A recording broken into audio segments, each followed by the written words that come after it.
Echo and Harper Audio present Cold Storage, a novel, by David Koepp, performed by Rupert Friend. Prologue. The world's largest single living organism is Amylaria solidips, better known as the honey fungus. It's about 8,000 years old and covers 3.7 square miles of the Blue Mountains in Oregon. Over 8 millennia, it has spread through a web-like network of lines underground, sprouting fruiting bodies above the earth that look like mushrooms. The honey fungus is relatively benign, unless you're an herbaceous tree, bush, or plant. If you are, it's genocidal. The fungus kills by gradual takeover of the root system and moves up the plant, eventually choking off all water and nutrients. Amylaria solidips spreads across the landscape at a rate of 1 to 3 feet per year and can take 30 to 50 years to kill an average-sized tree. If it could move significantly faster, 90% of all botanic growth on Earth would die, the atmosphere would turn to poison gas, and human and animal life would end. But it is a slow-moving fungus. Other fungi are faster, much faster. December 1987. 1. After they'd burned their clothes, shaved their heads, and scrubbed themselves until they bled, Roberto Diaz and Trini Romano were allowed back into the country. Even then, they hadn't felt entirely clean, only that they had done everything they could, and the rest was up to fate. They were in a government-issue sedan now, rattling down I-73 just a few miles from the storage facility at the Atchison mines. They followed close behind the open-air cargo truck in front of them, tight enough that no civilian vehicle could get in between them. Trini was in the front passenger seat of the sedan, her feet up on the dashboard, a posture that always infuriated Roberto, who was behind the wheel. "Because it leaves footprints," he told her for the 100th time. "It's dust," Trini replied, also for the 100th time.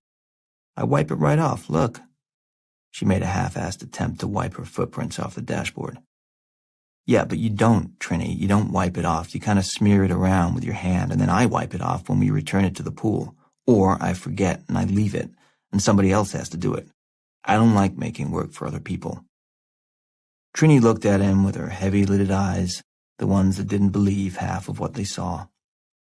Those eyes and what they could see were the reason she was a lieutenant colonel at 40, but her inability to refrain from commenting on what she saw was the reason she'd go no further.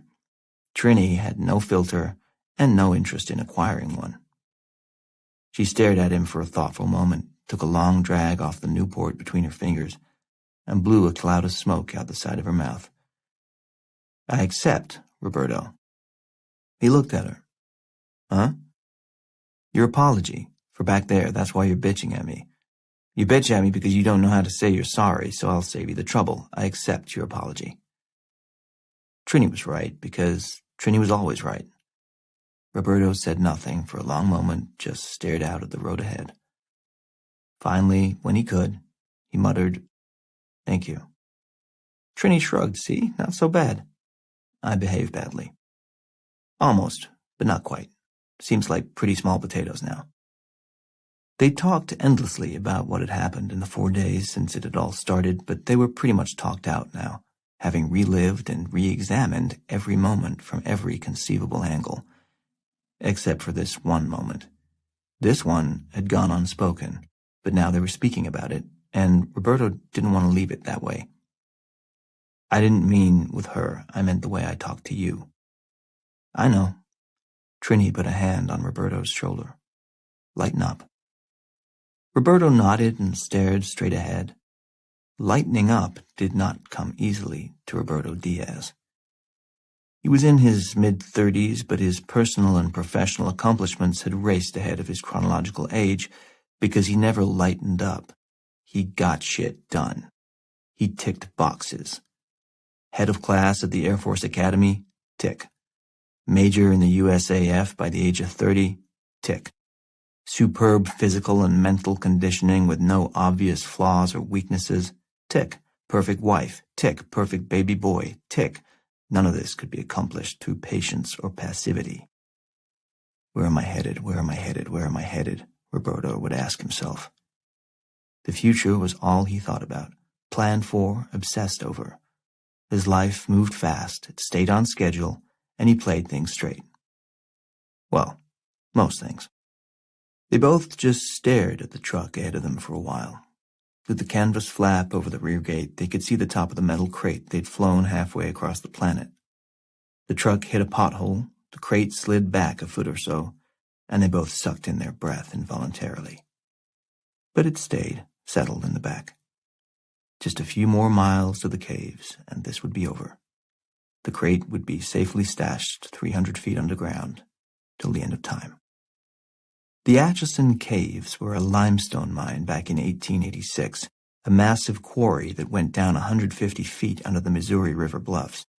They started out producing riprap for the nearby railroads and dug as far down as God and physics would allow, until the pillars of unmined rock that held the place up reached the very outside limit of any sane engineer's willingness to sign off on their safety.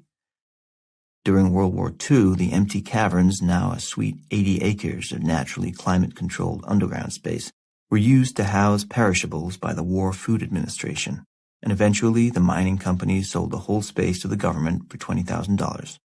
A couple $1 million in renovations later, it had become a highly secured government storage facility used for disaster and continuity of government planning, storing impeccably machined tools in a state of well-oiled readiness, set to ship them anywhere, anytime. Only please God let there be a nuclear war first, so this was worth all the money. It would be worth it today. The call had been a weird one from the first ding. Technically, Trini and Roberto were with DNA, the Defense Nuclear Agency. Later it would become part of DTRA, but that particular government mishmash wouldn't be cobbled together until the Defense Department's official reorganization in 1997. 10 years earlier, they were still DNA, and their brief was simple and clear. Stop everybody else from getting what we have. If you smell a nuclear program, find it and wreck it. If you get a lead on some nightmarish bioweapon, make it go away forever. Expense will not be spared. Questions will not be asked. Two-person teams were preferred to keep things compartmentalized, but there was always backup if you needed it. Trini and Roberto rarely needed it. They'd been to 16 different hotspots in 7 years and had 16 liquid kills to their names. Kills were not literal. It was agency speak for a weapons program that had been neutralized, but there had been casualties along the way. Questions were not asked. 16 missions, but none remotely like this one. The USAF transport had already been warming up at the base when they bounded up the stairs and came on board. There was only one other passenger, and Trini took the seat directly opposite her. Roberto sat across the aisle in a backward seat, also facing the bright-eyed young woman in well-worn safari gear. Trini held a hand out to her, and the young woman took it. Lieutenant Colonel Trini Romano. Dr. Hero Martins. Trini just looked at her, nodding and popping in a piece of Nicorette, taking Hero's measure, unafraid to hold silent eye contact while she sized her up. It was disconcerting. Roberto just gave Hero a half salute. He never enjoyed playing the whole I see right through you game. Major Roberto Diaz. Nice to meet you, Major, Hero said. What kind of doctor are you? Roberto asked. Microbiologist, University of Chicago. I specialize in epidemiological surveillance. Trini was still looking at her. That's your real name, Hero? Hero hid her sigh. It was a question with which she was not unfamiliar after 34 years. Yes, that's my real name. Hero like Superman or hero like in Greek mythology? Roberto asked. She turned her gaze to Roberto. That was a question she didn't hear nearly as much. The latter. My mother was a classics professor. You know the story? Roberto looked up, squinting his left eye and staring into the space just above and to the right of his head, the way he did when he was trying to pull an obscure fact out of his brain's nether regions. He found the nugget of information and dragged it up out of the swamp. She lived in a tower on a river? Hero nodded. The Hellespont. Somebody was in love with her. Leander. Every night he'd swim the river to the tower and make love to her. Hero would light a lamp in the tower so he could see his way to the shore. But he drowned anyway, right? Trini turned and stared at Roberto, her displeasure plain. Roberto was good-looking to an irritating degree. The son of a Mexican father and a California blonde mother, he radiated good health and had a head of hair that would last forever. He also had a smart and funny wife named Annie, whom Trini actually found tolerable, which was saying something. Yet he'd been on this plane all of 30 seconds and was clearly trying to charm this woman. Trini had never picked her partner for a jerk before and hoped he wouldn't turn out to be one now. She watched him, chewing her gum like she was mad at it. But Hero was engaged. She kept on talking to Roberto, ignoring Trini. Aphrodite became jealous of their love. One night she blew out Hero's light, and Leander was lost. When she saw he had drowned, Hero threw herself out of the tower to her death. Roberto took a moment, thought about that. What exactly is the moral there? Try to meet somebody on your side of the river? Hero smiled and shrugged. Don't piss off the gods, I guess. Trini, weary of their banter, glanced back at the pilots and spun a finger in the air. The engines immediately whined and the plane started to move down the runway with a jerk. Subject changed. Hero looked around, concerned. Wait, we're going? Where's the rest of your team? You're looking at us, Trini said. Are you sure? This might not be something we can handle on our own. Roberto conveyed Trini's confidence, but without the edge. Why don't you tell us what it is, he said to Hero, and we'll let you know if we think we can handle it. They told you nothing? She asked. They told us we're going to Australia, Trini said, and that you'd know the rest. Hero turned and looked out the window, watching as the plane left the earth. No turning back now. She shook her head. I will never understand the army. Me neither, Roberto said. We're in the Air Force, seconded to the Defense Nuclear Agency. This isn't nuclear. Trini frowned. They sent you, so I assume they suspect a bioweapon. No? Then what is it? Hero thought about that for a second. Good question. She opened the file on the table in front of her and started talking. 6 hours later, she stopped. What Roberto knew about Western Australia could fit into a very small book. More of a flyer, really, 1 page, and with large type. Hero told them they were going to a remote township called Kirakura Community, in the middle of the Gibson Desert, about 1,200 kilometers east of Port Hedland. It had been established a decade earlier as a Pintupi outstation, part of the Australian government's ongoing attempts to allow and encourage Aboriginal groups to move back to their traditional ancestral lands.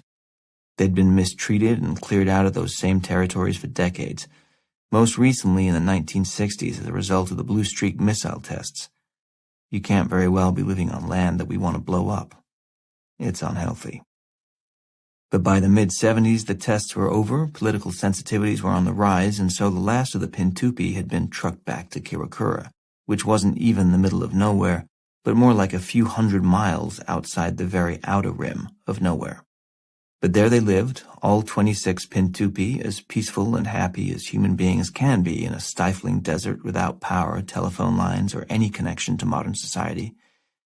They rather liked being cut off, in fact, and the elders, in particular, were pleased with their return to their ancestral lands. And then the sky fell. Not all of it, Hero explained, just a chunk. What was it? Roberto asked. He'd been holding eye contact with her throughout the brief history so far, and don't think for a second Trini didn't notice. In fact, she was glaring at Roberto, as if psychically willing him to stop. Skylab.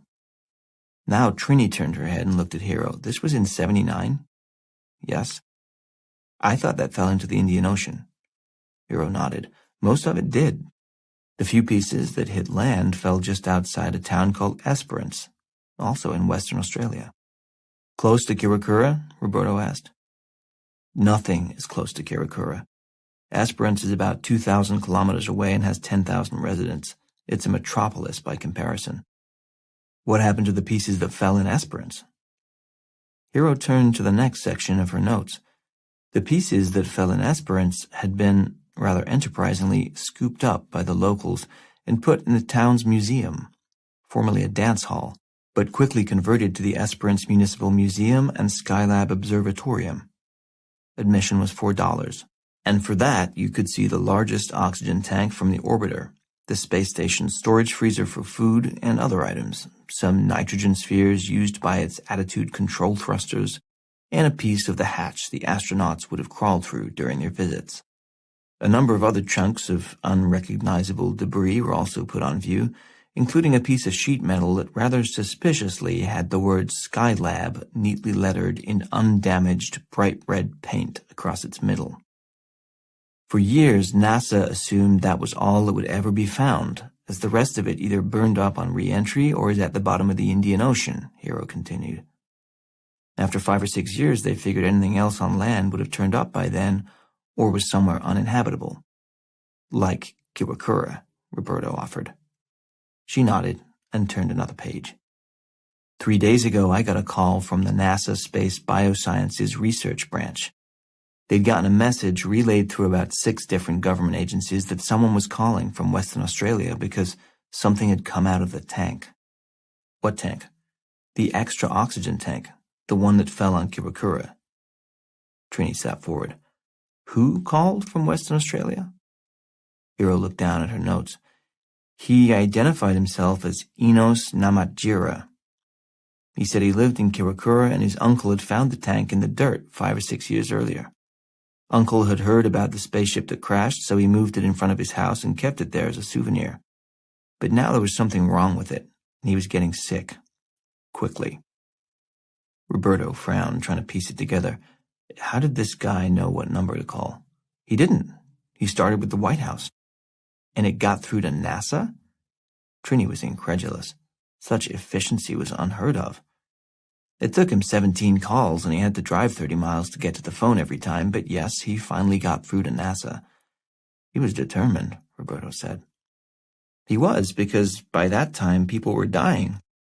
They finally put him in touch with me about a day and a half ago. I do work for NASA sometimes, inspecting their re-entry vehicles to make sure they're clear of any foreign bioforms, which they always are. But you think this time something came back? Trini asked. Not quite. This is where it gets interesting. Roberto leaned forward. I think it's pretty interesting already. Hiro smiled at him. Trini tried not to roll her eyes. Hiro continued. The tank was sealed, and I highly doubt that it could bring anything back from space that it wasn't sent up with.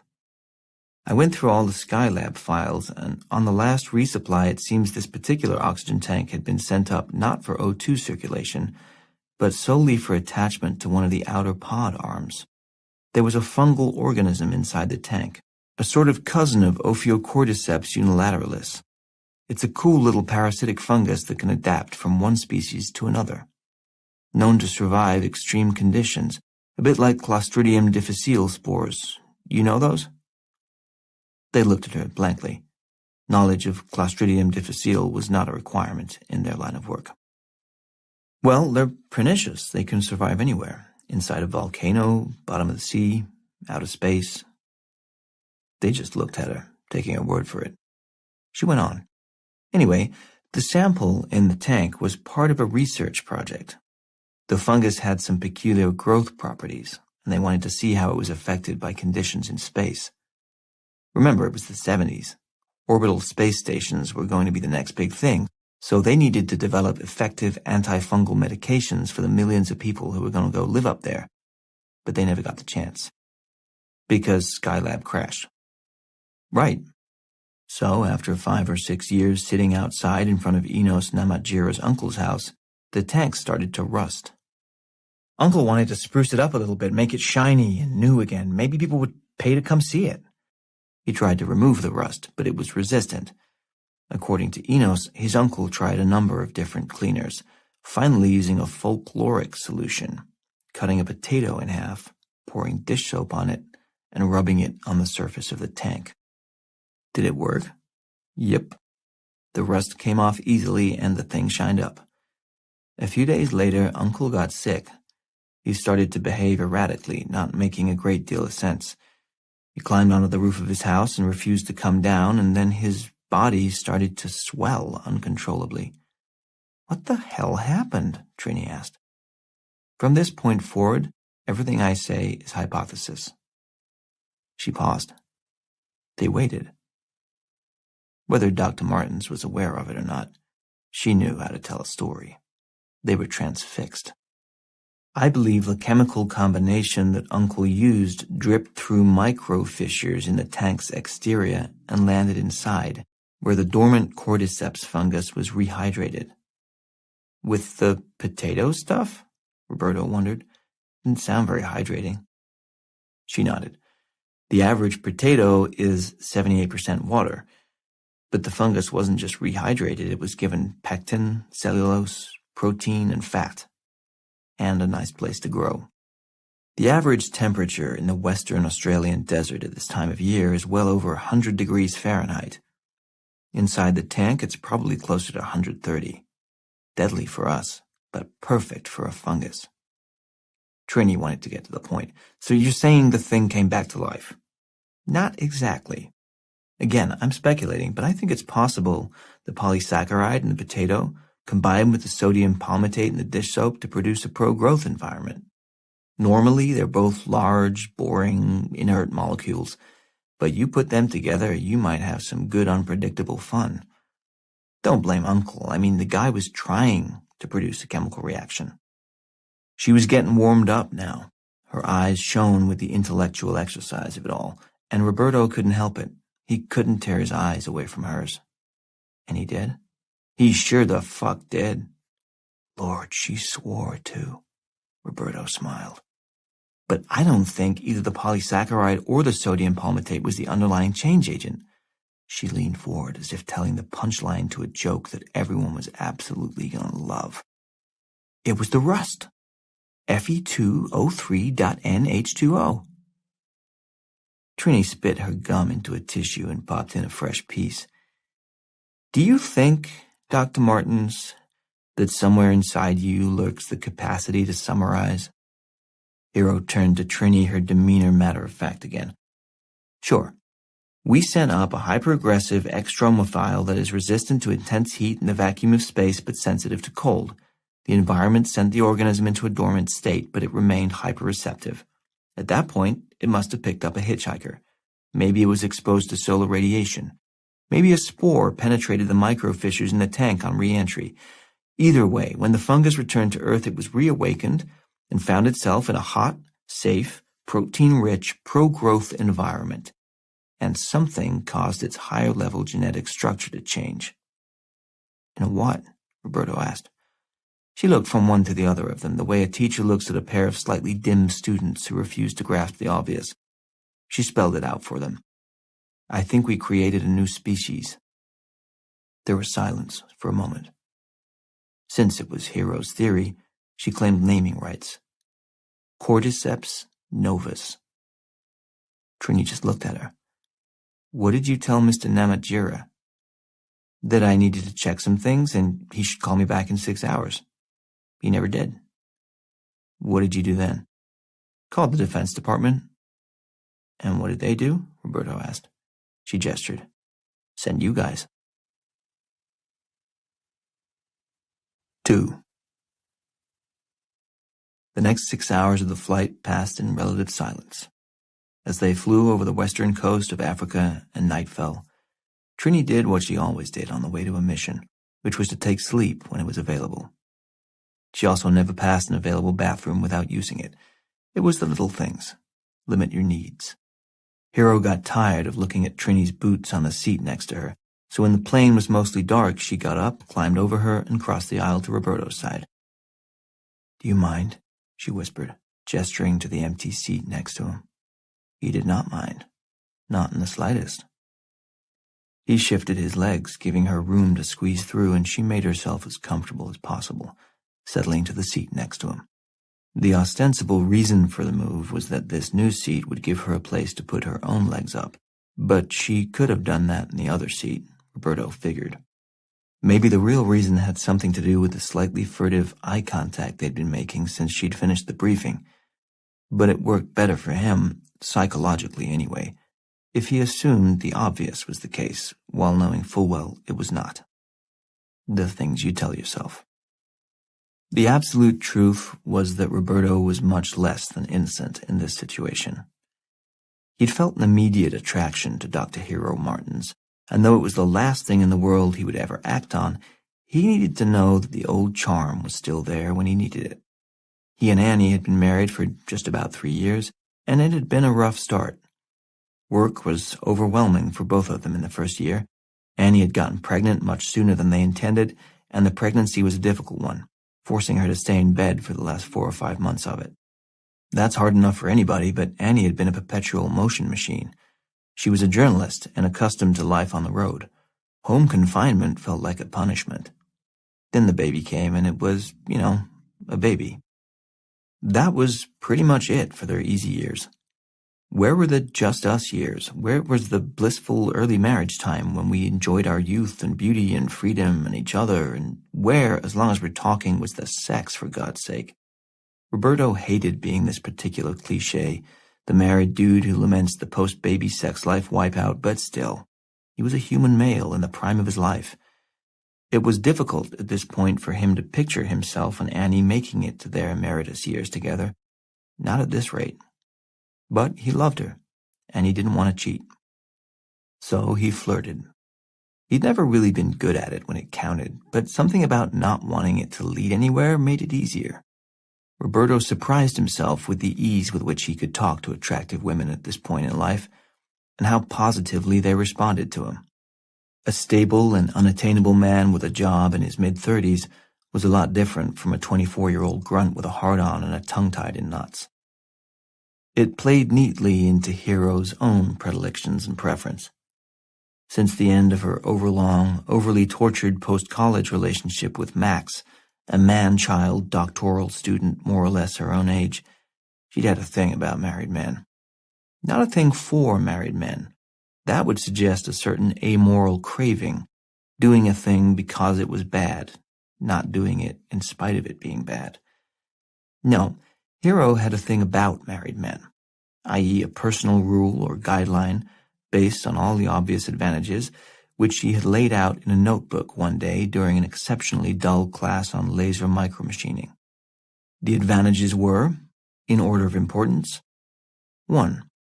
They tended toward the adult in demeanor, having embraced life's changes by showing a willingness to marry and some concept of shared existence, which by definition involved compromise and other directed thinking.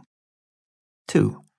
They were usually better in bed, not just from volume of experience, but from repeated experience with the same woman, which couldn't help but lead to a sense of how to give pleasure as well as receive, unless they were complete narcissists, which was usually unlikely, given reason 1. 3. They were polite and grateful and didn't leave a lot of shit on the floor, having been housebroken for at least a few years by an adult woman not their mother. 4. They had somewhere to go, usually within a reasonable time frame after sex, which freed up her evenings for work. 5. They were, by definition, unable to pursue an exclusive relationship, which left her free to do as she liked, on the off chance something better came along. Hero knew perfectly well that there were many, many reasons that did not work in their favor, that did not speak to the good character of the married lover, which she neatly summed up in a single item on the facing page of her journal. 1. They're cheaters. And so was she, and she knew it. She didn't cheat on them. She never had multiple lovers. One romantic complication at a time was more than enough in her life, and she wasn't cheating their unlucky spouses, by her estimation, because she didn't know them and had never promised them anything. The only person she was cheating was herself, by hanging out with a succession of people who, it seemed, by the very nature of their relationship, did not know how to love.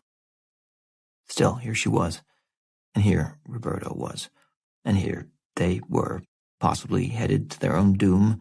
Rationalize much? and there surely could be no harm in making a little, pleasant, life-affirming conversation with a handsome soldier in his mid-30s who clearly had a thing for her. The fact that he wore a wedding ring was a total coincidence.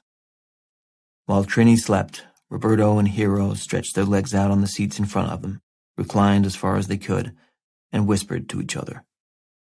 They weren't tired. The frisson in the air between them was too invigorating. So they talked about his life, with the exception of his wife and kid, and they talked about hers, with the exception of her romantic history with guys like him. They talked about her work and about his, and the dangers he'd faced, and the exotic and frightening places she'd been in search of new microorganisms. And as they talked, they slid lower and lower in the seats, and their heads inclined ever so slightly closer together.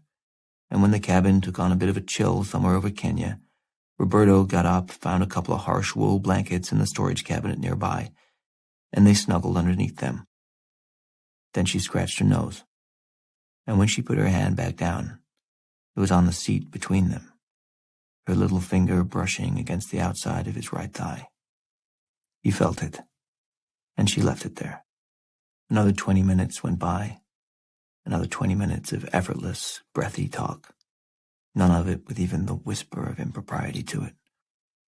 And the next move was his, which he made by shifting in his seat, theoretically to stretch his stiff legs, but when he put them back up on the seat in front of him, his leg was now fully pressed against hers, and she returned the pressure almost immediately. Neither of them spoke of it. Neither of them acknowledged it in any way. If you listened to their conversation, you could assume they were two colleagues from slightly different fields who had met at a professional conclave and were having the most innocent, upstanding, and rather boring conversation in the world. But she never moved her hand, and neither released the pressure in their legs. They knew. They just weren't saying.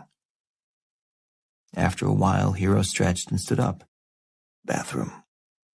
He pointed toward the back. She smiled thanks, squeezed out of the row, and walked off toward the rear of the plane. Roberto watched her walk away. Inside, he was panicked, and had been for several hours.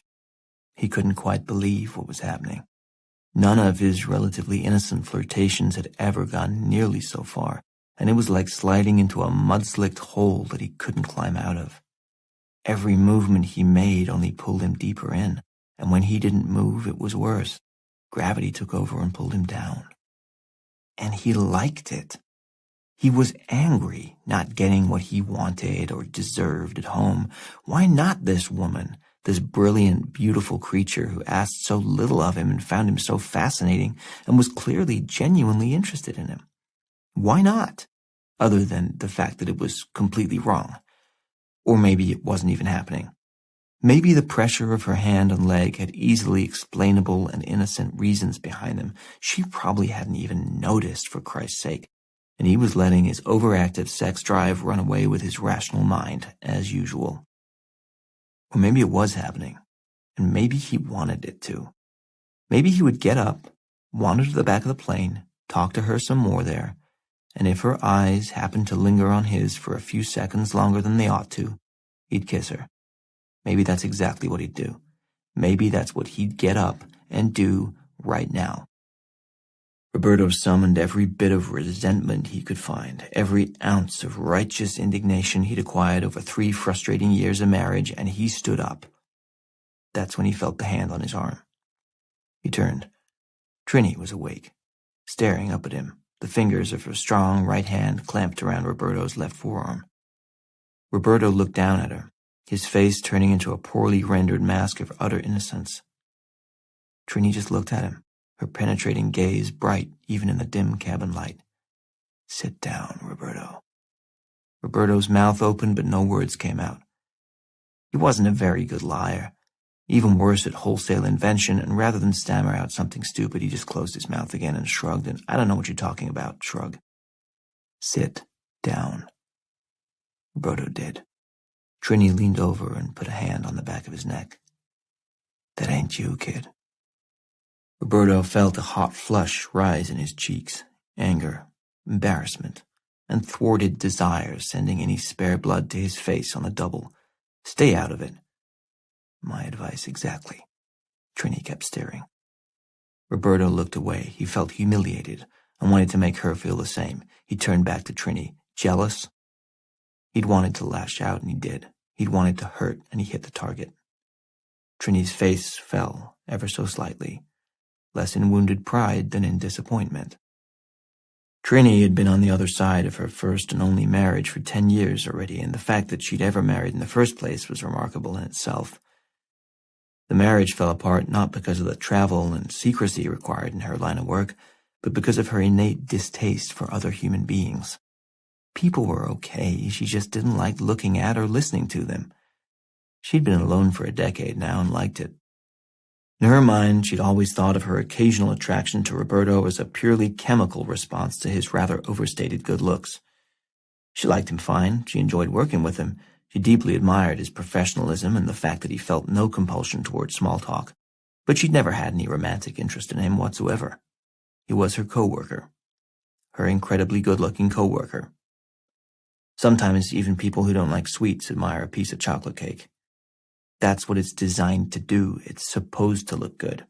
So was he, and he did, usually. No big deal. Trini kept it to herself. But in '83, she'd been in a Jeep accident and had broken 2 bones in her lower back, an exceptionally painful injury that resulted in her subsequent addiction to the painkillers the base physician had liberally prescribed to her. It was at bedtime that Trini liked them best. She'd take one an hour before bed and then nod off into drifty opiate sleep, feeling like nothing hurt. And not only that, even more than that, nothing ever would hurt, then or ever again. And where else in life can you get that assurance? The addiction dug in and grew. It went on for nearly 6 months, undetected by everyone except Roberto. He confronted his friend about it, then gave enormous amounts of time, energy, and emotional support to help Trini get clean. Trini insisted on doing it without any other outside help whatsoever, and Roberto agreed to try. Early on, during one of Trini's worst shaking, sweating, sleepless nights, she'd started to panic, and Roberto had climbed in bed with her and held her, just trying to get her through it all. Trini had looked up at him at one point, told Roberto she was in love with him and always had been, and moved to kiss him. Roberto deflected, told his friend to shut up and go to sleep, and Trini did. They slept that way all night, and nothing happened. Roberto never told Annie about it, and in fact he and Trini had never spoken of it again themselves. Until now, when Roberto wanted to hurt her, which he had. From the other end of the plane, the bathroom door closed with a soft click. Hero came out and headed back to her seat. Trini turned the other way and slouched down to go back to sleep. Roberto moved to the window, shoved a pillow up against it, pulled the blanket up to his chin, and pretended to be out like a light when Hero got back. In this way, the 3 of them flew on to Australia, carrying considerably more baggage than they'd left with. 3. The biohazard suits were uncomfortable as hell, and the worst part, in Trini's opinion, was that there was nowhere to put a gun. She waved her Sig Sauer P320 around in the air near her hip, flapping her lips inaudibly behind the glass of her facepiece. Hero just looked at her, still puzzled by these soldiers and their inexperience with the very sort of event they'd been sent to investigate. She tapped the buttons on the side of the helmet, and her voice crackled in Trini's headset. "Use the radio, please." Trini fumbled on the side of her head until she found the right button and pressed it. "Doesn't this goddamn thing have a pocket?" Outside Kiwakura, they had changed into Level A hazmat suits, which were fully encapsulating chemical entry suits with self-contained breathing apparatuses. They also wore steel-toed boots with shafts on the outside of the suit and specially selected chemical-resistant gloves. And no, there were no pockets, which would sort of defeat the purpose of the whole thing, providing both a nook and a cranny for God knows what to write home with you. Hero decided a simple no would suffice to answer Trini's grumpy question. Trini had sucked down 3 cigarettes in quick succession after they'd landed. She'd been on Nicorette and the new nicotine patch for the entire flight, and she was wound tighter than the inside of a golf ball. Best to keep one's distance, Hero decided. Roberto turned and looked behind them, at the vast expanse of desert they had just crossed. Their jeep had kicked up a massive fantail of dust, and the prevailing winds were blowing their way, which meant a few 100 kilometers worth of sediment was airborne and swirling toward them. "Better get started while we can still see," he said. They turned and started the walk into town. They'd parked half a mile away, and the going was slow in the suits, but they could see the structures that dotted the horizon from here. Kirakura was a collection of one-story buildings, a dozen at the most, unpainted, a patchwork of colors coming from the cast-off wood and scrap particle board that had been given to the residents by the Resettlement Commission. As far as planned communities went, it didn't show much planning. Just a main street, structures on either side of it, and a few outbuildings that had been thrown up later, possibly by latecomers who preferred a bit of space between themselves and their neighbors. The first odd thing they saw, about 50 yards outside of town, was a suitcase. It sat in the middle of the road, packed and closed and waiting patiently, as if expecting a ride to the airport. There was no one and nothing else around it. They looked at one another, then went to it. They stood around the suitcase, staring at it as if expecting it to reveal its history and intentions. It did not. Trini moved on, holding the gun in front of her. They reached the first building, and as they came around the front of it, they saw this one had only 3 walls, not 4, built that way on purpose for maximum airflow in the intensely arid environment. They paused and looked inside, the way you look into a dollhouse. There were cutaway areas, a kitchen, a bedroom, a bathroom, that room had a door, and another tiny bedroom at the far end of the structure. In the kitchen there was food on the table, buzzing with flies, but there were no people. Roberto looked around. Where is everybody? That was the question.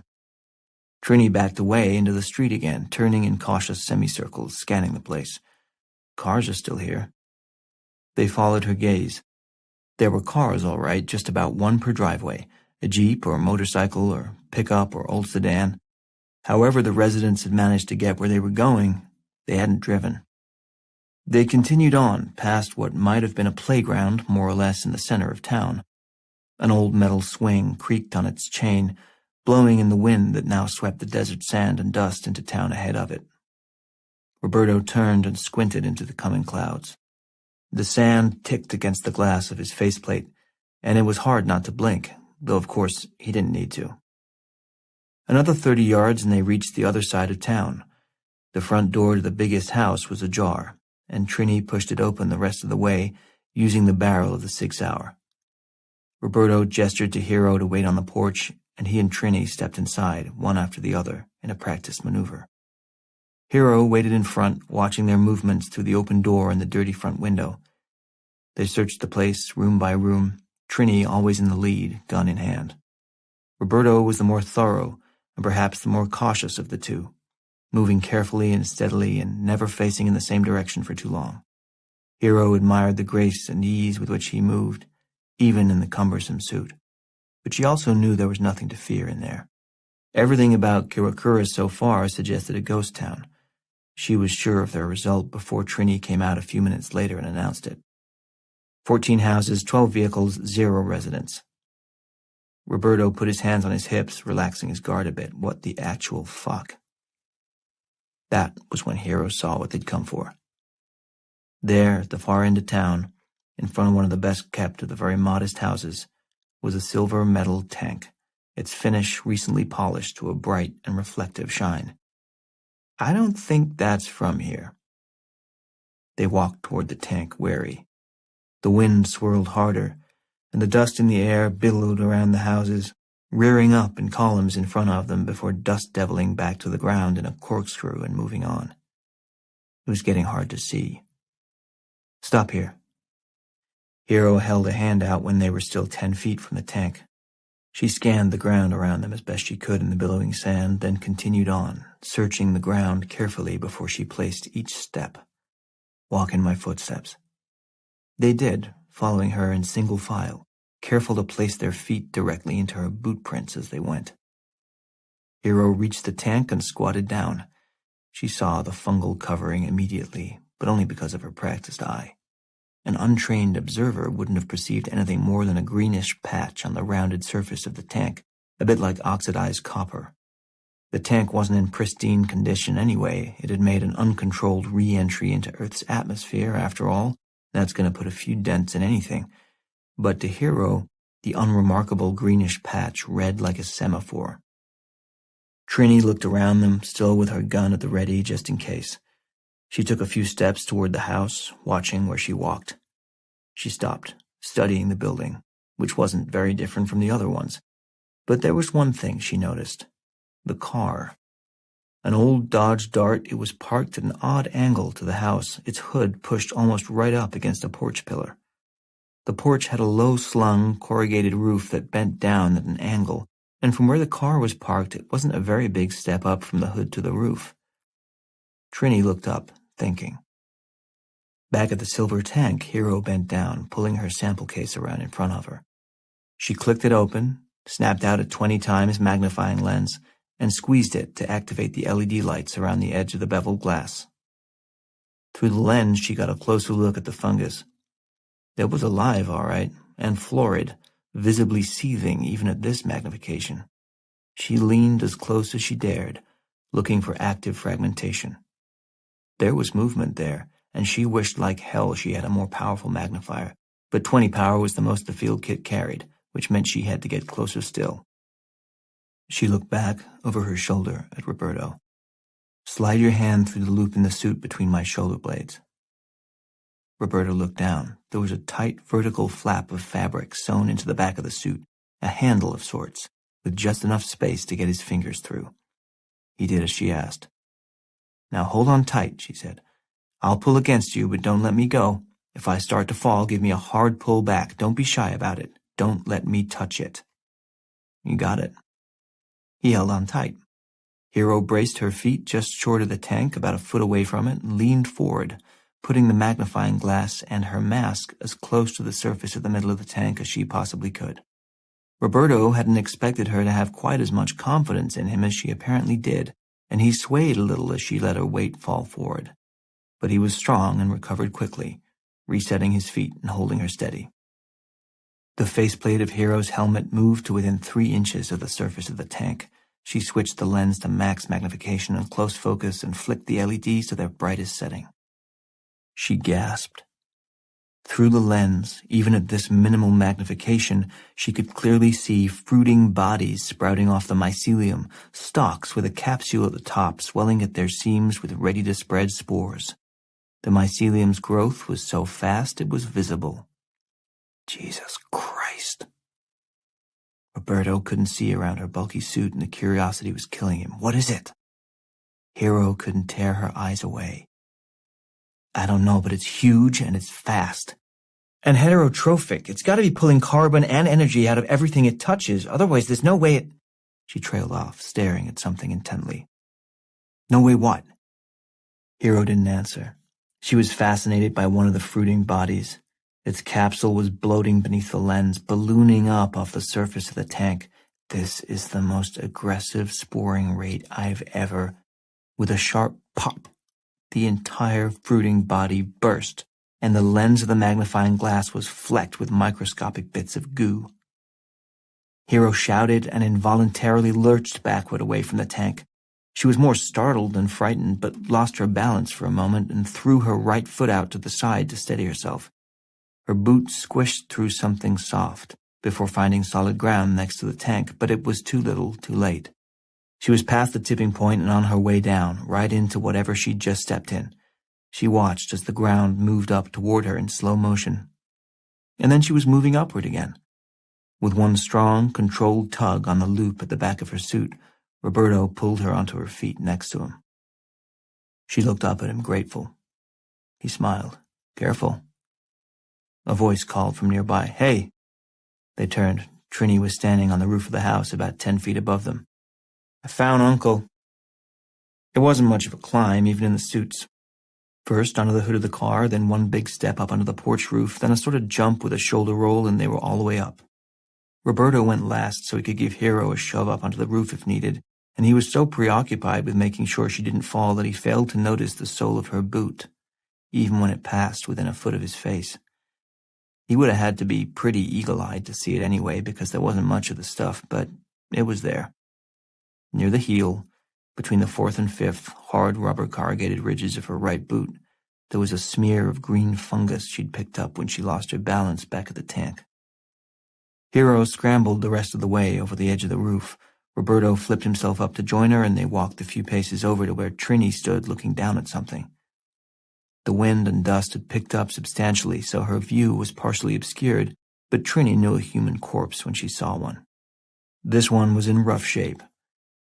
Uncle couldn't have been dead for all that long, but the damage to his corpse was extensive, and it wasn't post-mortem. The flesh wasn't mangled from the outside by scavengers or weather. He exploded, Hero said. Boy, did he ever. What used to be Uncle was now a husk that had been turned inside out, everything internal made external. His rib cage was wrenched open, cleanly and violently at his sternum, parted like a suit coat lying on the floor with nobody in it. His arms and legs were denuded of flesh, their bones pockmarked with what looked like more tiny explosions from within, and the plates of his skull had been split apart along their 8 seams, as if the glue that held him together suddenly failed all at once. Roberto, who had seen a lot of ugly things, had never seen anything like this. He turned away, and as he did so, the wind let up, the dust cleared for a moment, and all at once he had an unimpeded view looking back the way they'd come. Every building in town was more or less the same height, and from up here on top of Uncle's house, he could see onto all the other rooftops. Oh my God. The others turned and saw what he saw. The rooftops were covered with dead bodies. Every single one of them burst open in the same way as Uncle's. Roberto didn't need to count to know there would be 26. At the moment they stood on the roof piecing together what had happened to the residents of the doomed village, the fungus was busily at work between the corrugated rubber ridges of Dr. Hero Martin's right boot. Cordyceps novus had reached a barrier, the hard rubber sole between the boot and her foot, and if there was one thing it hated, it was a barrier. But every good villain has a henchman. In its mutated state, the fungus housed an endosymbiont, an organism that lived within its body in a mutualistic relationship. What the fungus couldn't do, the endosymbiont could. In this case, catalyze the synthesis of random chemicals in a special new structure in order to break through barriers. It was like having your own chemistry set. The endosymbiont, which lived on the surface of the fungus in the form of a light sheen, was exposed to the atmosphere every time Hero took a step. It absorbed as much oxygen as it could, combined it with carbon drawn from the dust and dirt particles that had stuck to the goo, and formed a tight network of carbon-oxygen double bonds. These carbonyl groups, now active ketones, pushed their way upward toward the soul itself, until stopped there by the hard, unyielding mass. So it hybridized again. The new ketones sampled available elements from the rubber and dirt and dust and cycled quickly through a variety of carbon skeletons. It mutated into oxaloacetate, which is great if you want to metabolize sugar, but no use getting through the sole of a boot. Undaunted, it mutated again into cyclohexanone, which would have been good for making nylons, and then into tetracycline, superb if you're fighting pneumonia, and then, finally, and most damagingly, it recomposed itself as H2FSBF6, fluoroantimonic acid. The powerful industrial corrosive began eating its way through the rubber bottom of Hero's boot. The mutation process so far had taken just under 90 seconds. Hero, of course, was unaware of what was happening. As they climbed down from the roof and hurried back to the tank, she was distracted, trying to explain what they had just seen. The fungus, she speculated, was mimicking the reproductive pattern of Ophiocordyceps, a genus that consisted of about 140 different species, each one of which reproduced by colonizing a different insect. How's it do that? Trini had her gun out again and her head was on a swivel as they climbed down onto the roof of the car. Hero explained. Let's say its target species is an ant. The ant walks along the forest floor and it passes over a tiny spore of the fungus. The spore adheres to the ant, digs through its outer shell, and nests inside it. It moves through the body as quickly as it can, making its way to the ant's brain, where the rich nutrients send it into an exponential growth phase, helping it reproduce up to 10 times as fast as it would in any other part of the body. It spreads into every portion of the brain until it controls movement, reflex, impulse, and to the extent that an ant can think, thoughts. Even though the ant is still technically alive, it's been hijacked by the invader to serve its needs. She jumped to the ground, and the only thing a fungus needs is to make more fungus. Roberto looked around, understanding the town better now. Or the people, anyway. Jesus, the people. All of them. Hero walked quickly to the tank and knelt down beside it, flipping open her sample case again. The ant stops acting for itself. All it knows is it has to move. Up. It climbs the nearest stalk of grass, clamps its jaws down as hard as it can, and waits. For what? Trini asked. Until the fungus overfills the body cavity and it explodes. Roberto looked up at the roofs of the houses and shivered. That's why they climbed, to spread the fungus as far as they could. Hero nodded. It's a treeless wasteland. The roof was the highest spot they could find. You work with what you got. Her gloved hands picked carefully through the sharp metal tools in the case. She picked a flat-bladed instrument with a ring grip, slipped it over her right index finger, and flipped open a sample tube with her left hand. Carefully, she scraped as much of the fungus into the tube as she could.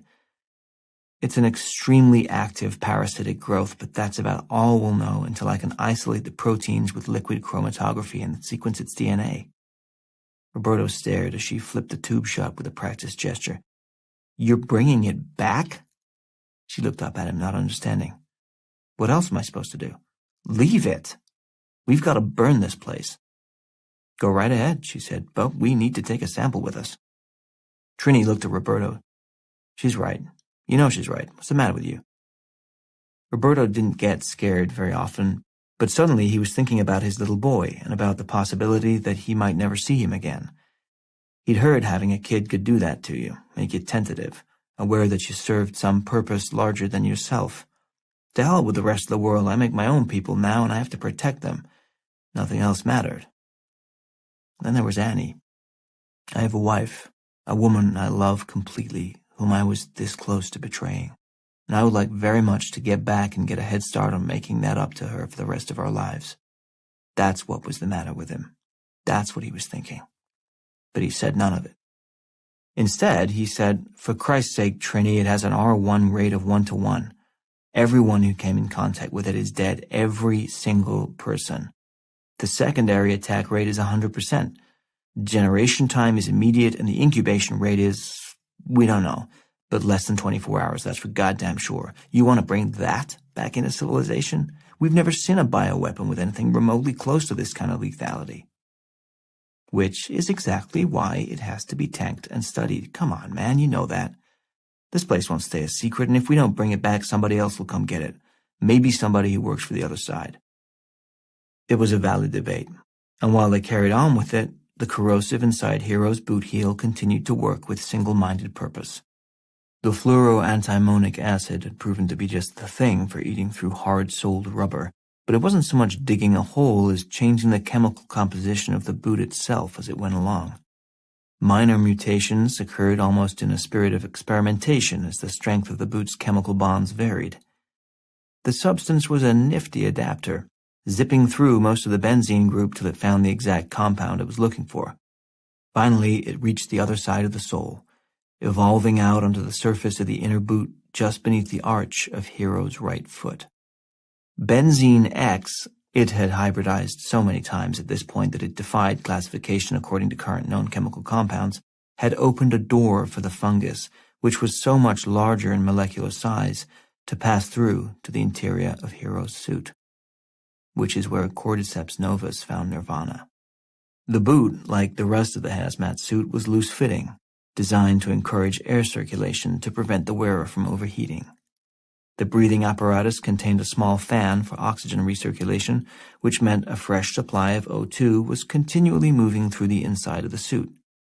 Strands of grateful fungus spun off into whispery tendrils and went airborne, drifting upward on a rising column of warm CO2 until they landed lightly on the bare skin of Hero's right leg. Still unaware of the enemy invasion going on inside her suit, Hero screwed the top onto the sample tube, broke a seal on its side, and the tube hissed.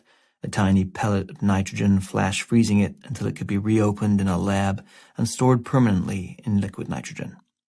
She dropped the tube back into the foam-padded slot in the case, clicked it shut, and stood up. Done. The debate over what to do next had been resolved the way it always was, which is to say that Trini prevailed. She heard Roberto's arguments, let them go a little bit past the point she felt was necessary, given the difference in their ranks, then looked directly at her friend, lowered her voice a tone or two, and just said one word. Major. The conversation was over. Trini was the officer in charge, and the advice of the scientific escort was on her side. The outcome had never been in doubt, but Roberto had felt a humanitarian urge to object anyway. What if, just this once, they did what was obvious and right, even if it was directly contrary to procedure? What if? But they'd never find out, and in the end, Roberto settled on a secondary assurance. They would take one sample, carefully sealed in the biohazard tube, and would not leave Western Australia until the two respective governments had agreed to drop an overkill load of oil-based incendiary bombs on the place. Anything would suffice. Even old M69s or M47s loaded with white phosphorus would do the job. There was nothing left to save here anyway. They left town and walked back toward the Jeep. 4. Inside Hero's suit, Cordyceps novus found what it had been looking for. A tiny scratch in the surface of Hero's calf. Even an overwide pore opening would have been big enough for it to gain entry into her bloodstream, but the open scratch, which cut through 2 layers of her skin, fairly yawned with possibility. Hero didn't even know she had an open wound. It had been an absent-minded scratch. She was reacting to an itch produced by a changed cleaning product. The hotel that washed her jeans last week had used a cheap optical brightener with a higher concentration of bleach than she was used to, so it itched, and she scratched. And the fungus entered her bloodstream. "What's that smell?" Hero asked. They were 50 yards from the Jeep. Roberto looked at her. "What smell?" She sniffed again. "Burnt toast?" Trini shrugged. "Can't smell anything." She looked back, glad to leave the town behind. This whole place is going to smell like burnt toast by the end of the day. But Roberto was confused, still looking at Hero. "In your suit?" Hero held up an arm and regarded it, as if reminding herself she was wearing a sealed biohazard suit. That doesn't make sense, does it? In fact, it made perfect sense. Cordyceps novus was really warming up and had superheated the starches and proteins just inside Hero's epidermis. As a byproduct of the reaction, they outgassed acrylamide, producing the same smell as burnt toast. It was generating heat as well, and the sudden rise in temperature on Hero's skin would surely bother her soon. But the fungus was attentive to that possibility and was moving fast through her bloodstream, racing to get to her brain, where it would intercept the messages from her pain receptors. This in itself was no great trick. A tick does the same thing, releasing a surface anesthetic as soon as it burrows into its victim's skin so its blood-sucking can go unnoticed for as long as possible. But the fungus had a long way to travel and a lot of receptors to block. Hero's heartbeat accelerated, which circulated her blood faster, inadvertently helping her would-be killer. She stopped walking. "There can't be a smell in my suit. It's sealed and overpressured. There's nothing in here but oxygen and clean CO2. Why is there a smell in my suit?" She was starting to panic. Trini tried to defuse it. "There are probably a lot of jokes I could make here. It's not fucking funny," Hero snapped. "It's not, Trini. Shut the hell up. Something penetrated her suit." "That's not possible," Hero said, to convince herself as much as anyone else. "Just keep moving," Trini advised. "We'll lose the suits of the Jeep. We can't take them out of here anyway. They need to burn. We'll check yours for breaches." She looked at Hero, her manner serious. "Do you feel anything?" Hero thought. "No." Roberto persisted. "Take a minute. Focus on each part of your body. Anything different at all?" Hero's breathing steadied. She considered the question, going through her anatomy from the bottoms of her feet to the top of her head. No, nothing different. Inside her body, it was a different story. The fungus had penetrated Hero's brain, and was reproducing at nightmare speed, seeking out and blocking her nociceptors the way an invading army shuts down the internet and television stations. There was a red alert blaring in Hero's brain. Flags were waving, alarm bells ringing, but the ends of her sensory neurons' axons had been taken over and blocked from responding to damaging stimuli. They could no longer send potential threat messages to her thalamus and subcortical areas. They were screaming into a void. Hero Martins was dying, but the neural message she got from her brain was that everything was fine. Just fine. Don't worry about a thing. I'm okay. You're sure? Roberto asked. She nodded. Let's just get out of here. They started walking again, now 40 yards from the jeep. Hero's brain thought through possible reasons a foreign smell should have presented itself inside her suit. Nothing believable came to mind. She decided she would not destroy this suit. She was going to tank and return it. She wanted to have a chance to take it apart and look at every inch of it, in case there was a tear or foreign substance inside, in which case somebody in PPE was going to get an earful about procedure. The jeep was now 30 yards away. Hero felt lightheaded and realized she hadn't eaten since 9 or 10 hours ago. Then again, looking at Uncle's mutilated corpse wouldn't exactly stimulate anyone's appetite, so there was no reason to think anything unusual about that. She ran through her physical inventory once again, but other than elevated heart rate and some quickened breathing, there wasn't anything physically different about her that she could detect. She squinted up at the sun, and as she did, a thought floated through her mind. Except there's no telephone service out here. Well, no, there wasn't. What did that matter? She looked down at the case in her hand, thinking about what she had inside the tube. People were going to lose their minds over this one. She wondered if the CDC would even accept it. So there's no telephone poles. She shook her head to clear it and resumed her train of thought. There were only a handful of labs in the Western Hemisphere that were set up to store biosafety level 4 pathogens, and Atlanta and Galveston would reject it outright, improperly classifying it as extraterrestrial because of its trip outside Earth's atmosphere. Maybe an electrical tower. The U.S. Army would fight for it, no question about that, but Fort Detrick had suffered a breach 18 months ago and no one was eager to. They've got to have power, right? Don't they have power? She snapped her head to the side. Come on, focus. They were 10 yards from the jeep. Her image of it suddenly shuddered and divided into 16 identical rectangular boxes, 16 images of the jeep neatly separated and replicated. Hero felt her skin go cold, because that wasn't something you could easily ignore or pass off to hunger or exhaustion. But then again, she thought, I used to faint when I was a kid, in school assemblies sometimes, and didn't it feel like this? Wasn't there a prickling in her scalp and then her vision would go weird and she'd see double right before she keeled over? Sure, that was probably it. Low blood sugar, a radio tower, 50 kilometers back. Didn't I see something? Wasn't it a radio tower? The image swam through her mind, crisp and clear. They had driven past a radio tower in the middle of the desert, just alongside the road, about 100 meters high, with a small black utility box at the base of it. That's exactly what it was.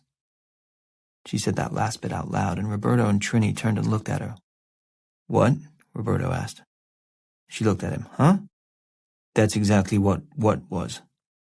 Hero had no idea what he was talking about. Was it possible that Roberto had somehow become infected by the fungus? That it was his suit that had malfunctioned? And that he was starting to lose his mind? She certainly hoped not. He was a nice enough guy, even if he was a total flirt. She really had to lay off the married men. Never again, she vowed, right there and then. From now on, either find someone appropriate or be content with, it can't be that hard to climb. Oh, shit. She had to think this through. To climb. The radio tower. It had lateral struts about 4 or 5 feet apart, but there's probably a service ladder inside the structure. How else would they repair anything that broke near the top of the thing? I could climb that. For the last time, the weight and pressure of the healthy, functioning neurons in Hero's brain outweighed those that had been consumed, destroyed, or shut down by cordyceps novus. Her prefrontal cortex, which handled reasoning and sophisticated interpersonal thinking skills, reasserted itself in a burst of clarity and control and told her quite clearly that based on A, her disordered thought processes. B, the smell of burnt toast inside her suit that indicated a foreign contaminant. C, the expressions on the faces of Trini and Roberto, who clearly thought something was wrong with her. And D, her sudden and irrational fixation on the feasibility of climbing a fucking radio tower, for Christ's sake. She had likely been infected by the fungus, and was moments away from coming under the control of a rapidly replicating fungus that constituted an extinction-level threat to the human race. Still walking, she glanced to her right and saw Trini was carrying her handgun loosely at her side as she and Roberto looked back and forth from her to each other, trying to communicate their concern wordlessly rather than over the radio system, which she would be able to hear. "Take the Jeep and drive to the tower." Hero walked faster, headed for the Jeep. They let her, happy to fall behind so they could keep an eye on her. "Climb the tower." As Hero neared the Jeep, she saw the keys, the sunlight shining off them in the ignition. She felt pulled toward them. "Climb the tower." Hero's frontal lobe was in a doomed fight for control. It made up a third of the total volume of her brain, but was now overrun with a florid, healthy colony of cordyceps novus. Her flag of intellectual independence fell. Still, her conscious thought didn't give up. It merely darted away, blew through the wasteland of her already conquered temporal lobe, and turned in desperation to the last part of her mental apparatus that was still free, her parietal lobe. There, her thought stream was precariously her own, but severely limited. Just math now. Math and analytics, where x equals regeneration of healthy brain tissue, probability is 0 minus x. Try recovery rate in event of default. She was pulling up a freshman economics class now, but it was the only scrap of useful knowledge left kicking around unfettered in her head, the only avenue of reasoning left open to her, and it was going to have to do. So, let's try a calculation, shall we? The equation to be formed would need to answer only one question. Could she survive this? Recovery probability, RP, versus loss given default, LGD, RP less than or greater than LGD, dependent on instrument type, where instrument type, IT, equals hypereffective mutating fungus, corporate issues, where corporate issues, CI, equals major default of more than 50% of healthy brain tissue, and prevailing macroeconomic conditions, PMCs, where PMCs equals every single other person who ever encountered this thing is dead. So, RP equals IT over CI times PMC equals... There's no fucking chance whatsoever. The answer was no. She could not recover. She was going to die. The only question was how many people she was going to take with her when she did. "Climb the tower," a brain told her. And with the tiny bit of volition Dr. Hero Martin still had left, she replied. "No," she said. She turned around fast. Trini didn't have time to react, in part because she was too stunned by the sight of Hero's swollen, heaving face, which was distended and discolored, the skin stretched so tight it was cracking. Hero was on her before Trini knew what was happening. She wrenched the gun from Trini's hand. "Gun out!" Trini shouted, but Roberto had already seen it. He yelled at Hero to stop, but she was backing away from them already, backing away and turning the gun around on herself. She reached up with her left hand and ripped her suit's Velcro flap over the zippered O2 access port, tore that open, shoved the gun inside the suit, sealed the Velcro flap around the barrel, pressed the barrel of the gun up against her chest. "Don't!" Roberto yelled, knowing it was too late even as he said it. Hero pulled the trigger. The bullet broke her skin and crashed through her breastbone, tearing open a hole in her chest the size of a quarter. Like a balloon popped by a pin, the rest of her went all at once, bursting at the sudden release of pressure. All Trini and Roberto saw was her head, which in one moment was a disfigured, although recognizable, human head, and the next moment was a wash of green gunk that completely covered the inside of her faceplate. Hero fell, dead. But she'd kept her suit intact. Less than 72 hours later, Trini and Roberto were in the car, just over 3 miles away from the Atchison mines, their eyes glued to the box in the back of the truck just ahead of them. Hero's field case had been packed, unopened, into a larger sealed crate filled with dry ice. So far, things had gone smoothly. Gordon Gray, the head of the DTRA, had taken Trini and Roberto exactly at their word, because they were the best, and he ordered their explicit instructions be followed to the letter.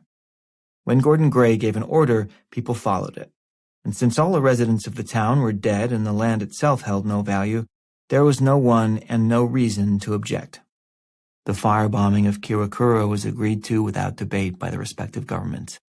The unlucky place burned, and with it every molecule of Cordyceps novus except for the sample in Hero's biotube.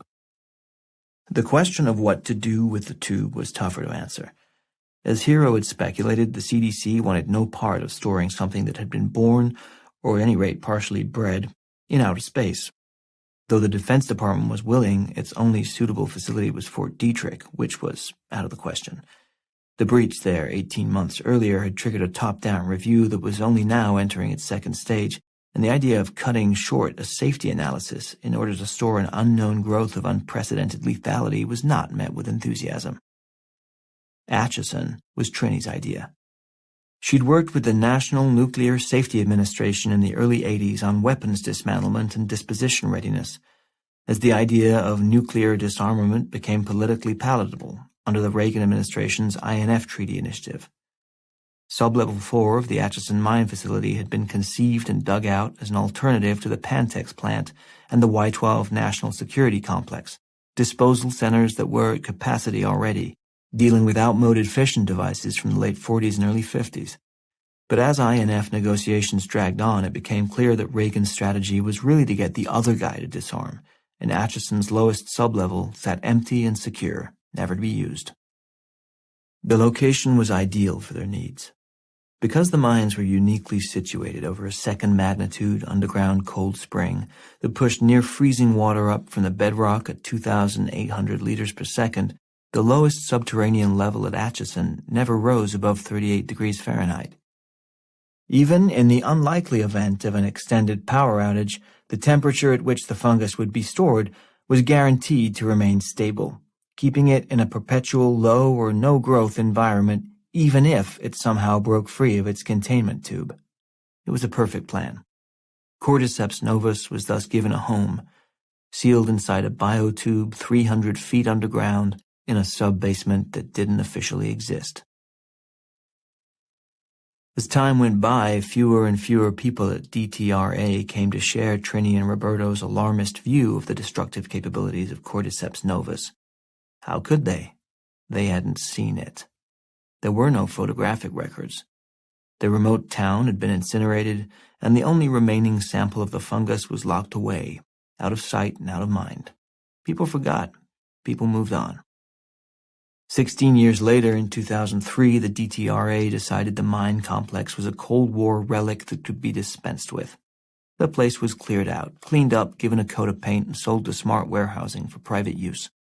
The self-storage giant threw up some drywall, bought 650 locking overhead garage doors from Horman, and opened it up to the public. 15,000 boxes of useless crap were thus given a clean, dry, and permanent underground home. That 30-year-old drum kit that you never played could now survive a nuclear war.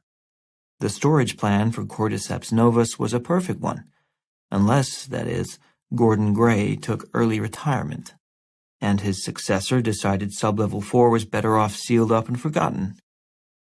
And the temperature of the planet rose.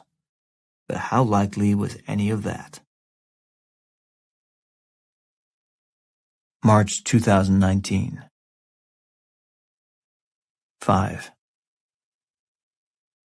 Your Honor, I get it. I mean, you're looking at a man who gets it. T-Cake hadn't prepared anything, but for him, words came whether he wanted them to or not. So even though he knew he wasn't the best person to speak in his own defense at his sentencing hearing, he figured he was the most qualified to wing it. Okay, so the last time we met here in Your Honor's courtroom a few years ago, you made a great suggestion. Hey, you said, what if instead of me sending you to Ellsworth, you joined the military instead? That was a great idea. Thank you for that, and I totally took Your Honor up on that one. 2 years in the Navy, submarine corps, and let me tell you, that pressure testing is no picnic. Great experience for me, though. Honorable discharge. The judge looked down at the sentencing report on the bench in front of him. Says here, general discharge, honorable conditions. Right, yeah, exactly. So similar thing there. The public defender assigned to T-Cake gave him a look that said, you are not helping. But T-Cake pressed on. Point is, I got it then, and I get it now. victim of being in the wrong place at the wrong time. I mean, I know that's not going to cut it with you, but there are, like, super mitigating circumstances here. I get talked into stuff. That's my problem. But my personal feeling is I should never have to do time for this. Not for basically sitting in a car, basically. I mean, it's no way to treat a veteran, for starters, but you probably took one look at me and were like, you again. And I get that. I do. Are you finished? Yeah, I'm going to wrap up. Long story short, if you have a buddy who goes by Hazy Davy, and if he ever asks you to stay with the car while he runs in to do this one quick thing, super quick, and you already know your name is sort of mud in Pottawatomie County, Kansas, you should for sure remember a previous commitment. That's all I'm saying. He started to sit down, then stood up again. Sorry, one more thing, real quick. I also been sick with the modern disease known as white privilege, for which I'm very sorry. Although that one's kind of not on me, I gotta say, I can't help I'm white. Anyway, thank you.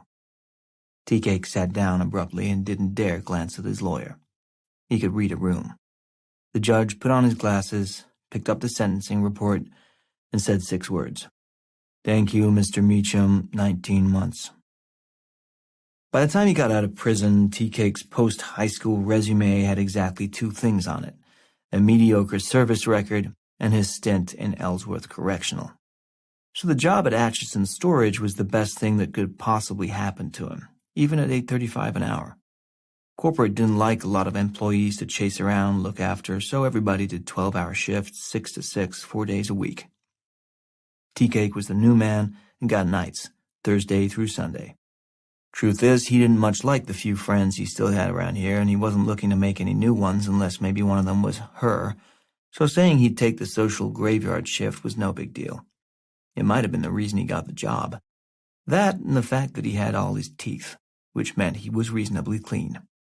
Around here, a full, toothy smile was the only character reference you needed to sit at a reception desk and look after 650 locked underground storage units in the middle of the night. It was not, as they say, the science of rocketry. Tea-Cake always tried to get to work early on Thursdays because he knew Griffin liked to get a jump on his weekend buzz and would beat ass out of there a few minutes before his shift was over. Griffin knew he could bail early because he could count on how badly Tea-Cake needed the job and for nothing to go wrong. Sure enough, as Tea-Cake came around the long curve at the base of the bluffs, he could see Griffin's sweaty, bald head glowing in the setting sun as the thick neck popped open at Pab's blue-ribbon tallboy, 2 or 3 of which were kept in his Harley Fat Boy's saddlebags for, well, they were kept in the saddlebags at all times. Griffin drained the beer, tossed aside the empty can, kicked the bike to life, and raised a middle finger to Tea-Cake as he blew gravel out of there. The thing about Griffin, and everyone would agree on this, was that he was an asshole. Tea-Cake flipped the bird back at him, a more or less friendly gesture at this point, and it was what passed for human contact in his day. As Tea-Cake's Honda Civic passed the motorcycle, he breathed a sigh of relief that his boss had given him a miss, that he wouldn't have to have that same goddamn conversation with him again. But no such luck. He could see in the rear view Griffin was looping back, bringing the fat boy around the hood of the Civic. He pulled up next to the driver's door, idling as Tea-Cake got out. Well? Griffin asked. So it would be that conversation again. Told you, I can't help you. Knew you're stupid. Didn't think you're that stupid. Griffin spoke in staccato bursts, some words so fast they slammed together, others with odd pauses in between them, as if punctuation hadn't been invented yet. I'm not stupid, Tea-Cake said, like, at all, okay? I would love to help you if I could, but it's fucked up for me vis-a-vis my, personal situation. I'm just not going to do it. Okay, so you'll think about it? No, I wish I didn't even know about it. The truth was, he knew only a part of it. The part about the 24 55-inch Samsung flat screens that Griffin was selling off one by one, but Tea-Cake guessed that where there was hot stolen consumer goods smoke, there was hot stolen consumer goods fire, and it was the last thing he needed in his life. Griffin wasn't giving up. I'm asking you to buzz the gate for a few friends of mine. Every once in a while and use your master key. What's the big fucking deal? They don't have accounts with us. I can't let in anybody who doesn't have an account. Who's gonna know? I have heard these words before, Tea-Cake said. You do it.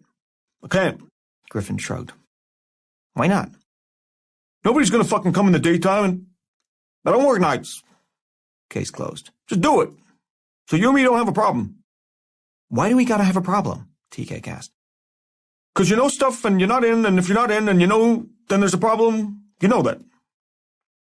There was no getting rid of him, and he was never going to drop it, so Tea-Cake did what he'd been doing for the past 6 weeks, which was to slow play it and hope it would go away. Was it a strategy that had shown even the slightest signs of working? No, but that was no reason to give up on it. Yeah, well, I don't know about this thing or these things, Tea-Cake said, or what have you. I mean, just whatever, right? Okay? There was no imaginable way a person could have made it any vaguer than that, not without a law degree and decades of experience testifying before Congress. Tea-Cake hoped it would do. He turned and walked toward the building. Griffin revved the bike and pulled his goggles down. He shouted something at Tea-Cake as he dropped the bike in gear, just 2 words. But here's where Griffin's essential nature as an asshole came in again. He'd hooked up a non-compliant straight-pipe exhaust on his bike to make it extra loud and annoying to the rest of the world, so there was really no shot at all that his words would be understood over it. To Tea-Cake, it sounded like he yelled, "Monday's bleeding!" But in fact what his boss had shouted was, "Something's beeping!" Tea-Cake would find that out for himself soon enough. The fact that Griffin was put in charge of anything was a joke, because not only was he dumb, racist, and violent, but he was a raging alcoholic to boot.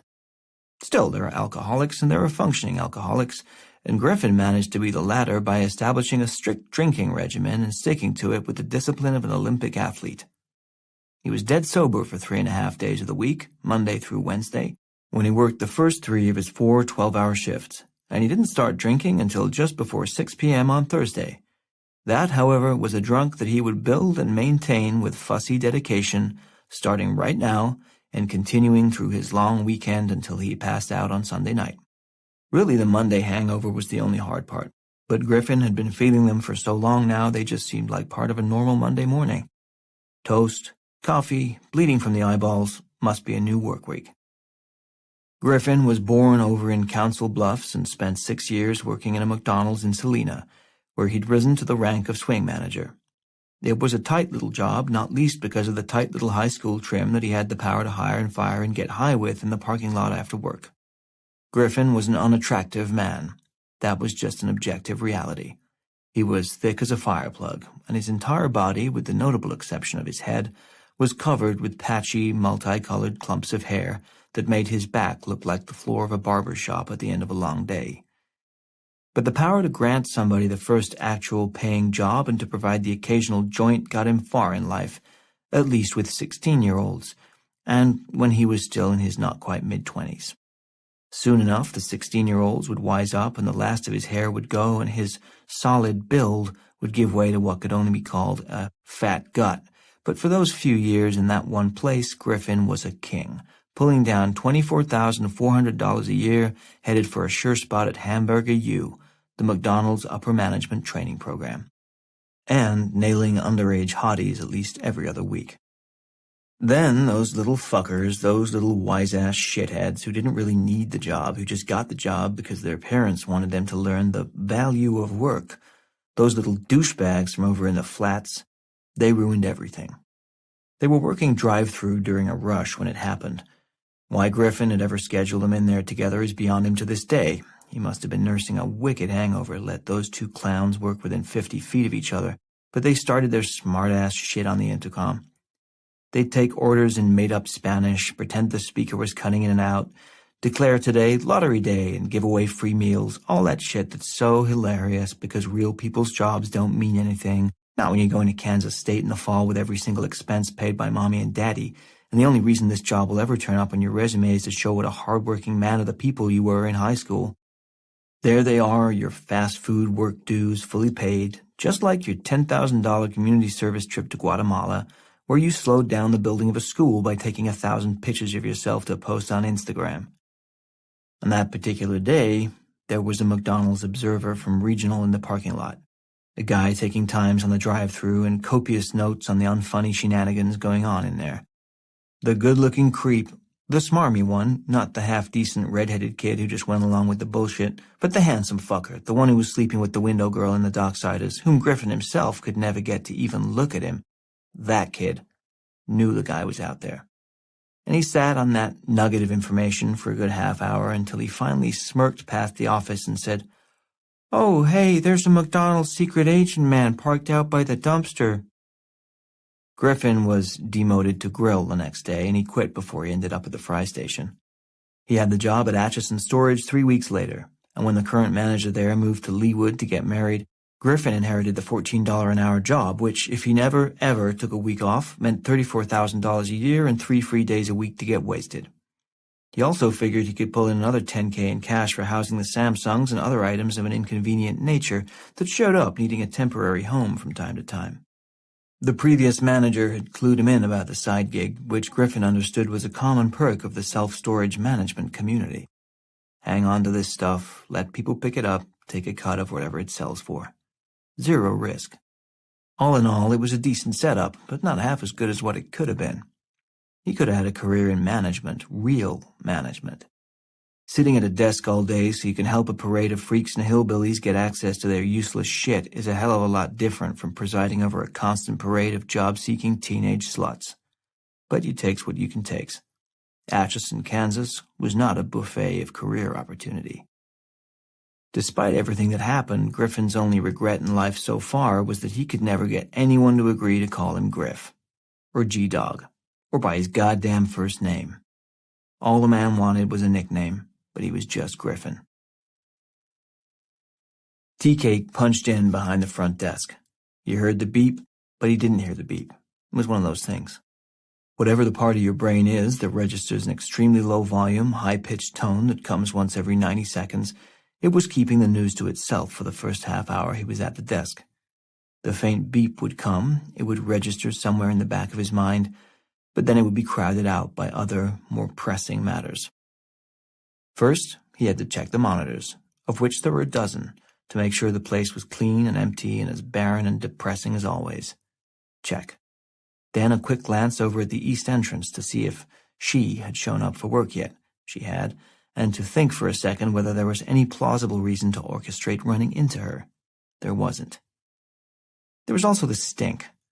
Griffin was never a big one for tidying up, and the trash can was half full of Subway wrappers, including a former 12-inch tuner on wheat from the smell of it, and the reception area reeked of old lunch. Somebody would have to do something about that. 12 hours with tuna stench would be a long-ass shift. And finally there was a customer, Mrs. Rooney, coming through the glass front doors all frazzled and testy, and all of a sudden, "Hey, Mrs. Rooney, what up? You staying cool?"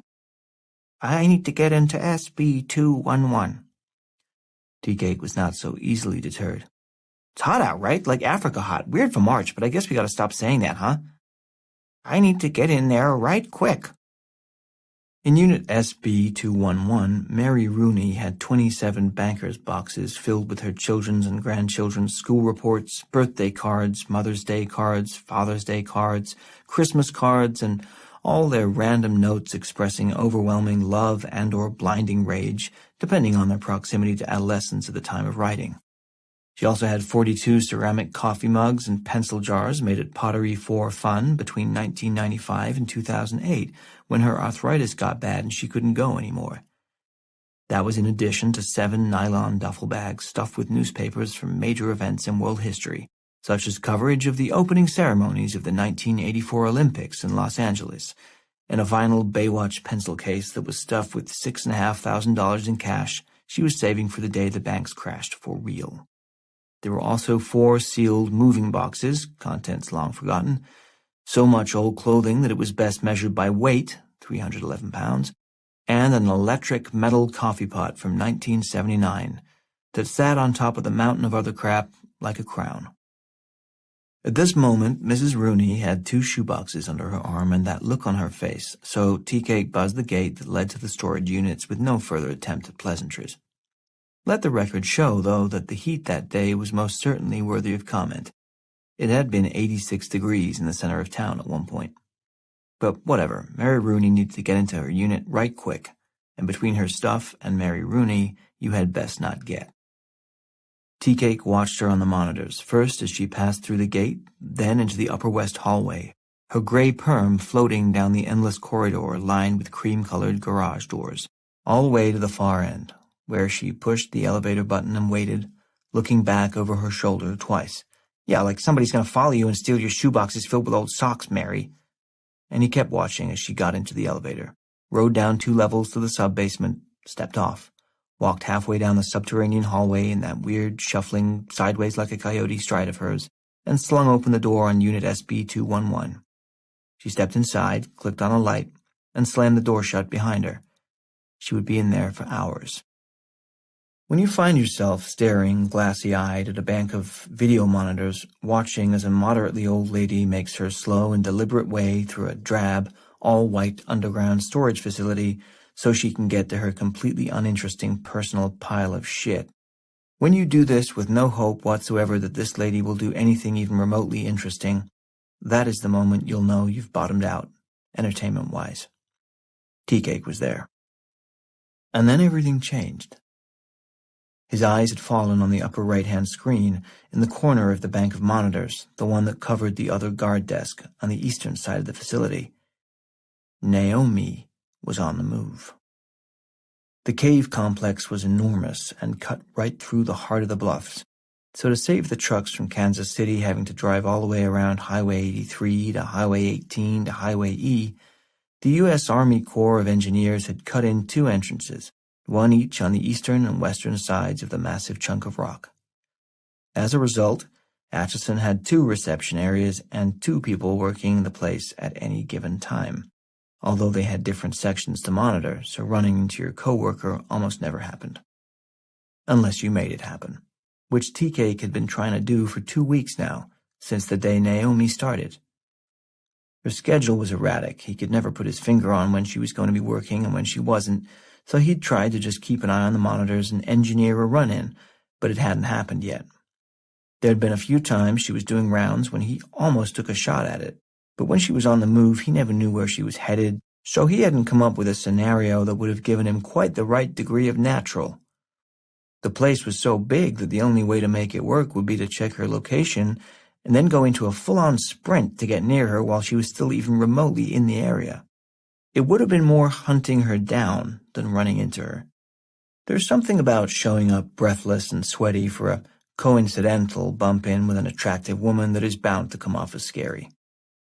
Now, however, opportunity was pounding on his door with both fists, because Naomi was walking down the long eastern main hallway with a full trash can under her arm, and that could mean only one destination, the loading dock, where the dumpsters were. Tea-Cake grabbed the brimming trash can from next to the reception desk. "Thank you, Griffin, you pig. You bet I'll clean up your disgusting lunch." And he took off for the loading dock. 6. 3 things Naomi Williams knew about her mother: that she was smart, athletic, and had horrible taste in men. Worse, Naomi knew that she herself was exactly the same in all 3 respects. The difference was that Naomi had seen her mother's mistakes. She'd watched them play out one after another as easily predictable slow-motion car wrecks. She was keenly aware where each and every twist of the wheel and stomp of the brake had caused the careening momentum of her mother's life to go into an unrecoverable spin. She knew from careful observation how to drive a life in order to crash it, and she was not about to make the same desperate moves with her own. She kept up her grades. She had decent extracurriculars, and she knew what she wanted. She had planned and rehearsed her post-high school escape route so many times she could drive it in her sleep. But then, the night of graduation, she got pregnant, and all that shit was out the window, because she had to have the baby. It wasn't her family who were the religious freaks. She and her mom and whoever her current stepfather was went to church on Christmas and for funerals like most people did around here. But Mike's family, Jesus Christ, no pun intended, the Snyders banged the god drum hard. That wasn't unusual. There were a lot of religious people in this part of the country ever since the big wave of evangelism that spread around the South and Midwest in the late 1970s, but the Snyders were born-again chest beaters. Not the haunted, reliably depressive old kind of Catholic, but the joyful, new kind of Catholic. They loved everybody. I mean, they really, actually loved you. The Snyders had 5 kids, and though each one of them started out fairly normal and willing to grab the occasional beer or take a hit off a joint, by the time they hit 14 or 15, their parents had roped them into the family spiritual racket. It wasn't like it was a scam or anything. They really meant it. Naomi thought it was cool at first. There was a lot of love and attention, way more than she got at home, and when she and Tara Snyder became best friends in 8th grade, Naomi started sleeping at their house 2 or 3 nights a week. Her own mother, distracted by her decaying 3rd marriage, seemed grateful that Naomi had a place to go. As the God love spread throughout the Snyder family over the next couple of years, Naomi and Tara managed to skate around it. Everybody's got their familial role to play, and Tara was happy to be the wild child. She and Naomi drank too much, partied too much, and hung out with the wrong kinds of guys. But it was all working. Admittedly, it worked better for Naomi than for Tara. Naomi got mostly A's in school without trying very hard. She could still score in the teens at a basketball game even if she'd been up most of the night drinking, and she'd already gotten into Tennessee Knoxville with a kick-ass grant and aid package. Yes, she would finish with $60,000 in debt, but UT had a great veterinary program, and she'd be done and licensed and making at least that much per year in 5.5. If anybody had a right to party and sleep around a little, it was Naomi Williams. The God-loving stuff was something she was happy to fake, or even mean it a little sometimes, in exchange for the Snyder embrace, which was warm and undeniable, even in its sappiest and most suffocating forms. God wasn't the problem. Mike Snyder was the problem. He was 2 years older than Naomi and started hitting on her when she was about 15. Mike was something of a mythical figure around town. He had a reputation so thoroughly unearned that it defied reason, but there is almost no limit to what a person can achieve early in life when he has the total and unwavering support of a large and uncritical family. It's later that it all turns back on you. But in his early years and in the Snyder view, Mike was an artist and interpretive dancer and brilliant musician. He was an immensely gifted child of God who must be given space and respect and freedom and money, plus blowjobs, in Mike's opinion. Naomi held off for a while, but he was so earnest, so tortured and pleading and clearly screwed up beyond his family's ability to see that she took pity on him. She knew it wasn't right. It wasn't how things were supposed to be, and looking back, she can't believe she was ever so passive. Why did she feel this weird obligation to him that she didn't feel to herself? But she did. They'd go through periods where things would heat up and cool down. There were times she thought she loved him, times she was pretty sure she hated him, but most times she just felt vaguely bad for him. The kid knew he was an imposter even if he couldn't come out and say it, and she wanted to make him calm down and leave her alone. Mike never wanted intercourse, even when Naomi did. Probably because he was tortured by the holdovers of the family's start in rigid Catholicism. Mike was the oldest, the only one who'd gone to Catholic grade school, and the talons of guilt were sunk into him but good. There was no sexual encounter with Mike that was not wholly shot through with his crippling sense of shame. Naomi, whose own feelings toward physical love were about 1 billion times less complicated, didn't press the issue. The last thing she needed was a short, unsatisfying coupling on the floor in the Snyder basement, followed by an image of Mike seared onto her eyeballs, Mike, naked, sobbing in the corner of the half-lit, deep pile-carpeted basement. Mike curled up over there next to the Addams Family pinball machine, rocking on his haunches and apologizing to God. But that's exactly what she got on graduation night. Mike had been desperate to find some cultural or chronological benchmark by which he could move fucking Naomi into the realm of the spiritually acceptable, and he'd seized on her high school graduation with the fervor of a horny zealot. He planned his seduction for months. When the moment finally came, she was half drunk, he was half erect, and the result was all-world fumbly, but at least it was quick, and now it was done. Naomi stared at him, over there in the corner. Just a sad, twisted little kid, really. She still felt sorry for him, but mostly she felt relieved that this, at least, would never come up again. So, of course, she got pregnant. At that point, Naomi made 3 huge mistakes in quick succession that altered the trajectory of her life. First mistake, she told Mike.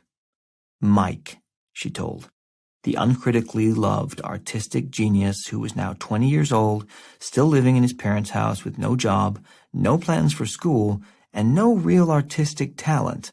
A message that the world was in the process of tattooing on his forehead in the unloving and inconsiderate way that the world has with guys like him. But who else was she going to tell? Strategically, it was hard to see that move for the gigantic tactical error that it was until it played out. Because Mike was overjoyed. Mike loved her. Mike wanted to marry her, and Mike immediately told his parents. That really threw Naomi. She rarely miscalculated when it came to guessing human behavior, but she missed this one by a mile. She'd assumed Mike, sobbing naked after bad sex Mike, would be overcome by remorse and do anything to keep his filthy secret to himself, but she didn't consider the full impact of the adoration he had received all his short life. That, coupled with a terrifying early exposure to the ecstasy of the Catholic guilt and confession wash and dry cycle, made him a real loose cannon.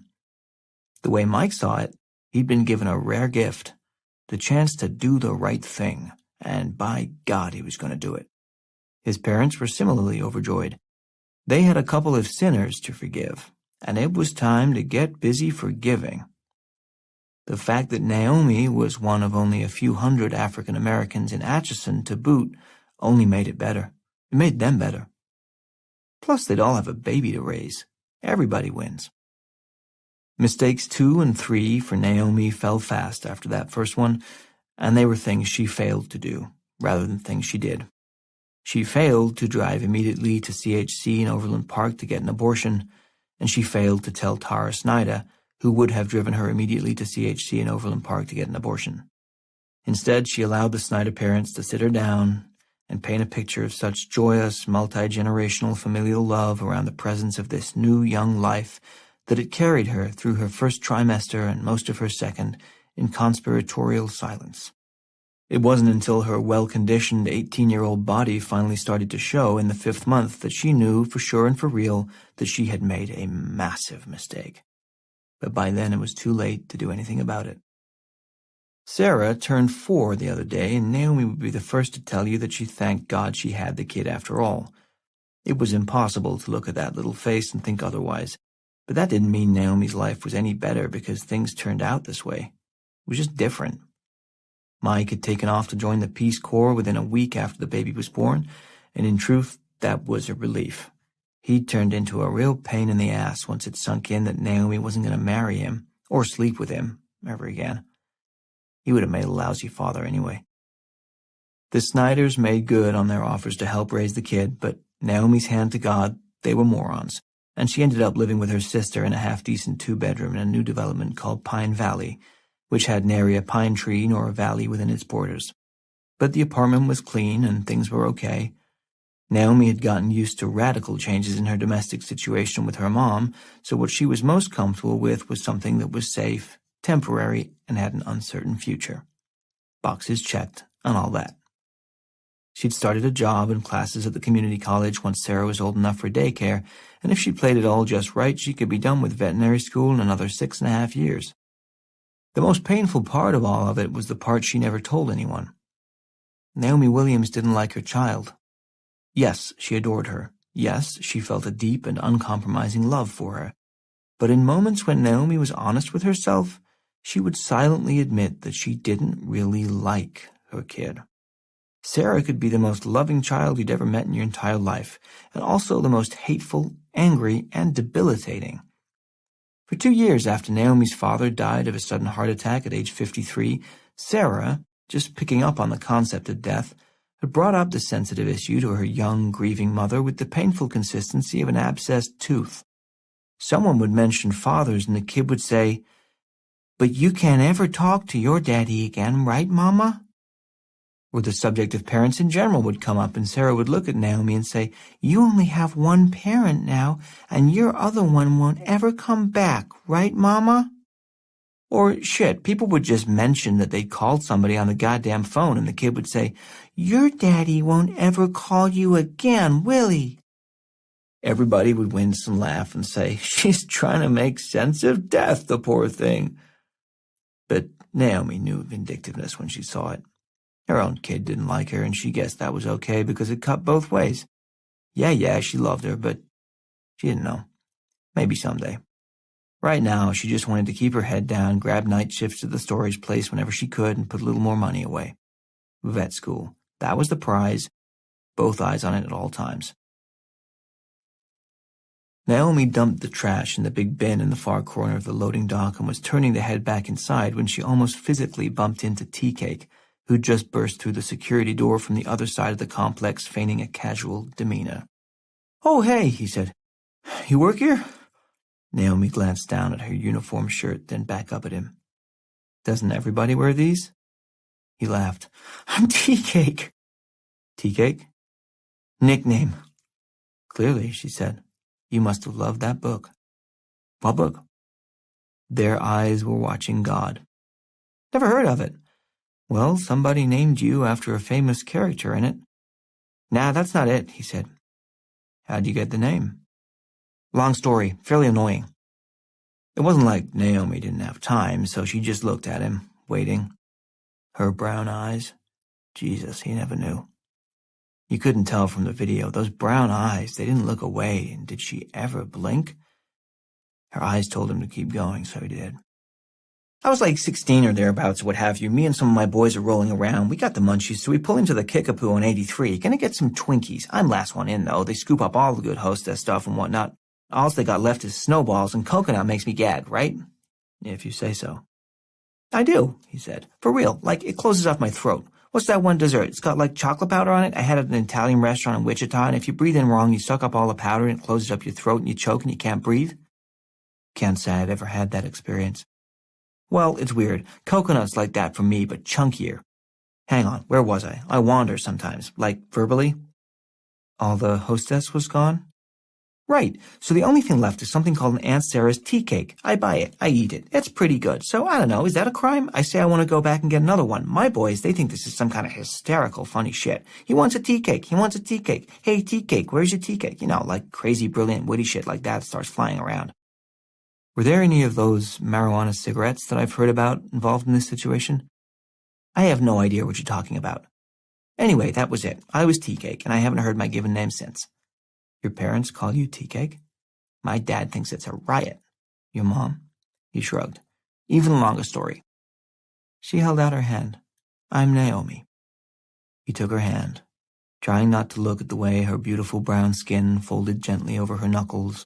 Not all gross and shit the way some knuckle skin can be, those weird, crackly semicircles that look like an evil knothole in a tree in that one cookie commercial or whatever, but that's how his mind was. It grabbed hold of something and ran off with it, and now he was holding her hand too long, thinking about knuckles, for Christ's sake.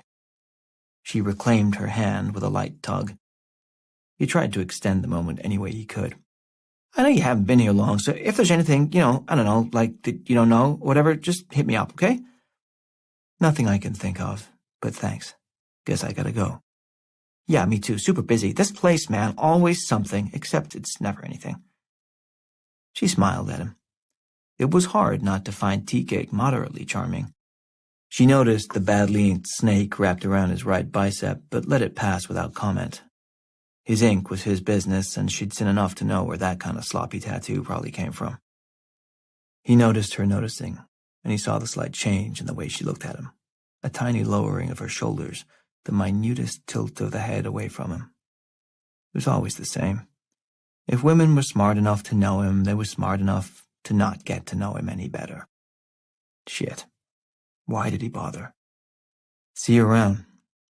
She headed for the door to the dock. He started to follow, but she glanced at him and the half-full trash can he was holding. "Didn't you want to dump that?" "All right, yeah, duh, right." She turned back to the door, and busted, Tea Cake had no choice but to head for the dumpster. He was almost there when she called out, "Oh, there might be one thing." He turned back. "Over on your side." "Yeah?" "Do you hear a beeping sound?" He looked at her for a long moment, and the voice in the back of Tea Cake's brain that had been trying to get a hold of his attention finally broke through. "See?" the voice said. "I told you there was a beep." Tea Cake looked at Naomi, his eyes lighting up with the realization. "Your side too?" 7. Tea-Cake and Naomi stood stock still in the middle of the floor on his side of the complex for a good 45 seconds before he couldn't take it anymore and had to say something. He usually found it hard not to fill silences, but being around her made it worse. I swear it was there before. Maybe if we... She held up a hand, stopping him. Naomi had patience. Another 5 seconds went by in silence, then 10, then 5 more. Then there it was. Right down at the bottom of human hearing levels, maybe half a decibel if that. But the numbers didn't matter. What mattered was that it absolutely positively was there. Beep. Their faces lit up in smiles, kids who'd just found their Easter baskets. Aha, she shouted. I knew it, he said, and they took off in opposite directions, he toward the north wall and she for the south. What are you doing? Naomi asked as they passed each other in the middle of the floor. It was over here. She shook her head vigorously. It was definitely over here, and she planted herself, still again, listening by the far wall. He called from across the room. Lady, I heard this thing for half an hour after I got in. It didn't register, but it did. You know how sometimes you know something but you don't, know it all the way, and then it just sort of pops up and... Will you please be quiet? I'm saying, this wall. You are very chatty. I know, it's a thing. Shh. He shushed. They stood still again. They waited the full rest of the minute. Beep. There it was again, like a starter's signal, and they took off, each to the other's wall, passing in the middle of the floor again, looking at each other with incredulity. What are you doing now? She wanted to know. What are you doing? It's over here. You were right. They reached each other's former positions, grinning. It was kind of fun, or a hell of a lot better than sitting alone staring at their monitors all night anyway. They waited again, trying not to giggle, failing a bit, but knowing they had 30 seconds to spare. Their eyes caught, both their faces wide and childlike. And wouldn't it have been nice if the beep never came again, and this moment could just last and last and last and... Beep. This time, nobody moved. Tea-Cake laughed. What? I'm afraid to say. You think you were right the first time. He nodded. Naomi looked up at the vaulted cement ceiling above them. It was steepled like a roof, but a shallower angle. The rake of the cement was funneling the noise, scooting it along the surface of the stone before dropping it down on opposite sides of the room. We're both right, she said. She crept to the center point of the room, trying not to make any noise, and waited. Beep. Her head snapped in the direction from which the sound had come. Now she had a beat on it. She eased over to the reception desk, reached behind the counter, and buzzed herself through the gate. She went to the wall 10 feet behind the desk, laid her ear against it, and waited. Beep. The sound was most definitely coming from behind this wall, but the other side was just another corridor, running along the interior of the first row of storage units in the ground level section. It wasn't until you walked back through the doorway into the reception area and stopped to look at the wall in profile, so to speak, that you noticed the extra space. There was about 18 inches more than there should have been between the wall in the reception area and the wall on the other side. Why would anybody do that, leave empty space like that? Tea-Cake asked. Insulation? Between two interior walls? That's some fucked up useless insulation. What is this, drywall? She asked. Yeah. You sure? I have hung my share of it. Beep. He looked at her. You want to call Griffin? Under no circumstances do I want to call Griffin. He caught the extra meaning in it and was disappointed. He tried that shit already. She shrugged. He's a pig. Could have told you that. Beep. She looked at him. So what do you want to do? Well, what I want to do is take that picture down, he said, gesturing to a large framed aerial photograph of the cave circa 1940s that hung more or less over the exact spot that the beeping was coming from. Pick up that chair over there. Now he pointed at the uncomfortable as hell metal office stool that was parked behind the desk. Smash it through that cheap-ass 3/8-inch gypsum sheetrock and see what the fuck is beeping back there. I'm okay with that if you are. He laughed. I said that's what I want to do, not what I'm going to do. Oh. They looked at the wall for a while. It beeped again. She couldn't take it. Oh, come on, we can hang the picture back up over the hole to cover it and bring in a piece of sheetrock tomorrow. I'll help you patch it up. Nobody'll know the difference. Why would we do that? He asked. Curiosity? Boredom? You get bored, it makes you want to smash through walls? Apparently. Don't you? He thought about it. Not particularly, but she was asking. Why did people always come to him with their shit, and why did he usually do it?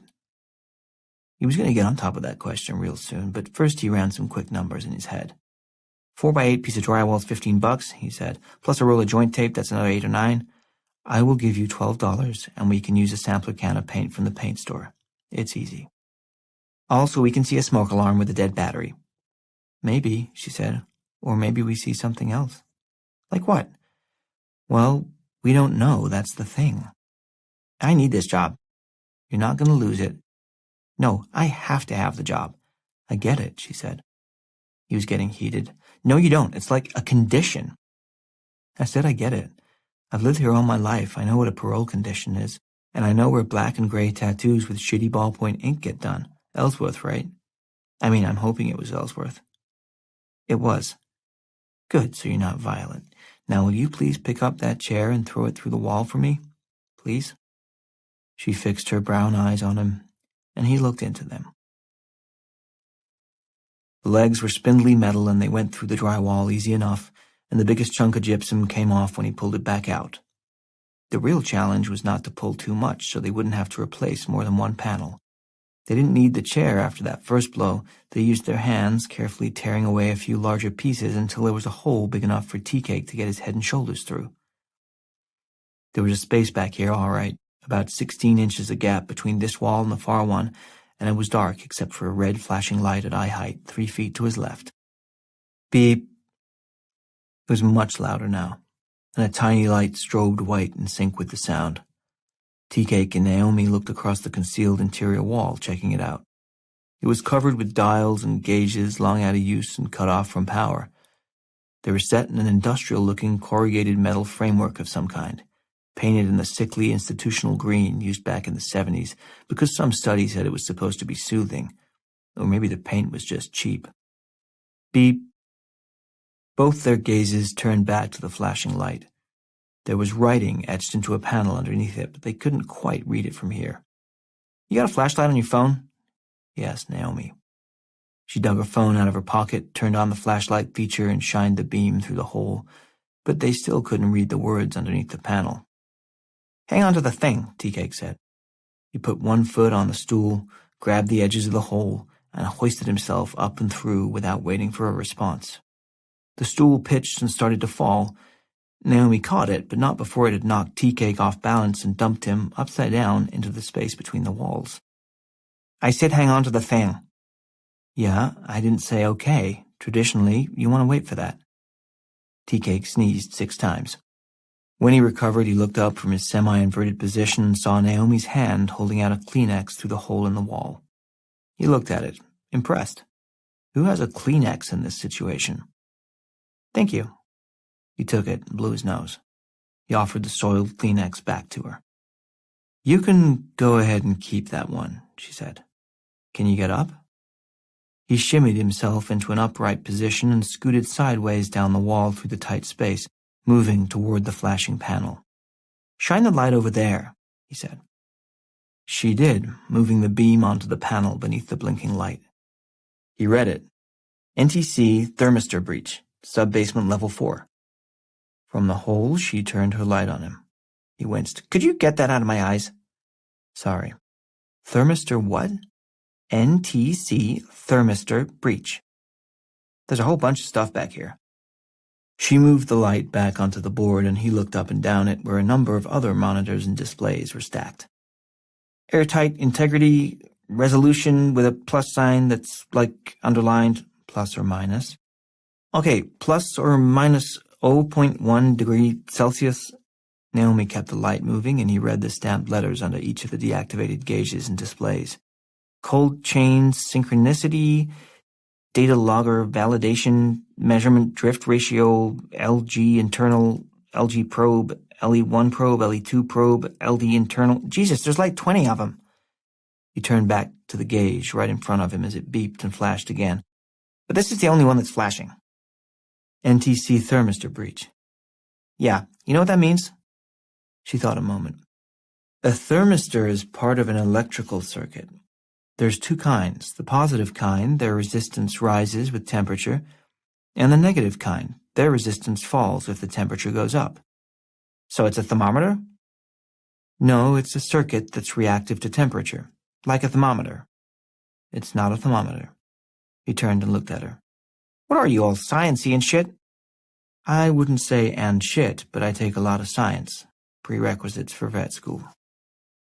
The alarm beeped again, and Tea-Cake turned back to it. This is 30 or 40 years old. How come it's still on? She shrugged. Guess they wanted to keep an eye on temperature. Beep. Why? He asked. Good question. And what the hell is sub-basement for? She shined her light in his eyes again. I thought there was only one. 8.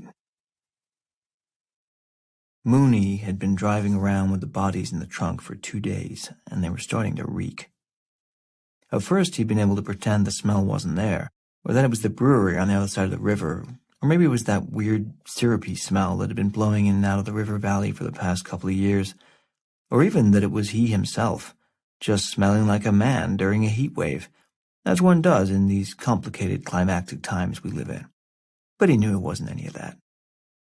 Mooney never did well in the heat, which was what had made Uganda such an odd choice. But hey, you don't always choose your path in life, sometimes it chooses you. Right now, life had selected him to be the custodian of the mortal remains of the 2 unlucky bastards in the trunk of his car, and so far, he was doing a shitty job of it.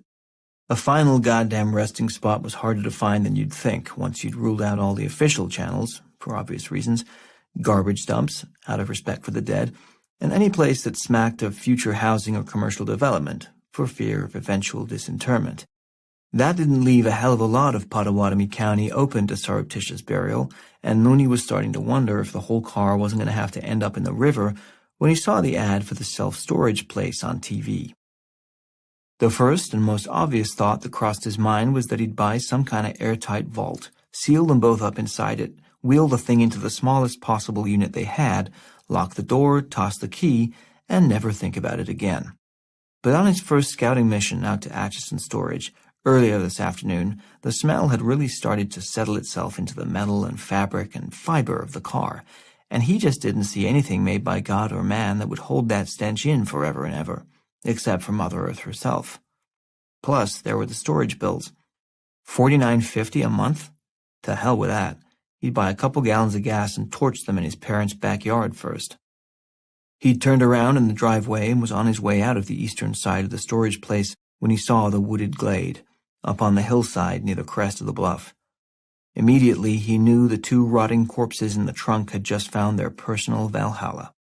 He hiked up onto the bluff, took a look around at the trees and the view and the peacefulness under the whispering pines, and he hugged himself. It was something he did sometimes. He'd wrap both arms around himself and squeeze, sometimes making a little cooing noise, just something to let him know he was alive and he was loved, even if only by himself at times. But from tiny acorns great oak trees of love do grow, right? This was the spot. He'd treat those poor dead souls properly, dig them a hole down under the frost line right here on this glorious, unbuildable bluff that overlooked the river on one side and a mountain of rock on the other. Those were 2 natural wonders that he could count on to stay exactly where they were, unchanged, for a good 40 or 50,000 years. The corpses would be undisturbed. Yes, this place would do nicely. So now he was back, under cover of darkness and with a shovel. He pulled off the driveway 50 yards short of the eastern entrance and killed the lights around 10 p.m. There was just one car down below in the parking lot, probably the guards, and it looked kind of familiar, but nobody guards an unlit bluff on the wrong side of the Missouri River, so Mooney figured he was safe over here. He got out of the car, went around to the trunk, and winced at the foul smell that was seeping out of the cracks along the edges of the metal. He turned his head away, took an enormous gulp of fresh air, turned back, opened the trunk in one swift motion, and got smacked in the face with the most assaultive stench he'd ever smelled in his entire life. It wasn't just that it smelled bad. You couldn't just say bad. That didn't come anywhere close to covering it. It's that the smell hurt. It was so powerful. It had a thickness to it, a body and form. The smell was all hands, and they were all over him, grabbing him by the face and throat and nostrils and lungs and forcing their thick fingers into him. Mooney snapped his head away as fast as he could, barely getting a glimpse of the rapidly decaying contents of the trunk. He fumbled around for the shovel. It should have been right on top. That was where he'd left it. How could it have moved? Jesus Christ, where was the goddamn shovel? Face still averted, he slapped his hand around the trunk a few times, an angry dad swatting at the kids in the back seat while trying to keep his eyes on the road. But every place his hand landed was worse than the place before. That part was wet, and this part was hot. Not just warm, mind you, but hot. But wait, here it was, hard and wooden and shovel. His fingers closed around the handle and he yanked it out of the trunk, slammed the lid, and practically collapsed, gasping for air. This couldn't be right. This smell could not be normal. Then again, what experience did he have? What did he know? Maybe this was how it went down when you died. If it was, quick mental note, he definitely wanted to eat better and exercise 4 or 5 times a week from now on because death was no party. Okay. When did he fire the last kill shot? What was that, 2 days ago? Less than that. He'd loaded both corpses into the car at 2 a.m. on Wednesday. That's 44 hours. How fast does a body decompose? He actually pulled out his phone and was about to Google that very question when the essential insanity of that act somehow managed to announce itself through the fog of his stench-choked brain. He put the phone away and started to walk up the hill with the shovel to dig the grave. He was 10 steps away when he heard the first thump. He turned. It had come from the trunk of the car. 9.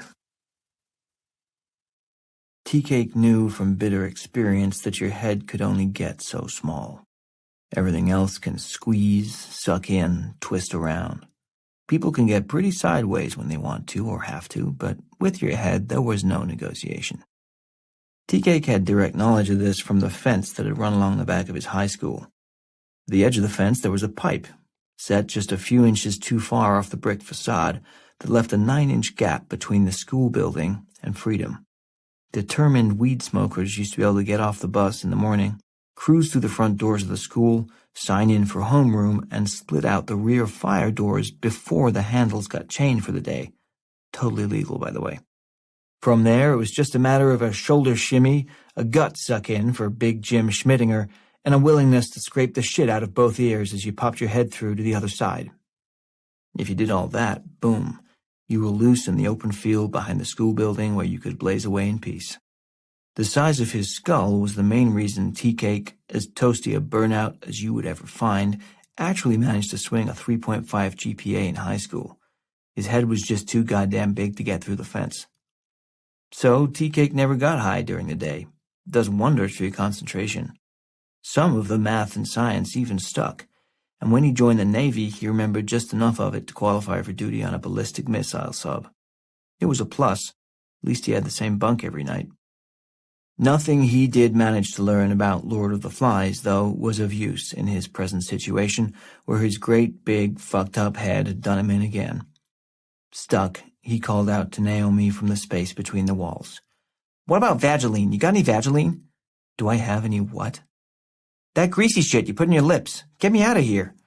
"Are you trying to say Vaseline?" "Whatever the fuck it's called. Naomi, get some lotion or grease or butter and get me out of here." She'd been trying like hell not to laugh for the better part of the last few minutes, and it was a battle she now lost. "Oh, yeah, no, definitely, yes, do that," Tea-Cake sputtered. "Yeah, laugh, 'cause this shit is, hilarious." He was still in the gap in the walls, and he'd wedged himself in good, in the precisely 9-inch space between two I-beams. He'd done well up to that point, sliding and twisting and pretzeling his body through the tiny open area toward what looked like an enormous map at the far end of the control panel wall. It was dark inside the gap and hard to tell, but it looked like a map anyway, and he had only been a few feet from it when he'd gotten stuck between the beams, and the entirety of his high school experience came flooding back to him. Now he couldn't move his goddamn head. "Lube, you gotta have some lube, right? Throw me it." Naomi took a moment to make sure she'd understood him properly before she poked her head in through the hole in the wall. I'm sorry, did you just suggest that I carry lubricant around with me? I wasn't. 'Cause that's some offensive shit, Tea Cake. I'd like to apologize and start over. I mean, I don't know, you got any dental dams in your pocket? Naomi, ma'am, I'm kind of freaking out here. She took a step back, looked up and down the length of the wall, and thought. Are you good for another $12? She asked. Although we wouldn't have to buy the roll of tape again. Tea Cake was in no position to negotiate. Do what you gotta do, lady. Just promise me you're not gonna pull on me, because at this point I think if the angle's wrong, my left ear is just gonna tear right. The legs of the metal stool crashed through the drywall 3 feet in front of him and startled him so badly he wrenched his body backward, ripping himself free from the head vise. He fell again, on his ass, in the narrow space that he was now more than ready to evacuate. As he got to his feet, he saw Naomi standing in the new opening. That repair was going to cost more than $12, by the way. She'd hit a seam right between 2 panels, and they were going to need 3 4x8s now minimum. She was staring in amazement at the wall beyond. Holy shit. Tea Cake got to his feet, rubbing his ears in pain, and slid forward until he was alongside her. The broken panels had opened up a section directly in front of the map-like thing he'd been trying to move closer to, and it was bigger and more detailed than he'd been able to see by the light of Naomi's phone's flashlight. It was an enormous, hyper-detailed floor plan depicting every room, conduit, pipe, and piece of wiring in what must have been the old military storage complex. There were hundreds of LED lights painstakingly placed all over the map, marking God knows what, but they were all long since deactivated or burned out. Except for one, all the way down at the bottom right corner. Its tiny bulb strobed white, in sync with the light on the warning panel nearby. Tea Cake came over to the schematic, kicked out the remnants of the broken drywall, and stepped out of the inner space, moving back into the reception area. He got a few feet away from the thing to get a better look. He stood shoulder to shoulder with Naomi. She looked at him. Your ear is bleeding. He reached up to his right ear, but she meant the left. She pulled another Kleenex from the pack she kept in her pocket, wiped his ear gently, folded it over, and pressed it there. Hold that. He did. He looked at her. No one had put a bandage on one of Tea Cake's wounds with their own hand since he was 11 years old. It almost moved him to tears. In fact, he thought he felt the first sting of a couple of them in the corners of his eyes. That was the last thing he needed, to bust out crying in front of her. What is the matter with me? What's the matter? She asked. She didn't miss much. Huh? You okay? Yeah, just, ouch, whatever. She turned and looked at the map. It's a schematic. She leaned through the wall and ran her hands along it, starting at the top, which was the ground floor. How many levels are there supposed to be in this place? 3, main floor and 2 below ground. There used to be 6, and they watched this stuff. Yeah, it was military storage since World War II. You know, weapons and what have you. They cleaned it out and sold it about 20 years ago. And they must have sealed up everything below here. She ran her hand down the schematic to the lower levels, which was the part they really cared about. See all the sensors? They're all in bunches down here. She was right. By far the greatest concentration of LEDs was on the lower 3 levels, the additional sub-basements. SB2 and SB3 were apparently sealed off and all their monitor lights were dark. The single flashing white bulb was on the very bottom level, marked SB4. But there was a large blank space, 2 feet of map at least between SB3 and SB4. Tiny scribbles of rock shapes seemed to indicate it was earthen. Tea Cake studied it, trying to figure it out. Who builds a sub-basement 100 feet below the other basements? You'd have to dig the whole thing out, build the bottom floor, then fill in again above it. That makes no sense. You want to go down and see it? He looked at her. How? It's sealed. That. She pointed to the far left side of the map where a thin vertical column rose up from SB4 through the earthen portion and skirted along the edges of the other sub-basement levels. It was narrow, with hatch marks drawn evenly between the long parallel lines all the way up. What is it? A tube ladder. How do you know? It's shaped like a tube and it looks like a ladder. How else would they get down there? She pointed to the hatchings. Look, these are the rungs. He was impressed. You must go to college, right? It's a waste if you don't. I go as much as I can, yeah. Then you should be smart enough to not want to go down there. Come on, she said. This is the most fun I've had in years. This is a night out for me.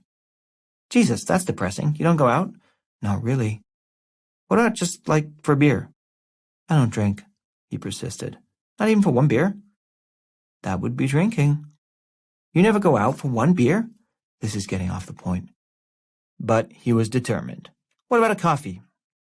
I thought you were fun, Tea-Cake. You started out fun. Me? I'm totally fun. I'm huge fun. You're the one who just said your best night out in years is vandalizing your workplace. I have an inquisitive nature. She held up her phone and snapped a picture of the schematic. Yeah, I can see that, and that's cool. I'm cooperating. You look at me with those eyes you got and you say, please throw your chair through the wall, and I'm on board. I throw my chair through the wall, and then you say, go crawl into that weird space and check it out. Still good. I'm into it. But then you come at me go down the tube ladder a couple 100 feet into the blocked off part of the fucked up government shit and see why the thermistor alarm is going off, and, a man's gonna take a second to think things through. You feel me? She waited a moment. You like my eyes? In fact, I do. That's very sweet. My point is, I'm kind of easy to talk into things. That's why I got the problems I got. People say shit like, wait in the car and keep it running. I just gotta run in and do something. Or, I know this guy in Dowsman needs a favor. And I say, yeah, sure. I just point the gun at my foot and pull the trigger. Is that what I do? Bang, ow, what a surprise. I blew my toe off. Should I do it again? Okay. But I have spent a lot of time working on my personal self and talking to smart people and learning to ask what's good for me and to not just dive into shit. Which is what I am doing right now, okay? I am taking a fucking moment. I understand. I respect that. It is very, very important to learn to tell everybody in the whole world to fuck off all the time. It took me forever to learn that. I'm not sure that was the exact message you were supposed to... But he glared at her, so she stopped and recharted her course. I'm sorry. I get you had some bad stuff happen to you. I was not being cool. Okay. Good. That's more like it. He took a deep breath and let it out again, then pulled a flashlight off a battery charger on the wall next to the desk and headed for the gate that led deeper into the building. You coming or what? 10. Mooney must have stared at the trunk of his car for a solid 5 minutes.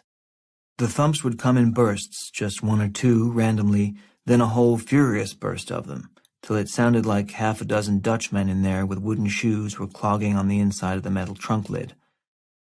The whole car would rock like crazy, then it'd stop again, and everything would go still for 10 or 15 seconds, while Mooney pondered the impossible nature of what was occurring. He'd use that moment to question his sanity, his judgment, his ability to correctly perceive reality, his past history with drug use and abuse, and then the dancing Dutchmen would start back up again. Of course, it was not possible. Not in the slightest. Dead things don't come back to life. Decaying corpses don't reanimate. But there was something alive in his trunk. Two somethings. Wedged in there with the spare tire and the toolbox and the gun case, and they weren't having any fun. In the end, it was Mooney's essential decency that made him open the trunk. His goodness and kindness as a human being. Because the level of suffering going on 3 feet away from him was intense. And what kind of person allows another living thing to endure that sort of agony? What kind of person stands by and does nothing? Mooney didn't open the trunk because he was stupid. And he didn't open the trunk because he was scared. And he didn't open it so that he could kill them again. He opened the trunk because we are all God's creatures. Thing of it is, even God would have taken one look at that cat and said, that shit is not mine. The trunk was only about 6 inches open when the first paw came out, claws flexed wide, slashing at the air like it wanted to rip the whole atmosphere a new one. Mooney fell back at that point and the cat did the rest. It leaped straight up, banging into the trunk lid and sending it swinging open the rest of the way. The cat landed on all fours, still in the trunk, and it snarled at him, a look of such profound, intense hatred that Mooney's response came without thought of any kind, a purely synaptic reflex. I'm sorry, he said. Yes, Mooney apologized to the cat, and it was really the only sensible response. The animal was a mess, and it was all his doing. He'd put the .22 slug through the side of the cat's head, and even that small caliber was enough to blow off the other side of its face. Now the half-cat would never wow the ladies again. Its fur was dark and matted with blood, its eyes a sickly bright yellow, and unless Mooney was hallucinating, which he still imagined, hoped, really, was entirely possible, its midsection was expanding as he watched. But the cat looked good compared to the deer it was standing on. Tuesday night had started out substantially better than this for Mooney just over 48 hours ago. In need of a little distraction, he'd taken himself to the movies with a real quick stop at Turdick's Liquor and Cheese first, where he'd picked up a six-pack of Bartles and James exotic berry wine coolers. He didn't love flavored booze, but they were the only wine coolers that were cold and came in plastic bottles. The plastic ones had screw-off tops and didn't make a racket if you happened to drop, say, the fourth one on the floor of the movie theater. At his last Mooney's private movie night and wine party, a bottle had slipped through his popcorn-greased hands, and the excruciating clatter of it hitting the cement and rolling down the sloping theater floor felt like it had lasted half an hour. Just about every head in the place turned, and that kind of silent group disapproval was something he could have gotten at home for free. So, he was no dummy. Plastics. Wine coolers go down easy. The problem is the sugar headache. But if you bring 5 or 6 Advil, you're fine. Mooney was a big fan of the A-vitamin and never left the house without it. So by the time he drove away from the Regal 18 on Highway 16, he was more than fine. He had a nice buzz, and the movie wasn't half bad either. Mindless enough that you could tune out for whole chunks and not get lost, but not so stupid that you felt bad about yourself afterward. He could have done without some of the language. But the best part of all was, he still had 1 wine cooler left for the drive home, and it wasn't even completely warm. Life could be kind. He waited till he got through all 3 stoplights in town before he opened it. Mooney had a hard and fast rule. He never, ever drank while driving in the busy part of town, and he rarely texted or went online behind the wheel, unless, it was going to be super quick. He was a concerned citizen who cared about his fellow man, so he didn't crack the plastic lid on his 6th wine cooler until he'd hit the long, flat, dark stretch of 16, where it started the big bend. You're going to want to, but you just can't blame the accident on the Bartles and James. That wouldn't be fair. Yes, Mooney's blood alcohol was flirting with .15 and his reaction time was down, but 250 pounds of aggressively stupid animal that springs out of nowhere and stands frozen on the center stripe of a dark highway right in the middle of an unlit curve, that asshole has to be factored into the equation too. Character is destiny, and that dumbass deer, that beautiful creature of God, that thing's character was drawn within the limitations of a non-sentient brain. It stood there, unmoving, as the car closed the last 50 feet on it. It just hunched there, watching death come hurtling at it, staring at the car like exactly what it was. There's a goddamn good reason for that cliché, so maybe it was fitting that the first thing that hit the deer was the headlight. The rest was a gruesome blur, and Mooney panicked and blacked out most of it, as he did sometimes when things got weird. Next thing he knew, he was standing over the wounded animal on the shoulder, staring down at its broken, twitching form and holding his father's .22 pistol. He kept it in the trunk for situations just like this, which, believe it or not, were not all that uncommon around here. Mooney knew what he had to do. It wasn't hard. You point the thing and pull the trigger and put the beast out of its misery. That's what any decent human being would do, and there was no law against it, neither God's nor man's. The animal was clearly suffering, its mouth opening and closing soundlessly, steam rising from its blood as it spilled out onto the asphalt, still hot from the exceptional heat of the day. Just kill it already. But Mooney had never killed before, never knowingly. He didn't even like swatting flies. It tended to send him off into flights of creepy reverie, reflections on his place in the universe. He'd always figured he was a Buddhist at heart. Weren't they the ones who were on about reincarnation all the time? Or was that the Hindus? Whichever. The ones who cared, the ones who loved all living things. That was him. But now, here he was, faced with the bang! The gun went off while he was still mid-thought, and it hit the wounded animal in the gut. It screamed. Oh, great, now a gut shot the fucking thing. How can this have happened? I'm a warm and sensitive and humane person, and oh my God, what is that horrible sound this disgusting animal is making at me now? I feel bad enough. What is it, hacking spit at me?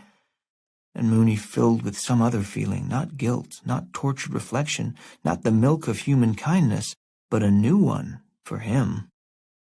Rage. Pure, undiluted rage at this senseless animal that had ruined his night his mental state, and the front left end of his car. He raised the gun again, put it to the deer's brain this time, and blasted away. More than once, way more than once. In spirit, it was more of a murder than a mercy killing, if anybody was keeping karmic score. The crying jag Mooney had afterward in the car lasted a good 10 or 15 minutes.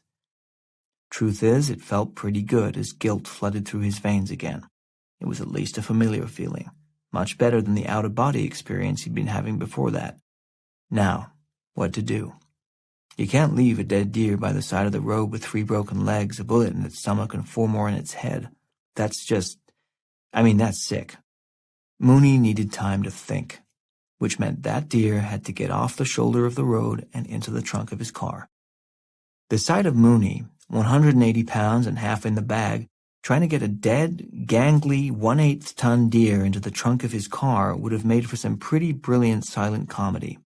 It may well have taken all night if not for Tommy Seipel, the driver of a 2015 Lexus. Tommy saw what was happening, pulled over immediately, asked one question, "You loaded?" And sensing Mooney's answer would be in the affirmative, threw his own considerable bulk into helping hoist the mangled deer into the trunk. He slammed the lid on it, wiped his bloody hands on Mooney's t-shirt, spoke a handful more words, "I'll get the fuck out of here if I was you," and went back on his way. Mooney occasionally knew good advice when he heard it, and this was the best advice he'd heard in years. He jumped behind the wheel, slammed his door, and did as told, driving off with the dead deer in his trunk. As he drove, where to exactly, he started thinking about the deer in those last gut-shot moments, when it seemed to be spitting at him, and he got enraged all over again. What exactly had gotten to him about that? Was it the temerity of the animal to accuse him of not being able to handle so simple an act as a mercy killing? Was that thing calling him inept? Unable? Telling him he couldn't hold up his end of the deal? Something had triggered a rush of bad, inadequate memories, but he'd taken care of that, hadn't he? He'd answered any questions quite definitively, with 1 or 2 or, okay, fine, 4 more squeezes of the trigger. No, I am capable, quite capable, thank you. I settled that shit, but good. And hey, what about my parents' fucking cat while I'm at it?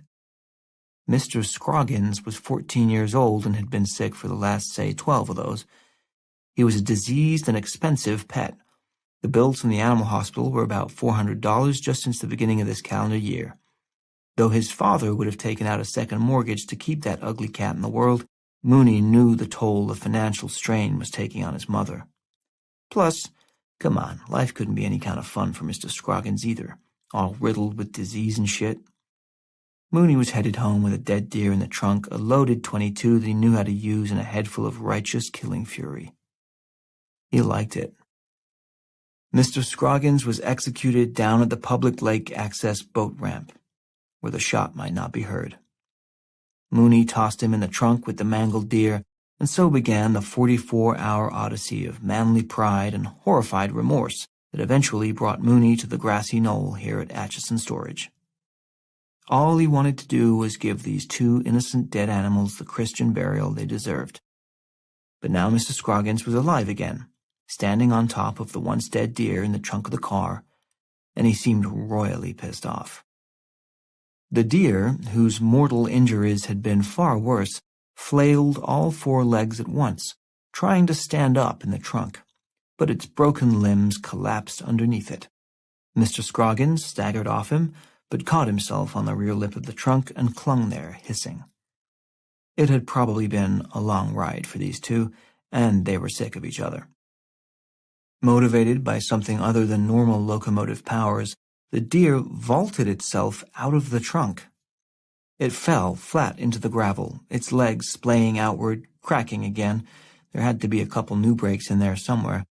Then it hauled itself up on all 4s, bounded up the hill, and just kept running upward, disappearing into the night. Mooney had staggered back when the trunk first flew open, and good thing he'd put 6 or 7 feet between himself and the car, because Mr. Scroggins just missed him when he sprang off the rear bumper, claws extended, half jaw snarling and spitting. Apparently, Mooney's apology had not been accepted. Mr. Scroggins landed on all four paws, turned as if in reaction to a sound, and ran up the hill in the same direction the deer had gone. But the cat stopped at the first tree he reached, a tall pine, and threw himself at it, catching hold of the bark and starting to climb. Mooney got up and walked closer, staring in amazement as the cat climbed the tree with incredible determination. There were no stops, no hesitation, no second thoughts, only upward movement. The branches thinned near the top, but still the dead cat climbed, swaying on this one, nearly breaking that one, but losing no speed and no sense of purpose.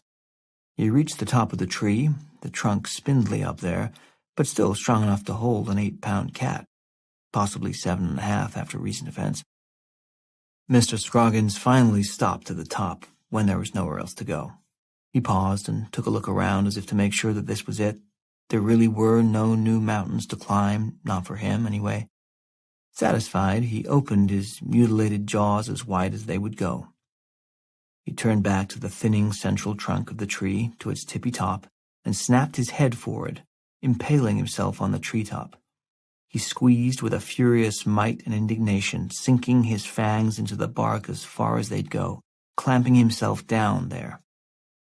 From below, Mooney watched, slack-jawed. You almost never see this kind of behavior from a common house cat. Thus secured to the very top of the very tall tree by his embedded fangs and his commitment to his cause, Mr. Scroggins began to grow. His remaining cheek billowed, his legs swelled up like 4x4s, his stomach ballooned out in both directions, and if you were close to him, which thank God you were not, you would have heard his tiny ribs snapping like matchsticks, one after the other, broken by the tremendous gastric pressure from within. Mooney was unaware of even the existence of Cordyceps novus, much less how it had apparently come to penetrate the trunk of his car. He just stared, dumbfounded, at the swollen, once-dead cat at the top of the tree. How in the name of Jesus? Mr. Scroggins burst. Had Mooney not felt the need to express his understandable amazement in audible terms, his mouth would not have been open when the cat guts hit him in the face. 11. The central hallway through the ground floor level of Atchison's storage was 200 feet long, with white louvered garage doors running the length of it, 30 per side. There was a pristine beauty to it, if you were into symmetry and the vanishing point, that optical illusion that makes a pair of infinite-seeming parallel lines appear to intersect far on the horizon. If you had to walk that hallway and a few others like it a dozen times every night for your job, it was boring as shit. But tonight, Tea-Cake was walking it with Naomi. They were headed for the elevator at the other end, impossibly far away. Naomi had the picture she'd taken of the schematic up on her phone, and she scooched the image around, finding the elevator on the map and sliding it down to sub-basement 1, where the tube ladder's top entrance points seemed to be. Tea-Cake was nervous talking. Gets down to it, the whole thing's just a terrible idea. Don't pay for storage. Don't ever pay for storage. I've seen half a mountain of shit come into this place, and almost none of it ever comes out, except for the super short-term stuff.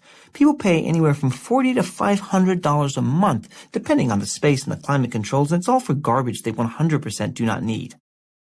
That's a little judgmental, isn't it? Not really. These are sick people, man, most of them, and the storage place, they're slick, it's sales, they know what they're doing. They handle it like they're slinging rock on the corner. Take, for example, somebody's got to move, right? They get foreclosed on or whatever. This place gives them the first 30 days free. People figure, hey, cool, I don't have to throw nothing out. I'll just move some of my extra stuff in here. Figure it out for a month, no rush. Then I can eBay some of it and toss the rest without ever paying a dime. But that never, ever happens. Nobody moves out of here. So your ratty couch that you don't even like anymore and your old Christmas decorations and your parents' sheets that you kept after they died for some reason, now they're all just exhibits in your sad museum. Oh, hey, no, that don't fly, fuck nugget. It stopped, abruptly, seeing something on one of the white doors. He went to a storage closet, unlocked it, took out a heavy-duty bolt cutter, and returned to the third unit back on the left. There was a brass padlock hanging from the latch, sticking up at an angle, an extra lock put on there by the renter. Tea-Cake snapped it off with one squeeze of the bolt cutters. They ain't supposed to add their own locks. Ours are the onlyest ones you gotta use, so we have access, like in case there's illegalness going on in there. What kind of illegalness? By way of an answer, Tea-Cake pulled his master key out from the retractable keychain reel on his hip, put the key into the main lock on the unit, flicked it open, and cranked up the door. He immediately regretted it and proved the wisdom of the adage, don't open a door unless you know what's on the other side, if any such adage existed. Inside the unit, 24 55-inch Samsung flat-screen TVs, still in the factory packaging, were neatly stacked in rows, leaning against the walls. My mistake, Tea-Cake said. Everything's cool. He closed the door again, and they continued down the hall. She looked at him. He shrugged. I don't care what they got. They just can't hide it from me. Rules is rules. She looked at him. Why do you talk like that? Like what? Like you're from the hood. This is how everybody I know talks. You know me, and I don't. You got any other objections to how I am? She thought about it. Not yet. They got to the end of the corridor and pushed the button for the elevator. He looked at her while they waited. You don't talk much, do you? He said. Not as much as you. Nobody talks as much as me. She looked back down at her phone, moving the image down the ladder through the earthen part toward SP4. He had more questions. So, you got college, you do this sometimes, what else? That's not enough. Not really, you don't get many shifts. How do you know? He shrugged. My job is to watch the monitors. Yeah, I see you too. The elevator arrived and she got in first. He followed. The doors closed. You get what, maybe 2 nights a week? He said. So far. So, you got another job? Sorta. You got people? Do I have people? Of course I have people. Tea-Cake, what's your real name? Travis, Meacham. Travis, you're kind of sucking all the fun out of this. The truth was, he knew she had people, and he knew exactly which people she had. But there was no way to bring it up without seriously creeping her out. Her first night at work had been exactly 2 weeks ago, and he'd noticed her on the monitors immediately. She was taking a shift usually filled by Alfano Cololo, an enormous Samoan who had to go 300 pounds easy. The camera in the eastern reception area was placed close to the desk, and Alfano so dominated the screen that his absence one night fairly screamed at Tea-Cake to take notice. Truth, who would not notice a thing like that? When Alfano sat on the little metal stool, he was a man-mountain who appeared to be eating a 4-legged metal insect with his ass. When, that Thursday, 2 weeks ago, Tea-Cake looked up and saw Naomi there instead, a heavenly choir sang in his head. He'd stared at her image that night with the intensity of a teenager monitoring his Facebook likes. She sat, she stood, she did her rounds, and always she walked in beauty, like the night. He'd memorized that poem in Ellsworth. They'd had to pick something and learn it by heart for explorations in poetry, and that was the shortest of the ones you could pick. He knew the poem, but he didn't know the poem until he saw Naomi on the monitor. When she showed up for work again 2 days later, he studied her on the monitors for hours, absorbing as much detail as one possibly could from a 540-pixel image. She had a book with her that night. He couldn't quite get the title, but he loved her focus, the way her brow furrowed up at parts. He loved the way she turned the pages. He loved that she even read at all and didn't just stare at her phone like everybody else. When she wasn't back until the following Sunday, he realized she was a fill-in, that she was grabbing shifts when and if she could get them, and that there was a very real possibility that she would never be back again. So, he told himself, it wasn't really that he followed her after work. Yes, he did leave 5 minutes early so he could zip around to the other side of the bluffs and be near her parking lot when she left. And yes, he did swing out onto the highway just after she did and keep his car a safe and unthreatening distance behind hers on the road at all times. And yes, he did speed up when she sped up and slow down when she slowed down and make the same turns that she made until he eventually reached her place of residence. But he knew in his heart it wasn't with weird intent. He was just trying to engineer a casual run-in. It just didn't work out. Once Naomi left the Atchison parking lot, it was kind of hopeless. all country highways till he got to her apartment complex, and then how on earth could he pull up in the car next to her at her building and say, "Oh, hey, don't you work where I do? Didn't I see you on the monitor a couple times? And man, isn't it weird that you live here 12 miles away and I was going the exact same way, but my car started making this weird sound, so I had to stop right here in the parking lot of the very same apartment building where you live? Isn't that bizarre?" He couldn't say that. The smoothest motherfucker in human history, arguably Wilt Chamberlain, couldn't have pulled that one off. So, rather than scare her, Tea-Cake had just sat in the car, waiting till she went in, pretending to be absorbed in his phone. It was a flip, by the way, so if she'd noticed him, she might well have wondered what the hell he was staring at. He waited till she got inside, then he waited some more just to see which light went on, then he waited a teensy bit more just to see if, well, because he did, and before he knew it, almost an hour had gone by, and he really honestly was about to go when the door of the place opened again, and he saw her come out with the little girl. There was no question that the girl was her daughter. Some things you can just tell. They looked alike, for starters, but it also was the way Naomi held the little girl's hand. Nobody holds your hand like that except your mama. The little girl was cute as hell and dressed in clean, pressed clothes, a detail Tea-Cake noticed because his own clothes when he was a kid had always been dirty as shit. He blushed, right there in his car, embarrassed, not because he was stalking this poor woman and now her kid, but because of all the times that he went to school in filthy clothes and with an unwashed face. But this little girl was what a kid was supposed to look like. She was clean and bright, and her mom had given her a good breakfast. He just knew she had, even though she'd come off a 12-hour shift and hadn't slept since God knows when. Naomi had come home and made breakfast, maybe even put some cinnamon sugar on the kid's toast the way she liked. The little girl was talking a mile a minute, and Naomi was listening. Not yeah, cool, kind of listening, but trying to actually make sense of what the kid was saying, which had to be nonsense. I mean, how much can a 4-year-old say that matters anyway? He didn't know, but from what he'd heard, the percentage was pretty low. Mostly it was just, "I want more frosting," or some shit. They got to the car, the little girl got into a car seat in the back, and Naomi stood there, waiting, her hand on the door, as her daughter finished her pointless point. Tea-Cake rolled down his window, just a little. He was close enough, just barely, to make out a few words. Not the little girl's. Those were all faint and little girly and coming too fast from inside the car, but he could hear what Naomi said in response after waiting till her daughter stopped for a breath. "I hear you, sweetie. That stinks." And then she closed the door. That was what killed him. It wasn't, "Oh, come on, it's not that bad," or, "Honey, please, we're late," or, "That's some stupid, ridiculous bullshit. You gotta learn to shut up when you talk to people." It was, "I hear you. That stinks." It was all he ever wanted from people when he talked to them. To be heard. And this lady gave it to a 4-year-old after being up all night. And all that's best of dark and bright meet in her aspect and her eyes. So what Tea-Cake wanted to say that night while they rode down in the elevator, what he was dying to say was, "You're fucking awesome with your daughter." But is there a good way to ease into that when you're not even supposed to know she has a daughter? So instead he said nothing.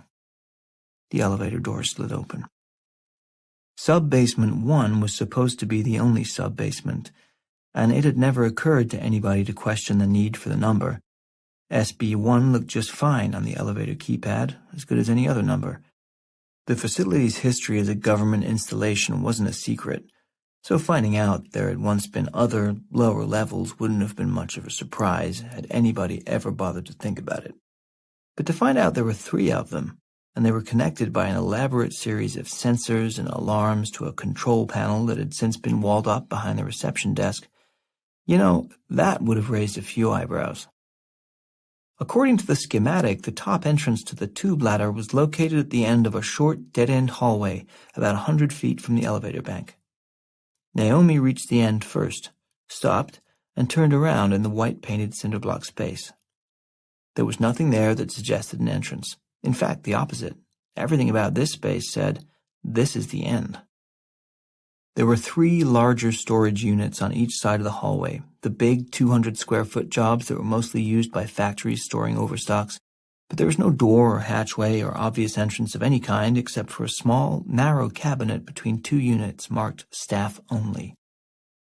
Naomi looked from the map to the hallway to the map. I don't get it. You sure it's here? She held the map out to him. Look for yourself. He took the phone, held the map one way, then the other, slid it around a bit. Naomi went to the far wall, the dead end, and smacked it a few times here and there with the flat of her hand. Solid. She knocked, tapped with a fist. Cinder block, she said. If it's behind here, we'd need a sledgehammer, or a jackhammer. Yeah, I'm not down for that. Tea-Cake turned the phone upside down, looking at the schematic again. He looked down at the floor. That's interesting, man. He zipped the keys out of his keyring again. Had to admit he loved the metallic zing that it made whenever he pulled them out. He'd never been a person who had more than one key before this job, and went to the narrow maintenance cabinet. He opened the cabinet, took a claw hammer off a tool rack, and went back to the same spot in the hallway where he'd been standing, about 3 feet from the cinder block dead end. He moved till his back was against the wall, got down on all fours, and tapped the hammer once on the floor. It made an unpromising chunk sound. That's concrete, she said. Yep. He crawled forward, brought the hammer down again. Same sound. He kept crawling, tapping the hammer every 6 inches or so, getting the same sound every time. It's a concrete floor, Travis. Weird to hear my real name. He kept moving, kept tapping the hammer on the floor. Sorry, she said. It bothers you? Can't decide. Yes, he could, and he already had. It didn't bother him. He loved it. His heart skipped a beat every time she said his name. He couldn't wait till she said it again. Please say it again, just one more time. Dong! He'd nearly reached the center of the hallway, and when he brought the hammer down there, it produced a hollow, metallic echo. He looked up at Naomi. She grinned and squatted down on the floor next to him. He held up the phone, swiping to enlarge a certain portion of the screen. Right there. That semicircle made of dashes, kind of shaded gray. Can you see it? Yeah, barely. That's the entrance. They just painted over it. Together they looked down at the floor. He spun the hammer around in his hand a couple of times, thinking. He sat back. Okay, look, there's no way we could hide this shit we're about to do. What are we about to do? Wreck some more stuff, he said. But here's how I see it. Part of our job is security, and there's an alarm going off, It's too late to call Griffin. He's wasted by now, and he wouldn't know what the fuck it is anyway. He'd just call corporate, but there's nobody at corporate either. It's not like there are self-storage emergencies and they got operators standing by. See what I'm saying? The only other people I can think of to call are the cops. To say there's an old smoke alarm or something going off in the basement? Exactly. Ridiculous. But here we are, and there's an alarm going off, and this whole place is stuffed to the rafters with incredibly valuable personal belongings. Right, this stuff is meaningful to people. This is true, what you're saying. I've always felt that way. He was warming up to it now, feeling the creative buzz of getting your story straight with somebody. There's an alarm going off, and we are guards. We are people of the security profession. We're more like clerks. Stay with me. Yes, it is a shitty job, but it is our job. It's our responsibility. Yes, plus we're curious, she added. Yeah, but we leave that part out. She wasn't a natural at lying. That's all right. He knew enough about it for both of them. We in? You know I am. Watch your eyes. She raised a hand and turned away, and he spun the hammer around so it was clawing down and swung it at the floor hard. The hollow metallic boom was louder.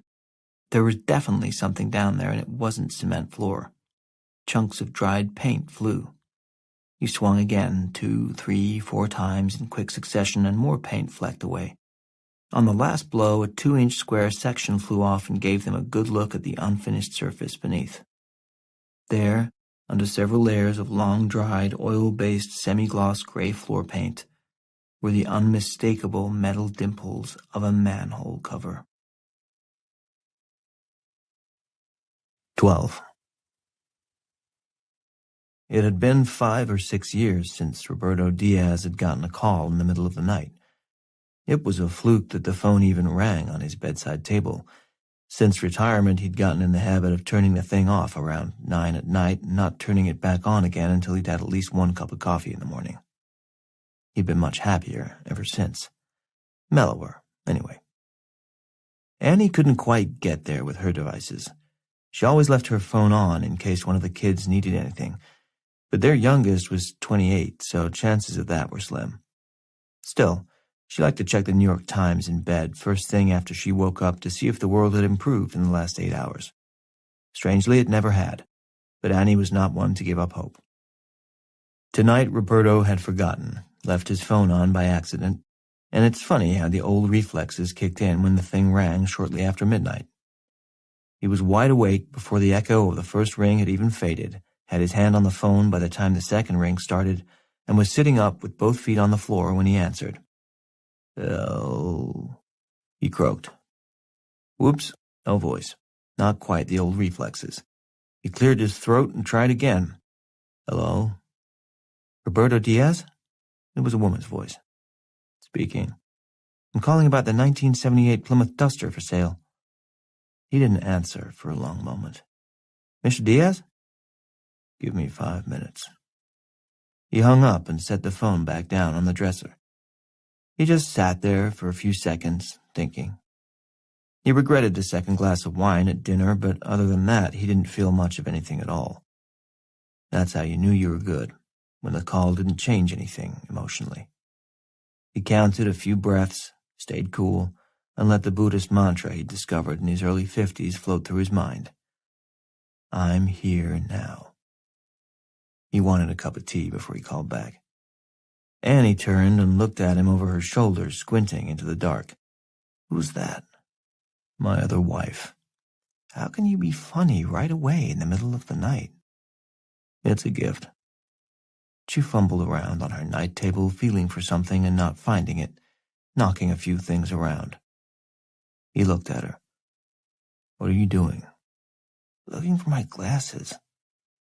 Why? She rolled over and looked at him. I don't know. She glanced around the room as if to make sure everything was still in its place, then turned back to him. One of the kids? No, don't worry. She paused. Oh, God. If it wasn't one of the kids and he hadn't yet told her that somebody they knew was dead, then it could only be them. It was more of a tired, oh, God, that she let out than a fearful, oh, God, the kind of, oh, God, you'd say if you found out the cable had gone out again. Yep. Who? New voice to me. Somebody's having a panic attack. He leaned over and kissed her on the forehead. He never had cheated on her, or even thought about flirting anymore after the experience in Australia. He was grateful for that, and for her, every day. Go back to sleep, he said. I'll make it quick. He got up and pulled on the clean shirt and pair of pants he kept hung over the chair so they'd be easy to find in the dark. Talk about old habits. Annie rolled over and snuggled back into her pillow. Don't make it too quick. Wait till I'm asleep again, okay? Wasn't born yesterday, gorgeous. She muttered something sweet and inaudible and was back asleep by the time the door closed. The unexpected was still routine, even after all this time, and the calls had stopped seriously disrupting her sleep years ago. Roberto loved being in the North Carolina house more than any other place he'd ever owned, rented, or visited. It wasn't a great house, not by a long shot. It was late 80s construction and the walls were too thin. You could hear water in the pipes no matter where you were. They probably should have torn the whole thing down and built a new one 10 years ago when they bought it, but aside from the fact that it would have cost a fortune they didn't have, a teardown seemed incredibly wasteful. Mean, almost. The house had behaved well in the world. It had done what was asked of it with minimal complaint for 20 years, and it deserved better than a bulldozer. They bought it as is, recognizing its flaws, and made plans to repair and remodel in 2 stages. They fixed and painted the inside first, right after they bought it, and put off the decaying exterior for as long as possible, until the rotting porch and the leaking roof and the patchy siding, riddled with wasp nests, could no longer be ignored. Finally, they took a deep breath, got out the checkbook, and started the exterior work 4 years ago, just before they both retired.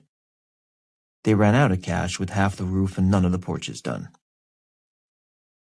They didn't actually run out of money, not literally, but there were financial lines they had long ago said they'd never cross. Loans they would not take out, T-bills that would not be sold, and damn it if they were about to break their own rules now when they were so close to having enough to leave a decent college fund for each of the grandkids. So Roberto learned roofing himself, and how to build a deck, and how to grin and put up with the manly condescension when he went back to the hardware store for the third time in the same day with more dumb questions. Just before Thanksgiving of last year, 2.5 years after the last professional help had left the premises, almost 4 years after they'd started work on the outside, and a full decade after they'd bought the place, the house at 67 Fig Tree Road was done. There was a chair on the back porch, a rocker that was good for Roberto's bad back, just to the left of the screen door. It was his favorite spot in the world as he knew it, and he knew a fair amount of the world. That spot was where he sat now, waiting for the kettle to boil, wondering at the warm, misty March air that should have been neither warm nor misty. Back in the kitchen, he got to the kettle before it had a chance for a full-throated scream. He poured the hot water into the strainer. He stared out the window while he let it steep. $6,200 to move the kitchen window from the driveway side to the backyard side, the most extravagant thing he had ever done, and he regretted it for not 1 minute since, and poured a few drops of milk into the tea after exactly 3 minutes. He'd picked up the milk habit while on the London detail. Turns out the milk cuts the tiny bit of acidity in the tea leaves. The things you learn. He took a sip and went to the broom closet on the far side of the room. It was a funny, angled one that wasn't much good at holding anything, but it was the compromise solution to a thorny electrical problem he'd run into when he insisted on designing and building this one corner of the cabinetry himself. He'd allowed no help from anyone else, wouldn't even let anybody in the room while he was working on it. Now Roberto took the brooms and mops out of the closet, pulled out the tall vases from where they were stored in the back, and took out the small mixer that couldn't seem to find a home anyplace else. He used a hidden key to unlock the lock on the angled panel inside, swung it open, and entered the combination into the safe.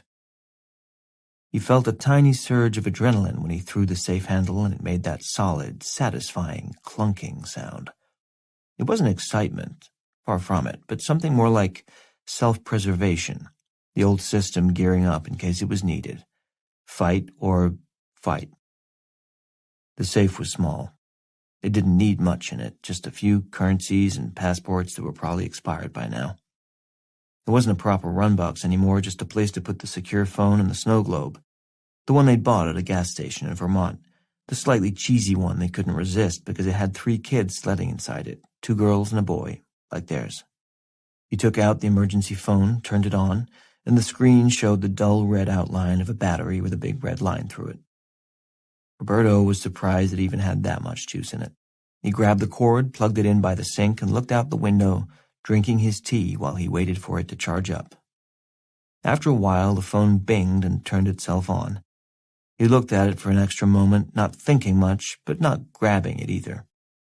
He wasn't going to rush. It was just over 5 minutes now since he'd asked for that many, and the world wasn't going to end if he took an extra 30 seconds. That was one of the nice things about being older, how comfortable you became with the idea of conservation of energy, of deliberateness of style. Youth was all wasted movement and noise production, thinking that the more you looked like you were doing something, the more you really were, when in fact the opposite was most often true. Do you have the patience to remain completely still until the dirty water settles and you can see clearly?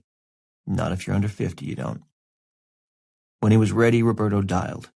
The phone rang once and the same woman's voice answered. Fenelon Imports, 0474 Blue Indigo. Thank you, Mr. Diaz. What's up? We're getting a temperature breach alert from a decommissioned facility in the Atchison mines in eastern Kansas. He paused. I'm here now. Mr. Diaz? Yeah, I'd wondered about that, given the weather changes. Are you? I wrote a memo in 1997 on that very subject, he said. I don't see it in the file, and I called about 5 years after that. and 6 or 7 years after that. So you are familiar with that situation? She asked. Yes. Is it something we need to worry about? Yes, it's something you need to worry about. We thought, as a decommission facility, what time did the alert come in? He asked. He heard a pause and some keys clicking while she checked on a computer. 3:11 p.m. Central Standard Time. And you're just calling me now? It took some time to figure out whom to call. What if I didn't answer? He asked. Who does it say you call next? It doesn't. Roberto took a breath and looked out the window. Okay. I'm 73 miles from Seymour Johnson. I can be there in 90 minutes. I'll need a plane from there and a car waiting on the other end. I'll drive the car myself. Nobody else goes. Is it your opinion that this qualifies as a heightened threat? My opinion is it qualified as an exceptional threat at 3:11 p.m. She paused. I'll see what I can do about transportation. I'm not finished. I don't have any equipment. What do you need? Everything on the list? I'm sorry, Mr. Diaz. I'm just not familiar with... I wrote an ECI white paper in '92. It's compartmented and stored in the clean vault. It was 25 years ago. You'll need different software to read it, but I archived the program along with it and a floppy drive to run it. Get Gordon Gray to clear you. Only Gordon Gray. You don't need to call anybody else. Read the report and have everything listed in Appendix A. I mean everything, every single thing, in the car in Kansas when I land. Understood? I can't do all that without multiple authorizations. What's your name? You know we're not just your first one. Even a fake one. Something to call you. She hesitated. Abigail? Definitely not a real name. The slight rise in her voice gave that away. She enjoyed the flight of fancy. Good for her. That's probably why she got into this line of work, and she didn't get to use it much, handling dead file out calls at Fort Belvoir in the middle of the night. Okay, Abigail. Remember those good grades you got in high school? And the sports you trained your ass off for? The college you fought to get into? The number of times you said no when people wanted to go out and party and you knew you had to stay in and study? Remember the looks your family gave you when you told them what you wanted to do for a living? The abuse you put up with your first year in the department, and the personal life you've given up for the last, I don't know, from your voice it sounds like maybe 10, 12 years now? 8. Okay, so it's getting to you quick. That happens. But all those sacrifices, all the shit you had to eat just because you wanted to do what was right for your country, this is what it was for, Abigail. Yes, sir. He could tell by the tiny quaver in her voice that he could still give a good we're in the shit now speech when he needed it. Get the stuff on the list. I'll be at Seymour at 2:15 a.m. EST. He hung up. Annie woke up, unprompted, about 2 hours later. Fast asleep one second, wide awake the next. She came out to the kitchen where there was one light on over the sink. She knew what she'd find in there even before she came in the room. Roberto would have washed and dried the mug from his tea and put it away, the same with the strainer. The kitchen would be unchanged from the way they'd left it when they went to bed, except for the snow globe. It would be sitting on the counter, next to the coffee machine, on top of a single sheet of plain white paper, on which he would have drawn a heart with a red Sharpie. That's how it was. Annie stared at the snow globe for a moment. She picked it up and gave it a shake. Snow fell on the kids and their sleds. On the one hand, it was kind of nice to see the thing again.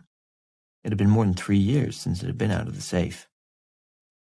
On the other hand, she wished to hell they'd picked something else to use for the signal. The next 4 hours. 13. However long most people imagine it takes to chip half a dozen coats of dried paint, and a thin overspread of concrete away from the grooved edge that runs around a manhole cover, it was way longer than Tea Cake and Naomi had figured. If they hadn't found the wide-slotted screwdriver in the tool cabinet, they might never have gotten it open at all. They took turns with the tools. You couldn't strike more than 6 or 7 hammer blows in a row without needing a break from the painful vibrations that shot through your hands, as if you just hit an inside fastball with the thin end of the bat. Twice Tea Cake hit the screwdriver too hard. He'd thrown both tools down and rolled around on the floor, clutching his palms between his thighs, showing off the breadth and originality of his curse word vocabulary. Naomi was more methodical, aiming her blows carefully and measuring their impact. Her progress was steady and considered, and hers was the final blow, the one that chipped away the last chunk of paint and concrete and made the cover move a fraction of an inch. "You got it!" "Get the pry bar," she said. He grabbed it from the closet, wedged it into one of the 4 slots evenly spaced around the circumference of the cover. The metal disc came up with a slight whoosh of decompression as the fetid air from below swapped places with the clean air above. Tea Cake wedged the bar in farther, pushed down on it as hard as he could, and got the handle end almost all the way down to the floor. "Stand on it," he told her. She did, 1 foot at a time, pinning the bar to the ground once all her weight was on it. Tea Cake wiggled his fingers into the 3-inch gap between the cover and the ground. "Don't put your fingers in there," she said, but he didn't answer, because they were this far and there was no other obvious, easy way. Plus, she hadn't said it with much conviction, and he knew that what she really meant was, "Put your fingers in there." But that was okay, because they were on the same page at this point, in it together all the way. He strained like hell, wishing he'd stayed with the chest and upper body work he'd done for a 1.5 years at Ellsworth. He would have dearly loved for her to see some of that now, because he had been cut, man, and he'd been really proud of it. It was such a change. He'd been a skinny kid for as long as he could remember. But almost the minute he got out, he felt puffy and ridiculous, so he'd cut out the gym work and hadn't missed it at all. Well, maybe he missed the feelings right after, when everything was flowing and you felt sort of happy and angry at the same time. That sensation was cool. But really, if she could have seen him then... Although, I don't look that bad now. Was she just looking at my biceps a second ago? Or, oh shit. His mind had wandered and he was losing his grip. The thing was slipping. He was going to drop it. Tea Cake dug in, snapped back into the moment, bent his knees, and got the cover up past the tipping point. He leveraged it onto its edge and had planned to lay it down the same way he picked it up, but his muscles were screaming at him now. "Why didn't you do this when we were built for it, asshole?" As soon as he got it all the way up on its edge, he gave the manhole cover a shove and it rolled away toward the wall. It didn't go far, though. It must have weighed 200 pounds, maybe 250, and after 6 or 7 feet it started to tilt over and arc back, rolling right toward them.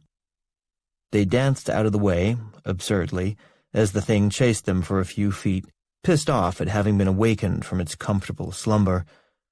The metal rim ground across the floor a few inches from their toes, described one last dying circle in the hallway, and very nearly fell right back into the hole it had just been covering. That would have been a scream. It settled like a spinning quarter on a tabletop, making a grinding cast-iron racket, until it finally came to a rest, upside down, just in front of him. When the echo faded, Tea Cake spoke. Looking back, maybe I could have just slid it to the side a little bit. Well, sure, we know that now. If he didn't love her already, he loved her for not telling him he was a fucking idiot the way his old man would have. She didn't say much, but when she did talk, it wasn't to give anybody shit, not even as a joke. Naomi picked up the flashlight, the one he'd grabbed upstairs. She clicked it on. They walked forward to the edge of the hole, got down on all fours, and shined the light down into it. The light was bright, the batteries fresh, but there isn't much any flashlight can do to illuminate a vertical cylindrical shaft that runs 300 feet straight down into the earth. The metal ladder ran along one side of it. A ton of newly raised dust floated in the stale air, stirred by the removal of the lid, but other than that, there was only the dark. They looked at each other.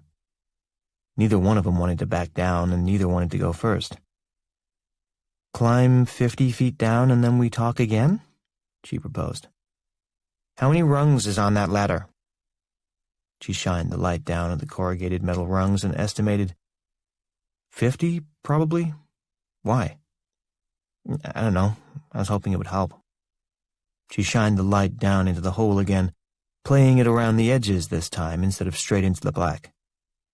Some distance below, there was the dim outline of an indentation in the side of the shaft.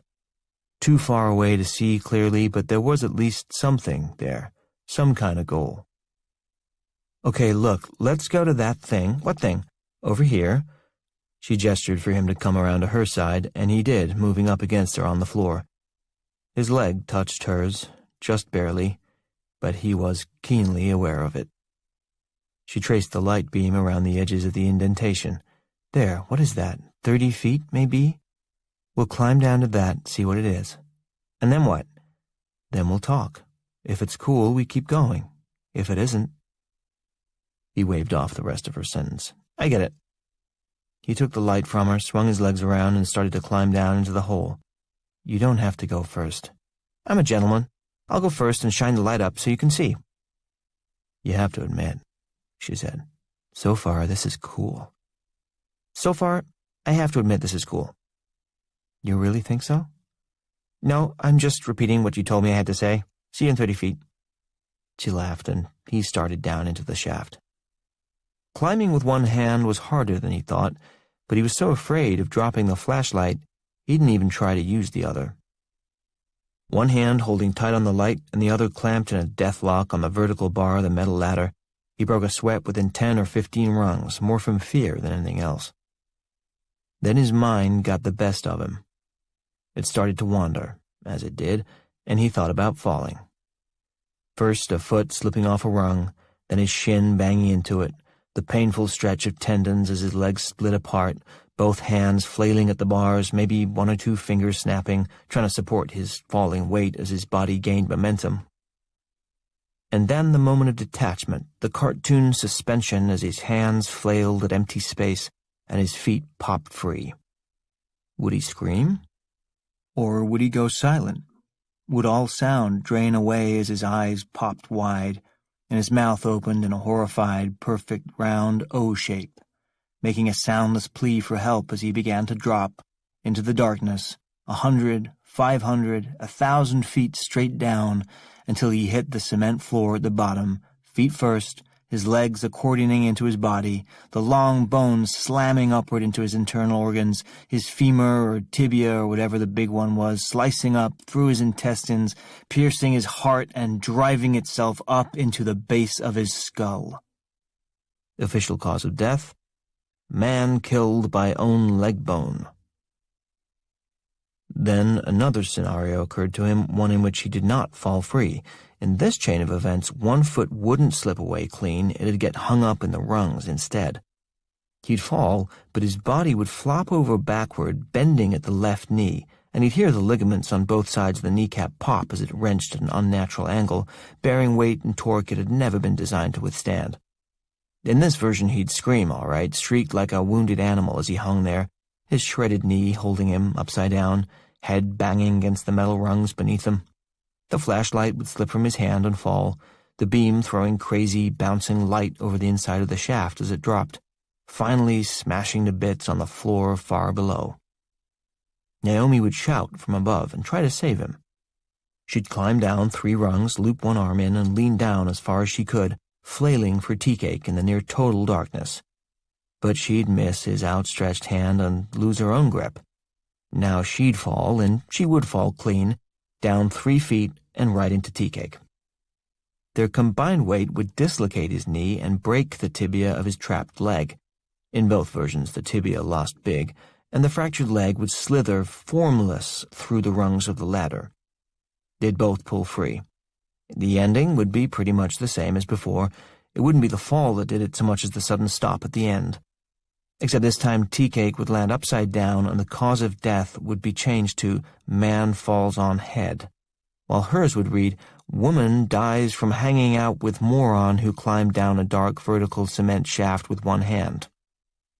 Tea Cake's mind hadn't just drifted, it had gone off on a little wander-yar, but at least it had killed some time, and they'd already gone down 34 rungs, reaching the gray indentation they'd seen from above. Crooking one arm through the rungs, Tea Cake brought his feet together, steadied himself, and turned the light to shine it on the side of the concrete shaft. "It's a door." Naomi came down to just above him and looked at it. 3 characters, and in retrospect they didn't have to climb down here to hazard a good guess as to what they said. SB2. She nodded. "Yeah, that's what I figured. Want to keep going?" Tea Cake didn't think he'd gotten what he'd paid for yet. He hadn't smashed up his employer's wall, hammered through a cement floor, and vividly pictured 2 distinct and gruesome versions of his own death so he could stare at a closed door with SB2 written on it in faded black letters. Without answering her, he shoved the flashlight in his pants pocket, still switched on and with the beam pointing upwards so it could light her way. With both hands free, he'd move a lot faster. They continued down.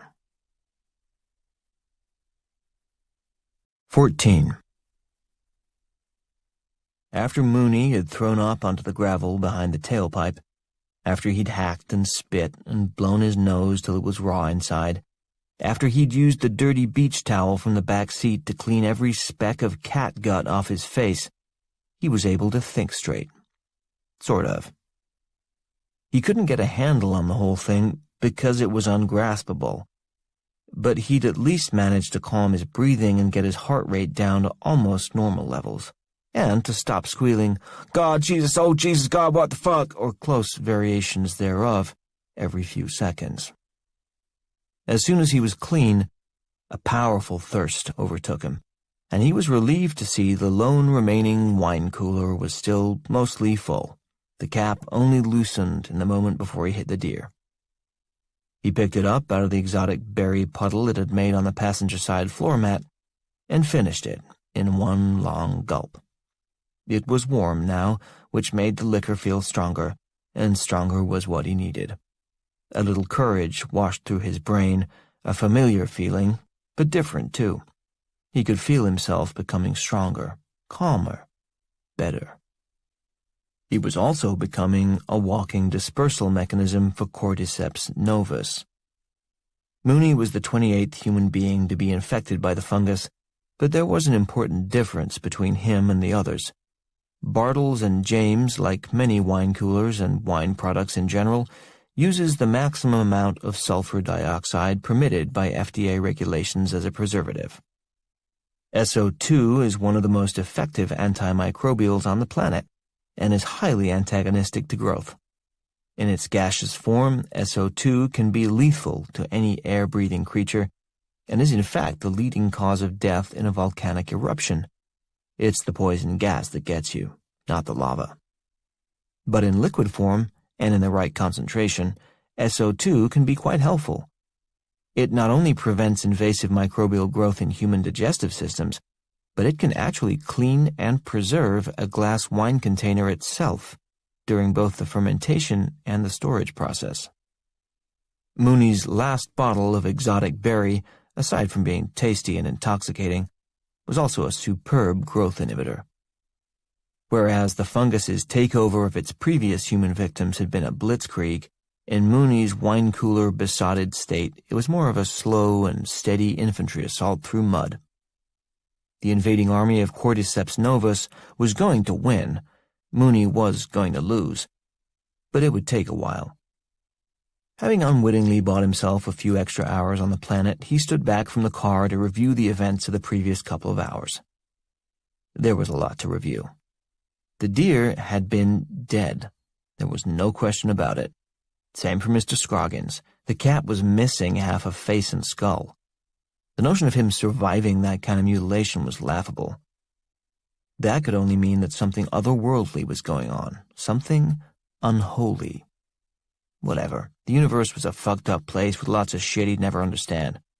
But what about me? Specifically me, Mooney, where do I stand in all this? What do I really do after all?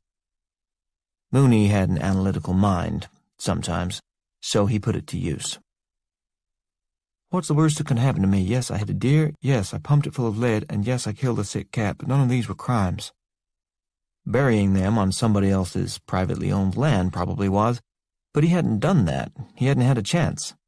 The dead deer had run away, and the half-cat climbed a tree and exploded. It's as simple as that, officer. So fear of police could be dismissed. He'd done nothing illegal. That left only fear of societal condemnation and fear of God. Well, the only way society was going to condemn him was if it knew he was a weirdo and an animal killer, and there was no evidence of that other than whatever was left in the trunk. He edged over to the car, the first time he'd come within 6 feet of it since its occupants decamped. There were no guts in the empty trunk, that was good, but the deer had bled a fair amount. It had also left some weird green-brown ooze that covered half the floor of the trunk. Must be the shit that comes out of you when you die or something. Whatever, this could all be cleaned up. This was totally doable. This was a garden hose, a couple of old towels, and maybe 20 minutes of his time. Nobody would ever know. So fear of societal condemnation was off the list, too. Unfortunately, that left the biggie. God knew. God knew all this shit, and he could not possibly be pleased. It wasn't that Mooney feared for his soul. His personal concept of God was a bit more Baroque, more Old Testament. He'd seen enough of life to know that God was big into retribution, and the sicker and more ironic, the better. Yes, he was kind and loving, but he also invented colorectal cancer. And is there a supervillain anywhere ever who came up with a more diabolical way to take somebody out than that? Don't bother checking, there isn't. Yes, God had most certainly taken note of what Mooney had done tonight, disapproved, and started unleashing his righteous fury. Bringing the innocent creatures back to life to torture him had been step 1, spattering his face with offal was step 2, and Mooney knew for certain he didn't want to wait for steps 3, 4, and 5, whatever they might be. He needed to apologize. The last time he'd decided he owed God a mea culpa, it had cost him almost 4 years of his life. But he was hoping he could wrap this one up in a couple hours on his knees. St. Benedict's Abbey on 2nd Street was open all night, and he'd used it before when he needed to atone. The place was run by actual monks, a Franciscan order, and the black-cowled robes conveyed a judgmental asceticism that felt pretty legit. The modish wooden pews couldn't have been Vatican-approved, but there was a granite slab that ran the length of the floor in front of the altar, and Mooney had spent many hours on his knees there, praying for divine forgiveness of one sort or another. The stone was pockmarked and uneven, so after the first 5 minutes his knees would start to ache, and by the time a full hour had passed he would be in so much pain he couldn't focus. When his transgression was bad enough, Mooney would stay so long that the skin would grind into the inside of his pants, and when he stood, whole layers of flesh would tear away. By the time he got in the car, the blood would be seeping through the knees of his pants, and that was the sign that he'd done things right, and they were square. Of course, there was the time no amount of penance at the Abbey was enough. To all of those prayers, God's answer had been a consistent, "Fuck no." Half an hour on his knees to ask for the strength to resist her? No. A full hour on his knees to ask for forgiveness after he fucked her, and more important, might I please just this one time have a pass on consequences? Could she please not be pregnant? Nope. Another 2 hours to ask God to guide her with his wisdom and judgment and convince her to marry him? Forget it, asshole. And finally, he'd spent 3 days on his knees, coupled with fasting so severe that he'd fainted. He fainted so many times that Brother Dennis had asked him to either stop coming or at least use a kneeler. But the object of those prayers was vehemently denied as well. The baby did not die in utero. The baby was not stillborn. The baby was healthy and was his daughter, his bastard daughter with Naomi Williams. Though the entire rest of the Snyder family had forgiven him, it was abundantly clear that God in heaven had not and did not intend to do so for a good long while. Mike, he was still Mike back then, came across Luke 12:48 the day after she'd brought the baby home from the hospital. But the one who does not know and does things deserving punishment will be beaten with few blows. From everyone who has been given much, much will be demanded, and from the one who has been entrusted with much, much more will be asked. Clearly, God was not screwing around this time. He was demanding an Isaac in the desert type sacrifice, and Mike Snyder just had to figure out what it was. The advantages of joining the Peace Corps were numerous. Escape, the chance to serve his fellow man. Escape, a settling of accounts with the Lord, and, oh yeah, escape. Sadly, they rejected him. Turns out the Peace Corps looks for college graduates with decent resumes and real skills. You know, people who actually have something to offer. Who knew? Service Brigade, Inc., however, would take just about anybody, provided you were not currently under indictment in your country of origin. The brigade had a contract with the Ugandan government to build affordable housing for a modest fee, which in local terms meant a fee that was highly inflated and heavily kicked back to the government officials who distributed it. Whatever. Mike was out of a bad situation at home, Service Brigade was willing to pay him a decent amount under the table, and his family thought he was a saint, so he took it. Within a few weeks of his arrival in Uganda, the local workers he was teamed with started calling him Mooney, short for Mooney Yaga. He liked the sound of it, so even after he found out that Mooney Yaga means one who bothers other people in some goddamn African language or another, he stayed with his new name. He was Mooney. It was a fresh start. He returned home to Atchison just a few months ago, was given a hero's welcome and drawn into the uncomfortably tight embrace of his family once again. He'd regretted coming back almost the minute he got there. As soon as he felt their brimming eyes on him, judging the living shit out of him, telling him they forgave him for everything, for his weakness, for his cowardice, for what had turned out to be his complete lack of artistic ability. They'd tried to get him to take an interest in his daughter, to at least go see Sarah, but that wasn't going to happen. Her mother, sure, that'd be hot, but not the kid, never the kid. But Naomi wouldn't see him at all. 3 days after coming home, Mike had started planning how to get out again.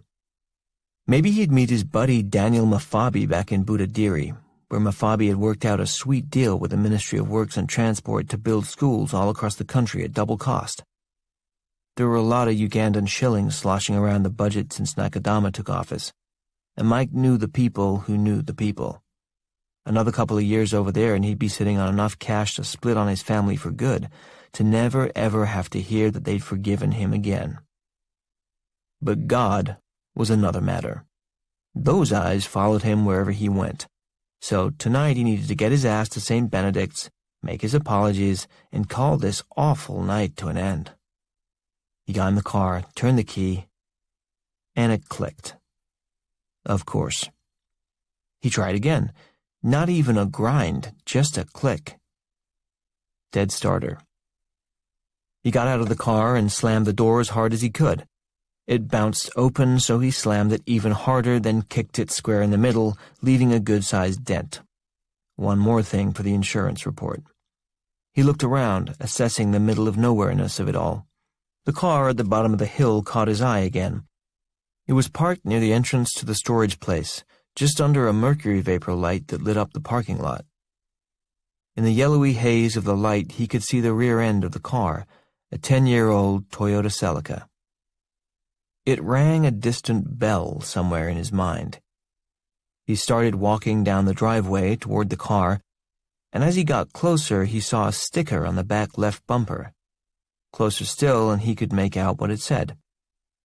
Proud parent of an AHS Honor Roll student, 2012. Unbelievable. He knew that car. It was Naomi's parents' car. Or it used to be. It was probably hers now. He'd had some good times in that car. He started to smile and walk faster, drawn to the car as if by the ghosts of makeouts past. He'd heard she was going to school and working nights someplace. Evidently she was here, right here where he needed her, when he needed her. And if that wasn't Providence speaking to him, what was? Mike took a deep breath of the moist night air, feeling better now, definitely better, thinking more clearly. Go inside and find Naomi, that's what I'll do, find Naomi, find Naomi. Growing more comfortable in his body and mind, improving by the minute. He walked faster, stretching out his neck. Everything was going to be okay. Naomi would be so happy to see him. Things were clarifying. 15. Tea Cake and Naomi had reached the bottom of the ladder, and damn, it felt good to put his feet on solid ground again. The flashlight in his pocket had been shining upward the whole way, and Tea Cake had long since settled into a kind of trance, his body moving mechanically, step down, slide hands, step down, slide hands, step down, slide hands. No use looking down, since it was all just a big black inky puddle down there. Step down, slide hands. He'd hesitated briefly when they reached the gray door for SB3, but Naomi hadn't even bothered to look down. And if she had, he would have grinned and kept on, knowing perfectly well neither one of them would settle for anything less than making it all the way to the bottom at this point.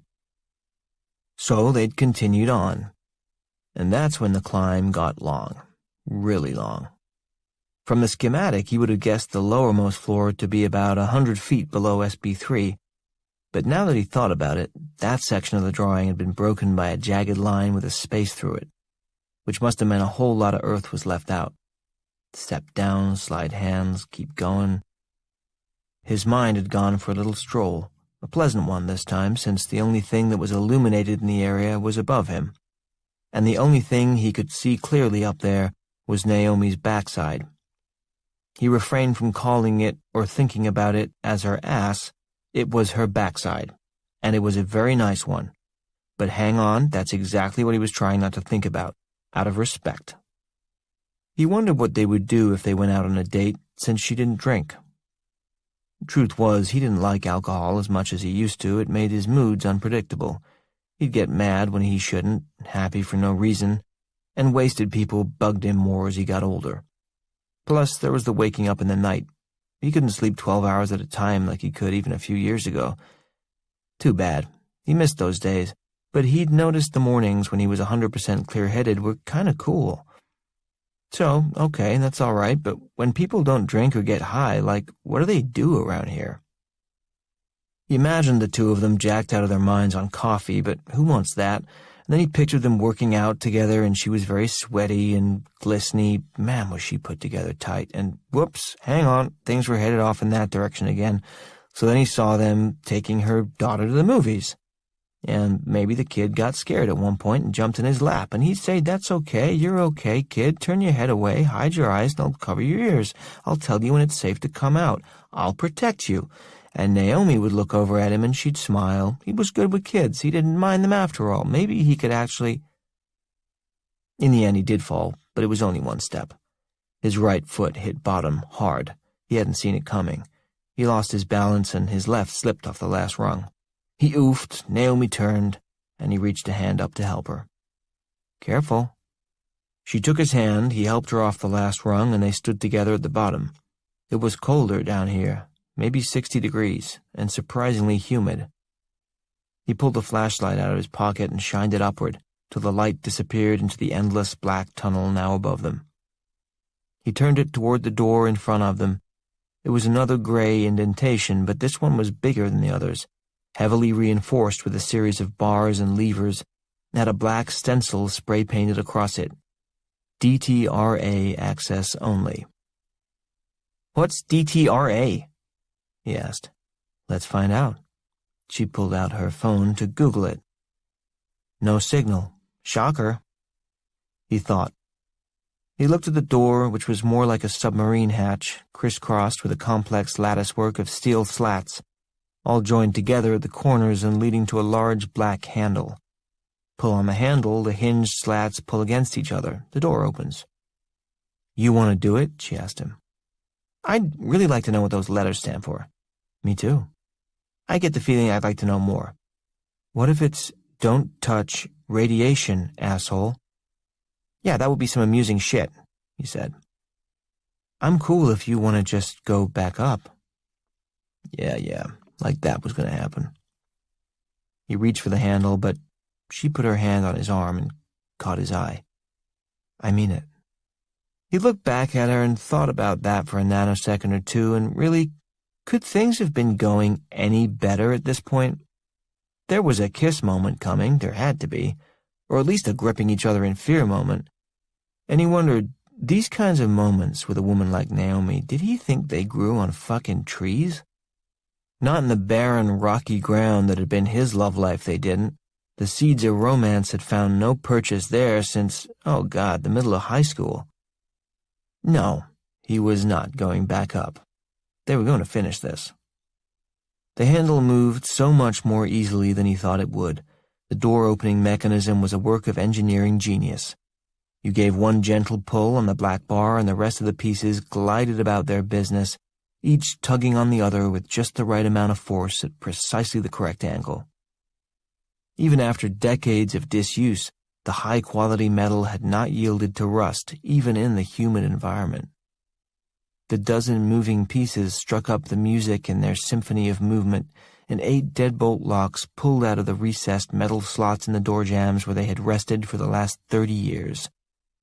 Tea-Cake pushed the door open. Something rushed out and slammed into them, but it wasn't anything nearly as horrible as what their imaginations had been conjuring. It was cold air. Cool, really, maybe 50 degrees. After the climb down, they'd both worked up a half-decent sweat, so when the blast hit them, it woke them right up. After the cold, the second thing they noticed was the sound, a whooshing that was coming from right over their heads like water rushing through pipes. Tea-Cake raised his flashlight toward the source of the sound and saw that was exactly what it was. They were standing on water pipes, a dozen of them, side by side, lining the ceiling of the underground tunnel, and water was circulating through them fast. It was a low ceiling down here, so Tea-Cake stretched up to reach them and his hand came away wet. The pipes were sweating. Naomi looked at him. Hot? Cold. Freezing. I don't hear any pumps or anything. Tea-Cake looked at the moisture on his hand. But they're sweating. Must be humid down here.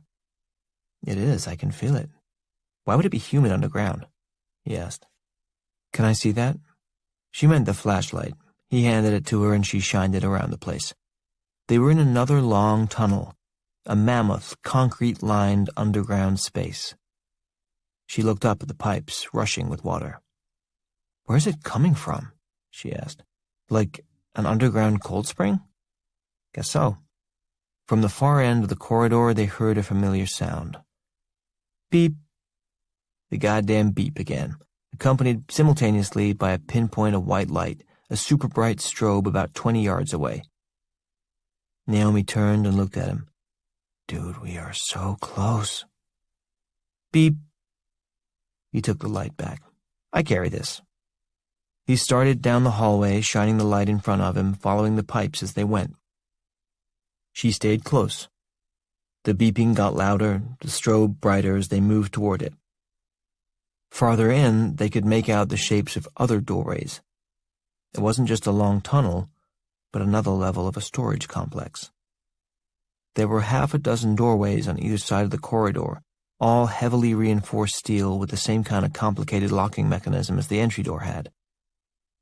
There were panels and sensors outside each door, but they were all deactivated. 2 of the doors had been left open altogether, but a quick shine of the light inside showed them to be empty, just blank concrete walls and vacant space. To be fair, there could have been more to the rooms than that, but Tea-Cake had little interest in going into them, or even diverting the light away from the path ahead for long enough to get a good look. He had a plan, a very clear plan, both short-term and long-term. Shine light, walk forward, figure out goddamn beeping, get your ass back upstairs, ask for her number, call it a night. Steps 1 and 2 of his plan were going fine. The beeping continued to get louder, the strobing light brighter. As they drew close to the source, though, step 3 was looking to be a real bitch.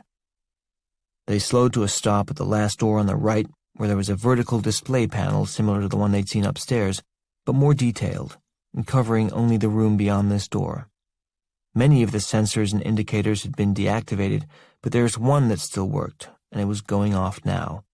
NTC thermistor breach. Tea-Cake looked up because the whooshing of water through corrugated metal pipes was even louder down at this end of the hall.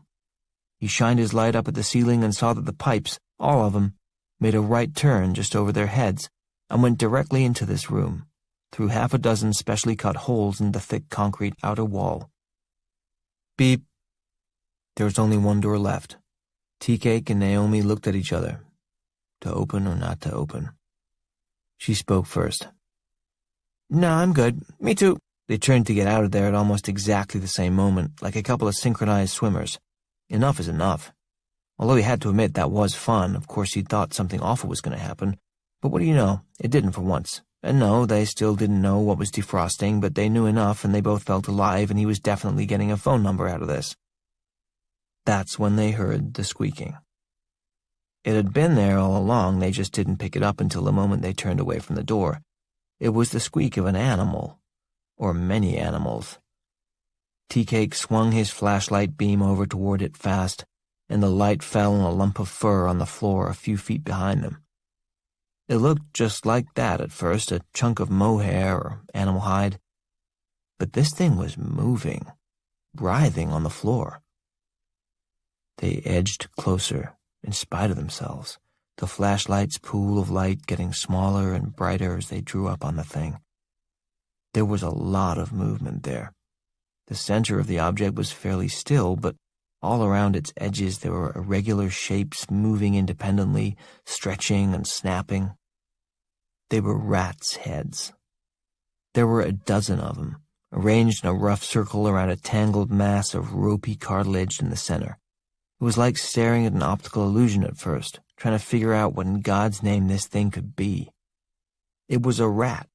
It was one rat, but it was also a dozen rats, fused together into one body at the tails, all screeching and snarling and biting at each other. 2 or 3 of the heads were still, cannibalized by their neighbors. Blood dripped from the rats' teeth and flowed from missing ears.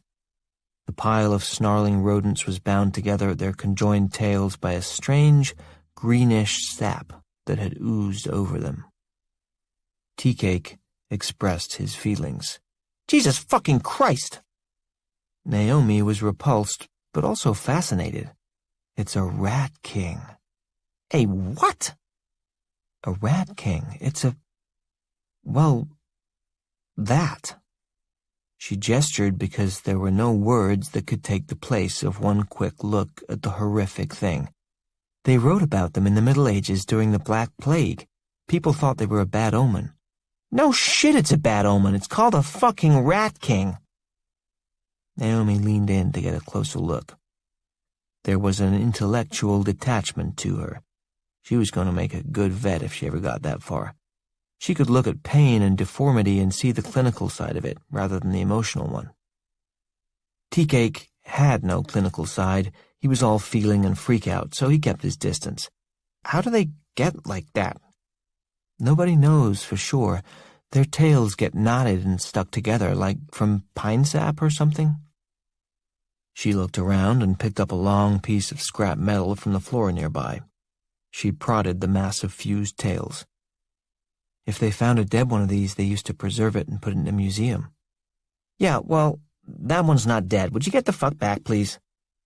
"What are they going to do, run up my leg? They can't even move." She got closer, turning on her phone's flashlight again and shining it on the fused tails. From this close, she could see that the dull pink cords of the tails were covered over with a lime-green growth of some kind. "That's not pine sap," she said. She bent closer. "It's like a slime mold." "Yeah? Cool." He looked around. "Coming up on time to go." But she moved even closer to the squirming rats. They squeaked louder as she drew toward them, thrashing, trying to get at her or get away from her. It was hard to tell which. It seems like you're pissing them off." Naomi's light was close to the snarl of tails. "No, it's not a slime mold. There's no froth, and it seems like it's moving a little bit, like a fungal ooze. But, God, that's a lot of fungus." Tea-Cake edged a tiny bit closer, shining the more powerful flashlight's beam on the wriggling mass. Moving the light around to get another angle on it, he noticed that the fungal growth wasn't only on the rats' tails. There was a thin smear of it that ran across one side of the Rat King, covering 2 or 3 of the entangled animals, and continued onto the floor below. A jagged ribbon of green led away from the rodents toward the wall. Tea-Cake raised the flashlight beam, following the trail to the wall, where it had crept up onto, or down from, the wall itself, and then across a groove in between cement slabs, all the way to the edge of the door to the sealed room. He walked closer and saw that the green trail of oozing fungal matter led into one of the dead bolt slots and disappeared into the room itself. From this close, he could feel something emanating from the door. Heat. Slowly, he reached out his hand and laid his palm flat against the metal. Beep. He jerked his hand away from the door and nearly jumped out of his skin at that one because he was standing just a few inches from the thermistor alarm when it went off, and the sound was right in his ear. He shouted in surprise. Naomi looked up. What? Door's hot. The door is hot, and the green shit is coming out of that room, and there's a fucking Rat King, and curiosity is awesome and everything, but I feel like this is about as far as this shit goes for me. She stood. Me too. Let's get out of here. We can't leave them like that, though, she gestured to the rats. He looked at her, uncomprehending. What, you want to take them with us? Of course not, but they're suffering. Yeah, well, I don't have any oxy on me. I can do it, she said. He looked down at the metal pipe in her hand. Are you serious? You want to leave a dozen animals in agony to starve to death? No, I would like to get the fuck out of here and not think about them. Wait by the door, I'll be right there. Fine, cool, you're weird as fuck, but I don't know, I'm cool with it. He started to walk away. Can I have the flashlight? Hell no. She looked at him. He clarified. Wouldn't it be better without it? Just get the job done, not have to look at a lot of gross shit. I'm fine, go ahead. He felt like a heel and a coward, but he also felt like getting as far away from the whole situation as humanly possible. As far as the fight between his competing needs went, his need to put some distance between himself and the hot room and its weird fungal shit beat his need to impress Naomi in a first-round knockout. He covered the length of the tunnel in about 30 seconds, looking back over his shoulder only once. He caught just a glimpse of her, bending down over the Rat King, staring at it enthralled. He reached the hatch at the far end and came out into the dark space at the base of the tube ladder. He'd never been so glad to be at the bottom of a 300-foot concrete shaft in his life. He closed the door most of the way, just enough to not see or hear whatever it was she felt she had to do, and he waited. It took her longer than he thought it should have, but then he'd never had to put a dozen conjoined rats out of their misery, so what did he know about how much time a person needed to get that shit done? After a few minutes, he got impatient and opened the door to take a look. But he could already see the weak beam of Naomi's phone light coming at him, bouncing as she walked. As she drew close, she switched off her phone, and he waved the flashlight beam in her direction to light her steps. He raised it to her as she got close. You get any of that shit on you? He asked. No. You sure? I'm sure. She came through the hatch, and he closed it, shoving the big black handle into place. The locking mechanism did its job again. It must have been thrilled to get to open and close twice in 10 minutes after decades of just sitting there minding the store. It sealed up the tunnel with a reassuring chunk of metal in metal. Tea-Cake shined the light up the ladder, assessing the climb ahead of them. You want to go first this time, or... He didn't see the kiss coming. And if he had the moment to live over again, of course he would have done his part differently. 1 second he was looking up and talking, and the next he felt her lips on his cheek, and her hand on his other cheek, turning him softly toward her. Then they were kissing. Well, she was kissing him, really, and it was a soft and sweet and full-lipped kiss, just the right kind. It was over before he'd had a chance to get his bearings, and maybe for that reason it was the perfect first kiss, the kind that leaves you feeling fresh and alive and wanting another one exactly like it. Because he could not help himself, he spoke. Wait, what? She smiled. Thank you. That was bizarre and cool. Without another word, she turned away and started climbing back up the ladder toward the top. TK grinned. Some things you just couldn't call. So are you, lady. He shoved the flashlight back in his pocket and followed her. He smiled all the way up, and he did not look at her ass, not even one time. 16. The moment he pulled onto the base, Roberto knew that Abigail hadn't called Gordon Gray after all. If she had, they wouldn't have stopped him at the back gate on Andrews and sent him around to the main entrance on Pope. He wouldn't have had to wait 10 minutes for the 2 base security lunkheads to put him in a jeep and drive him to the runway, and Stratcom certainly would not have put him in the care of the 416th Fighter Squadron with a priority clearance and a passenger manifest that showed up on every screen in Omaha.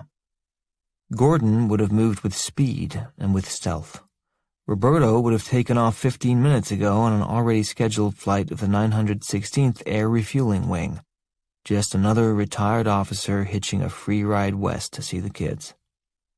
He would have been the kind of old duffer the pilots barely even notice, and certainly don't chart. Instead, he was alone in the back of a C-40A, as obvious and traceable as the Air Force could possibly make him. Darn it. It was such a good speech to Abigail, too. He really thought he'd put the fear of God into her. 6 or 7 minutes after takeoff, the phone rang in the burnished walnut cabinet next to his absurdly comfortable leather chair, and he picked it up. Hello? Designator, please? I had such high hopes for you, Abigail. Could you please tell me your designator? I guess I might have done the same thing at your age. All right, we can recover. Makes everything a little harder, but we'll fix it. She hung up. Of course, he'd known she'd hang up. She had to. He was just having a little fun with her. He had to admit, even though he was tired and even though the fate of everybody he could possibly think of was hanging in the balance, it was nice to feel useful again. Retirement had been a little disorienting so far. He had looked forward to it for years, but he hadn't really prepared. He knew deep down that all the work on the house had been something of a dodge, and now even that was done. You can't just go from 40 years of movement and activity and forced but enjoyable camaraderie with an unbelievably varied cast of characters from all over the world to, well, sitting in a chair. Not overnight, and not without motion-induced nerve damage from the sudden stop, no matter how nice the chair is. He adored his wife. Any day spent in conversation with her was a good day by him, but a person's got his habits, and Roberto Diaz was used to being in motion. The phone rang again. He was still holding it, so he tapped the button with his thumb and answered midway through the first ring. He spared her the fucking around this time. 0474 Blue Indigo. Thank you. ¿Qué pasó, Abigail?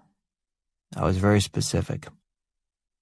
Is there a problem with the transport? My screen has you over Fayetteville already.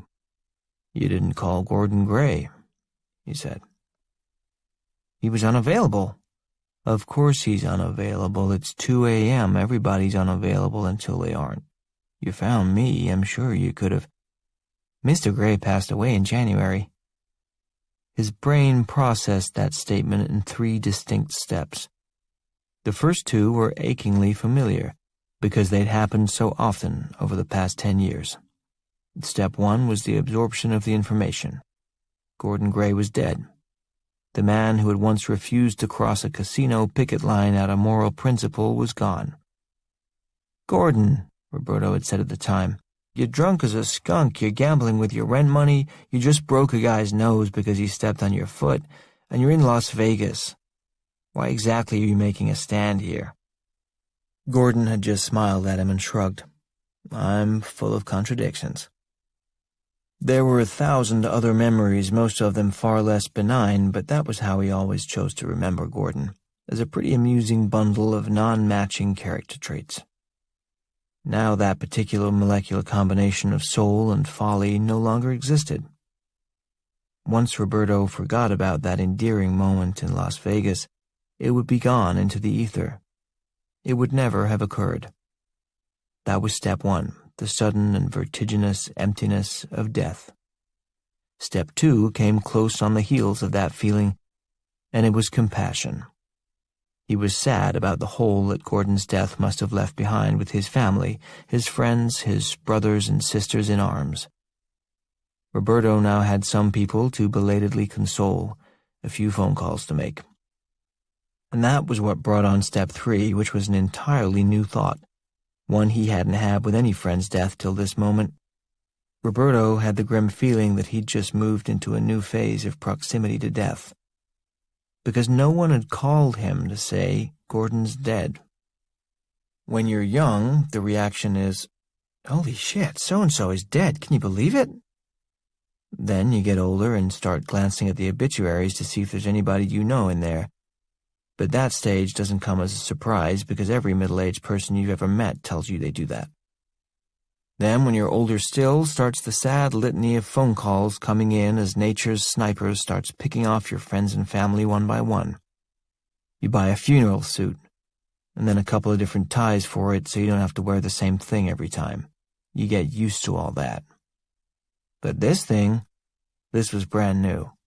At 68, Roberto had reached the age where somebody died and nobody called, not because they didn't care, but because it's too fucking depressing. That was a new one.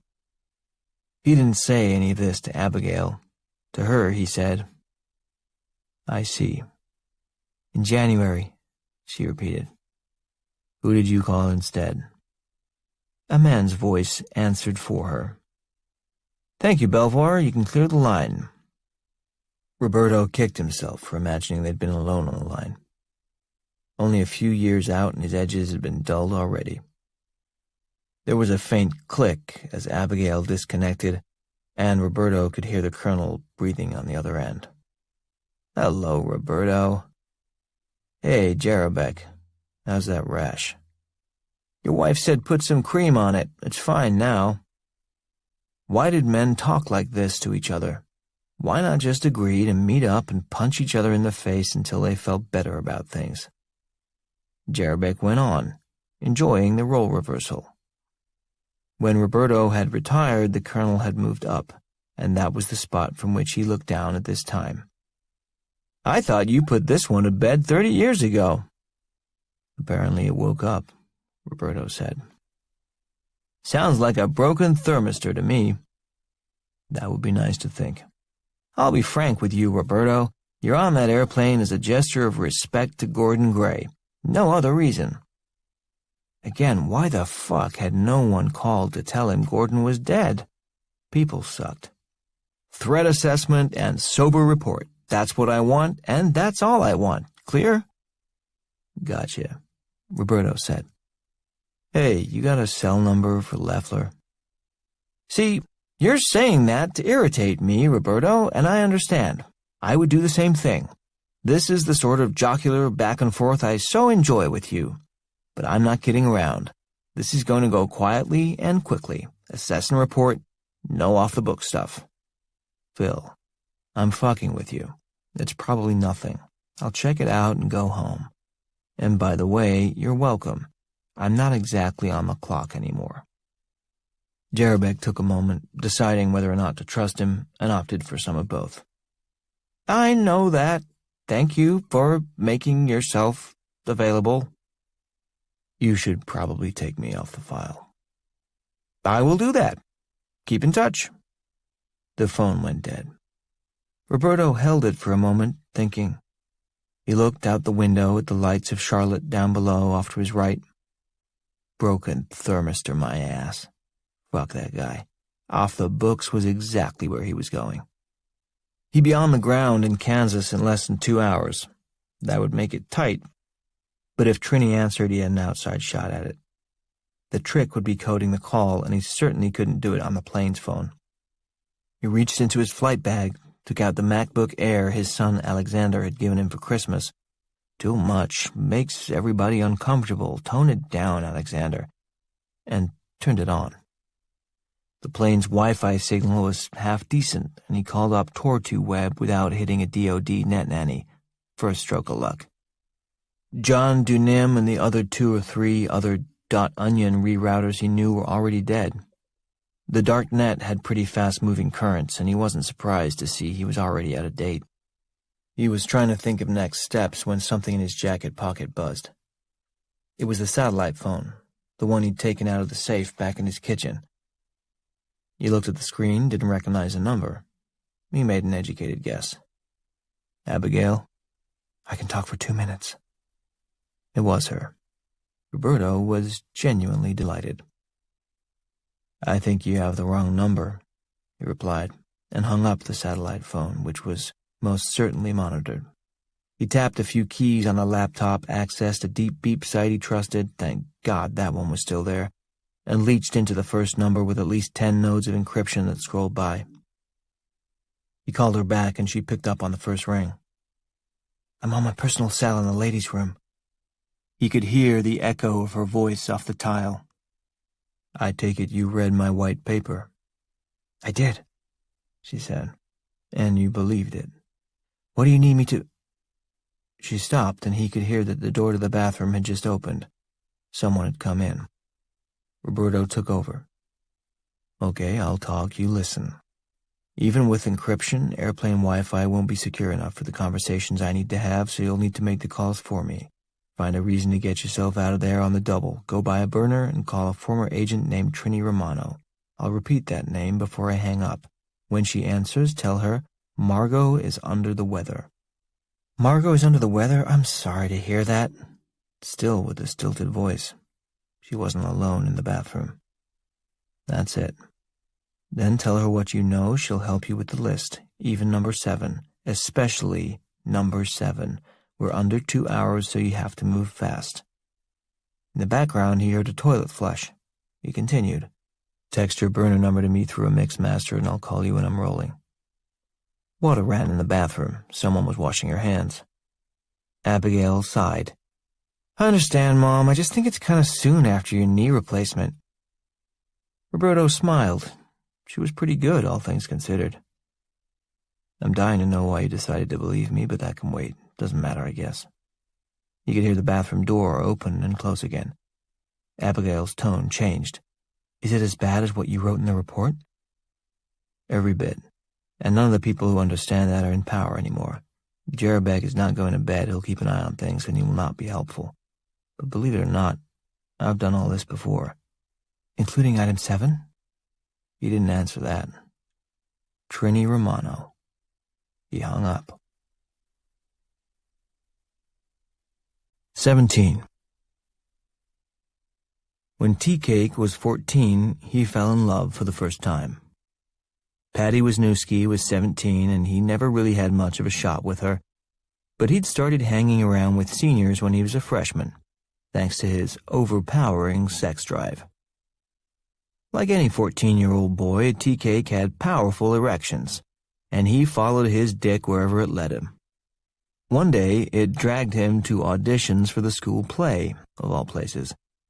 It was the last thing a frankly thuggish kid like Tea-Cake would have done under normal circumstances, but he had an angle to work. The whole school had to watch the fall musical one afternoon, and he would have been blind not to have noticed that there was an inordinately high percentage of attractive young women up there on stage, almost entirely surrounded by losers. 3 weeks later, he went to auditions for the new play. Because he was a human male and alive on the planet, he was cast immediately.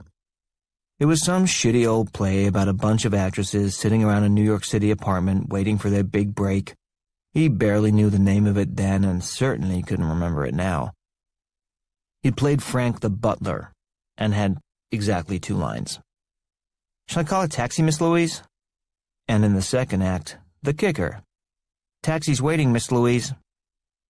One night he screwed him up and switched the order around, which should have brought the play to a crashing halt, but nobody really noticed. He never talked loud enough anyway. The other 2 shows he managed to deliver both lines at the right times and without laughing. But his real accomplishment was getting himself accepted into the sex and drug-filled paradise of 17-year-old life. He was kind of cute for his age, smart enough from hanging around his older brother to know what to say and what not to say, and the seniors took him under their wing as a sort of mascot. He wasn't fully developed, so his sexuality wasn't particularly threatening, and that gave him all sorts of access to older women. He worked it as hard as he'd ever worked anything in his life, and at the cast party on opening night, Patty Wisniewski gave him a mercy hand job in the bathroom of Cress Peckham's stepdad's house. The only shame was that he was too drunk to remember it. That was the thing. If asked, Tea-Cake would be hard-pressed to come up with a single sexual encounter or romantic overture in high school that wasn't fueled by booze or drugs. He started smoking weed in 7th grade, like most people he knew. But that was the sort of thing you did with your buddies when you didn't care how stupid you came off. With women, you wanted to be drunk. Coke was nice if you could get it, but there was such an ugly price to pay for it. Some creepy 20-something asshole you'd have to hang around with, or cash that had to be scooped out of the till at work or stolen from somebody's parents. Too much hassle involved. Rock was cheaper, for sure, but you didn't have to be a genius to see that smoking that shit would take you no place good. That kind of high had nothing to do with getting off anyway. You lost interest in sex almost immediately. Things in his romantic life didn't change all that much after high school when he got the job at the asphalt place. By that time, his moms had split, and his dad was enjoying his own intimate relationship with the sauce. He'd always drunk a lot, his old man, but Tea-Cake didn't think much of it because everyone around here drank too much. Atchison was fucking bleak in the winter. Dark side of the moon. There wasn't anything else to do besides get loaded. And then it's not like you're going to give it up for the spring and summer. At best, his dad's drinking became a little more joyful as the weather improved. He could at least hide it under the cover of celebration. Tea-Cake didn't care. If he were his old man, he would have gotten wasted every night, too. The guy was a loser with a series of shit-ass jobs that kept going away. He was a cuckold who couldn't hang on to a wife, and he was stuck raising a son to whom he could find nothing that he wanted to say. The closest they got to bonding was when his dad would stumble across a Three Stooges marathon on TV when he was half in the bag, and shout upstairs to Tea-Cake, "Get down here and watch this shit with me. I love these assholes." They tried to stay out of each other's way as much as possible, and mostly succeeded. Both of them got fucked up. A lot. What was there to stay sober for? Atchison had been nice once, but now it was your basic, deserted Main Street with 30% unemployment. The majority of the populace saw inebriation of one kind or another as a valid survival mechanism. They weren't wrong. It works, at least in the short term. A few months after high school, Tea-Cake got his own place with a buddy, covered his end of the rent okay most of the time with a few different jobs, and got shit-faced. Of dates, there were none. Hookups, a few, but always under the influence. Within a year and a half of graduation, he was in front of the judge for a drunk and disorderly and resisting arrest. And that was when the judge said, "It's the military or jail." Tea-Cake said, "Hello, drill sergeant." Although since he picked a Navy, it was, "Hello, recruit division commander." Then it was 2 years moving from port to port overseas where there were a surprising number of women and opportunities. The lady journalists in particular were always down for it, but they liked to get blitzed even more than he did. Now Tea-Cake was 24. 10 years of romantic history were a cloud, a haze, a rush of dulled sensation only dimly remembered. And then this. March 15th, 2:26 a.m., standing at the bottom of a 300-foot-deep concrete shaft. That was the time and place. That was the moment. It was the first time Travis Meacham had ever kissed a woman sober. There was an awful lot to be said for it.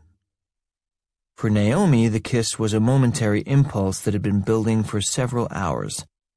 She'd come to work that night in a mood most foul, stuck in the fog of anger and despair in which she'd awakened that afternoon.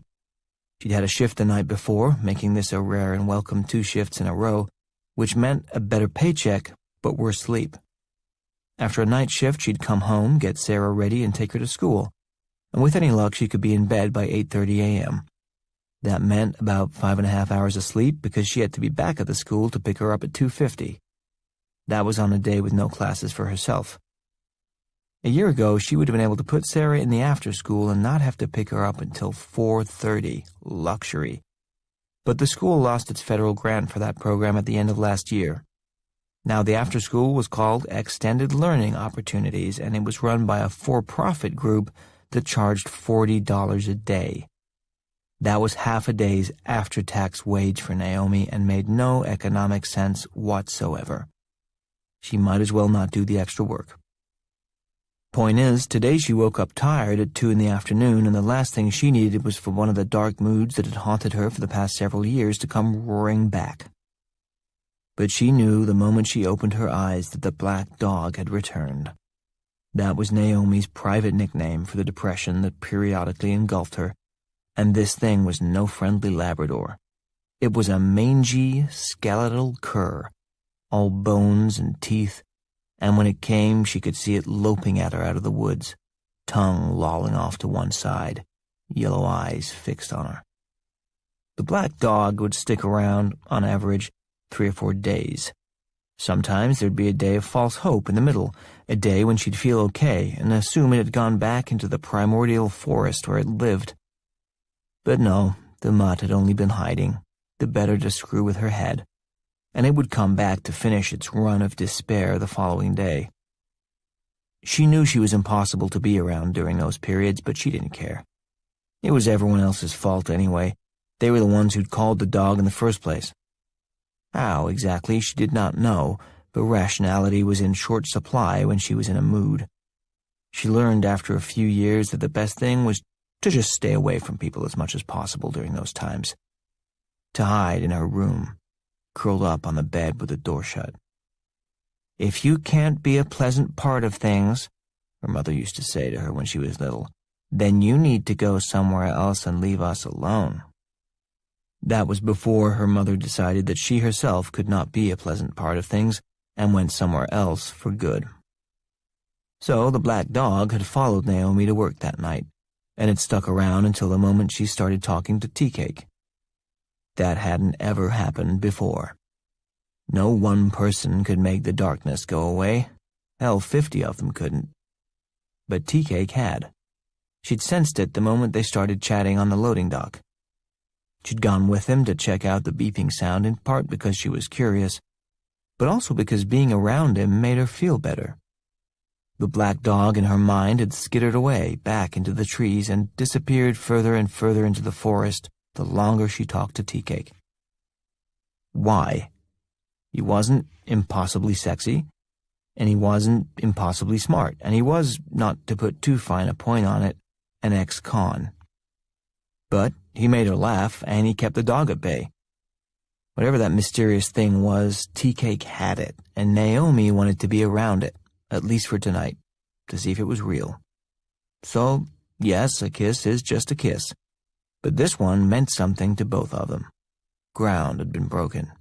More was expected. They exited the top of the tube ladder through the open manhole in the floor of SB1. They were laughing, exhilarated by the brush with weirdness down below. They'd talked about it all the way up, fast and excited. The obvious next move was to call Griffin. The broken wall was something they were prepared to live with because they actually had found something.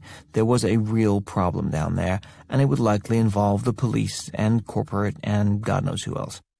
They might even be rewarded for having found a gas leak or animal infestation or some other nightmare scenario in the making. Naomi was first out of the manhole. She swung her legs around so they were out of Tea Cake's way and sat cross-legged on the cement floor while she waited for him. She had her phone out of her pocket in a minute and typed in the 4 letters that were stenciled on the door down at the bottom of the tube. DTRA. The first hit she got off Google was the Dirt Track Riders Association, but she didn't even have to think about that one to know that wasn't it. It was never a serious candidate, not even for the split second it took for her eyes to skip down to the second link on the page. Defense Threat Reduction Agency, she read. Tea Cake, just coming out of the manhole, didn't respond right away, but she wouldn't have heard him if he had because she'd already hit the link and was scrolling through the U.S. government's homepage for the DTRA. Her attention was fully consumed by unreassuring headlines like Stepnogorsk Biotoxin Production Facility Briefing Notes, and Joint Improvised Threat Defeat Organization links with DTRA, and death by nerve gas, 2 arrests, many questions. "Holy shit," she said. "Holy shit," he replied. They'd said the same thing at more or less the same time because they were each looking at something unexpected. For Naomi, it was the DTRA website. For Tea Cake, it was the bloated deer. The animal was standing at the end of the short hallway, just staring at them. This in itself wasn't a big deal. That was sort of what deer did. They stood there and stared at you, frozen, wondering how it's all come to this. But this deer's insides were moving. You could see it in every breath it took. Either it was about to give birth, or it had eaten something that seriously disagreed with it. Naomi saw it and stood, slowly, phone in one hand and the other held out to the deer as if to say, "Wait, you don't make sense." The deer lifted its chin and made a grotesque hacking sound at them.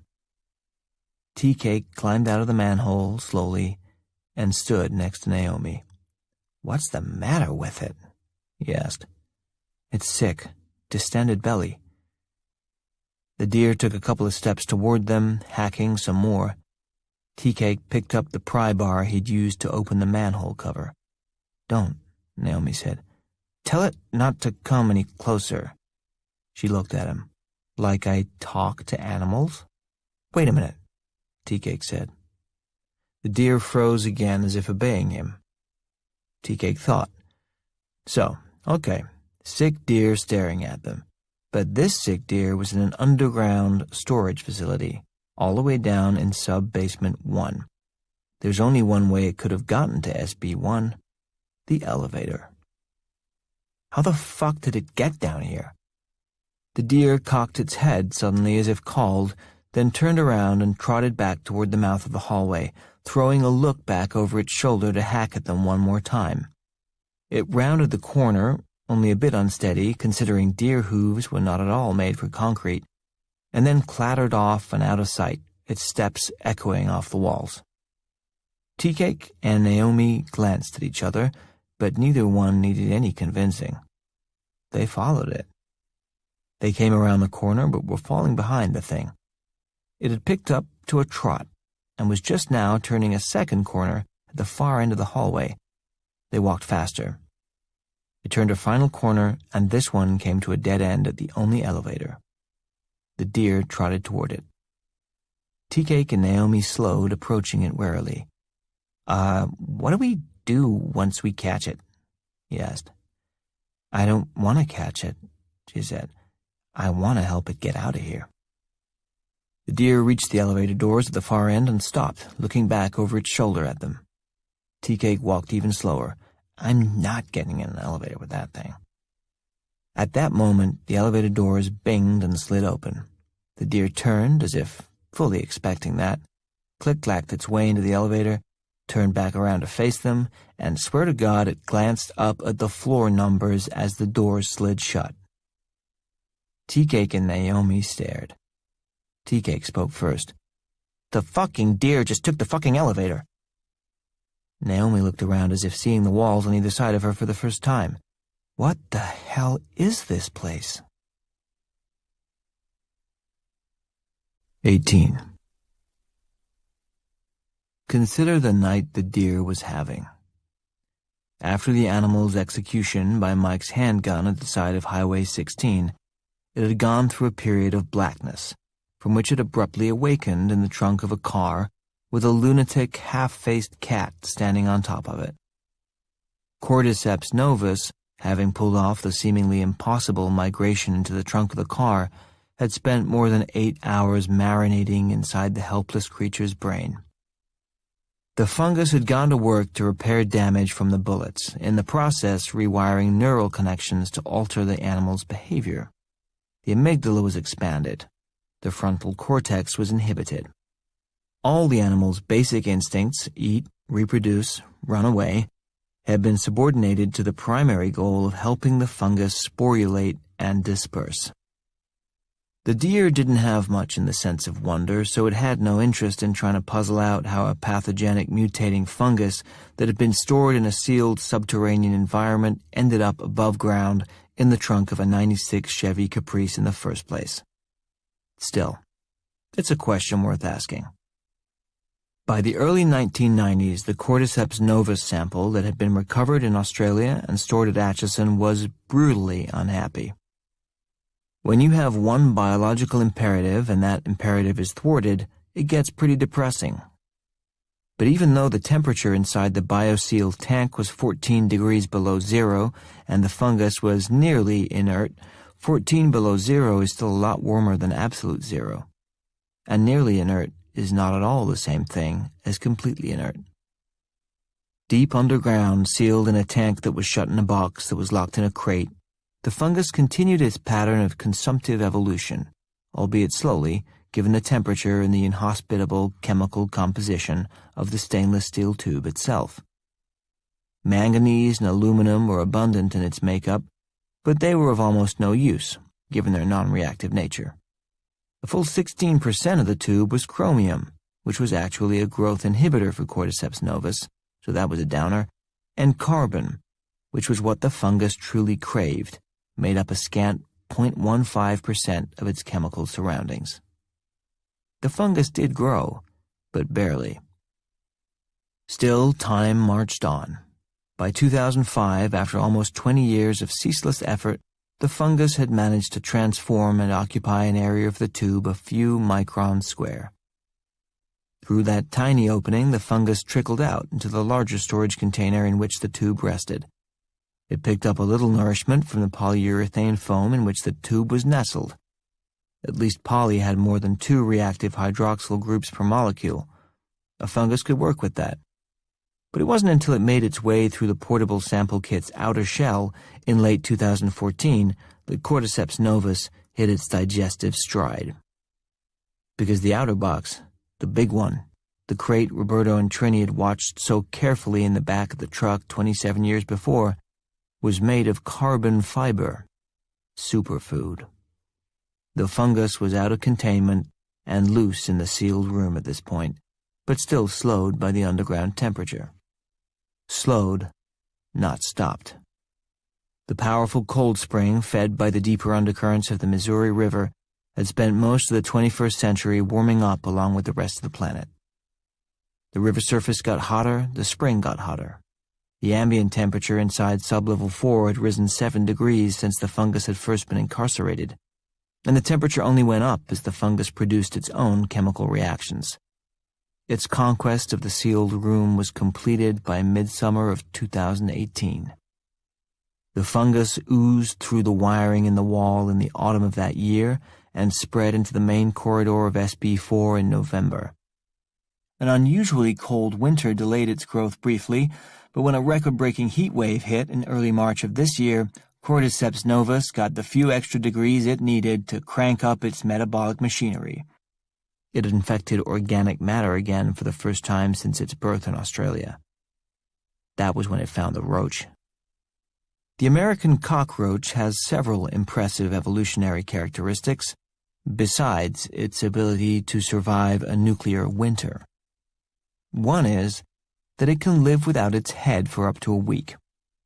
Respiration occurs through small holes in each of its body segments, so even after the first Cordyceps novus/cockroach hybrid was decapitated in a snarl of mayhem with a dozen other infected roaches who attacked and tried to consume each other, CN Roach 1 was able to continue on its purposeful way. And it did have a purpose. From the moment of its hijacking, CN Roach 1 became imbued with a biological purpose greater than any roach in history. That's saying something for a 280-million-year-old genus. Cordyceps novus was driven. Over 32 years of isolation, it had changed very little, except to note that its growth environment was for shit. Its epigenetic memory of its initial expansion back in Kirakura community was one of extreme fertility. The first living thing it had come into contact with was Enos Namajira's uncle, whom it had entered through a loose flap of skin under a torn fingernail on his right hand. The warmth and fetidity of the inside of a human body had caused explosive proliferation. Human beings were also highly mobile, and as a species had a tendency to congregate. It was as if God had drawn these creatures up specifically to make life easy for the fungus. The complete takeover of 27 human flesh pots was fast and easy. Oh, how glorious things had been back then, before the fungus was jailed inside this tin can. If there's one thing prison gives you, it's plenty of time to sit around and long for the good old days. Cordyceps novus had tasted humans, and it wanted more. First, it had to get out of here, and CN Roach 1 was a means to that end. The headless insect had moved methodically back and forth across the floor of SB4 for 4 days, skirting a path around the shrieking, cannibalistic rat king until he reached the far end of the corridor. There the roach discovered a 4-centimeter tube opening at the base of the wall, covered by a small metal grill. The tube was required by law in any underground structure more than 50 feet below ground level in order to prevent the type of CO2 buildup that had killed so many mine workers in the 19th century. From a containment point of view, the opening was a terrible idea, but the sublevel had never been designated for storage of biohazards, and the opening was just small enough to have escaped the notice of the team that had entombed the fungus 32 years ago. CN Roach 1 didn't care why the tube was there. It just sensed fresh oxygen, crawled inside, and followed an upward curve in the pipe, which rose gradually to vertical. The insect climbed. 2 days later, nearing the end of its life but about to achieve its greatest success, and late success really is the sweetest, CN Roach 1 reached the ground-level grating of the ventilation tube's emission port and wriggled out onto the surface of the hot, loamy earth. It was 50 yards from the entrance to Atchison storage on a warm, late winter afternoon. What a piece of work was this roach. It had endured infection by a hostile fungus, it had survived its own decapitation, it had methodically searched for and found a way out of a prison specifically designed by intellects far superior to its own to allow no escape. But little CN Roach 1 had done just that. Headless, dehydrated, and dying, it had climbed 323 feet straight up on a slick surface. Given its tiny size, this feat was the human equivalent of climbing Kilimanjaro on your knees right after going to the guillotine. The tiny roach had performed perhaps the greatest act of physical conquest in the history of earthly life. Then a car parked on top of it. CN Roach 1 died with a squishy pop beneath the right rear tire. The car was Mike's. And this was this afternoon when he'd come to Atchison storage looking to bury the cat and deer he'd murdered. While Mike walked up to the hilltop and searched for the right spot, Cordyceps novus faced the latest obstacle in its 32-year journey. 10 32seconds of an inch of thick rubber car tire. But it had been confronted with something similar once and knew just who to call. The sheen of benzene X that lived on the surface of the fungus activated almost immediately. It invaded the rubber in the tire, ate its way through, and opened a doorway for the fungus to pass into the airy interior of the wheel. Cordyceps novus floated upward, and the fungus and its endosymbiont repeated the penetrative process through the tread at the top of the wheel. From there, they rode along a bit of wiring that led into the trunk of the Chevy Caprice, where Cordyceps novus discovered abundant consumable organic matter in the form of a dead deer and Mr. Scroggins, the former cat. That was more like it. 19. The fucking deer just took the fucking elevator. Naomi, who was still staring at the closed doors in amazement, didn't even look at Tea-Cake, still trying to digest what had happened. She murmured, "You said that already." "I think it is 100% worth repeating. The fucking deer just took the fucking elevator." Naomi looked back at the phone in her right hand. She didn't know exactly what the Defense Threat Reduction Agency did, but it was a safe bet that a rat king and a deer that knows how to work an elevator were probably right up their alley.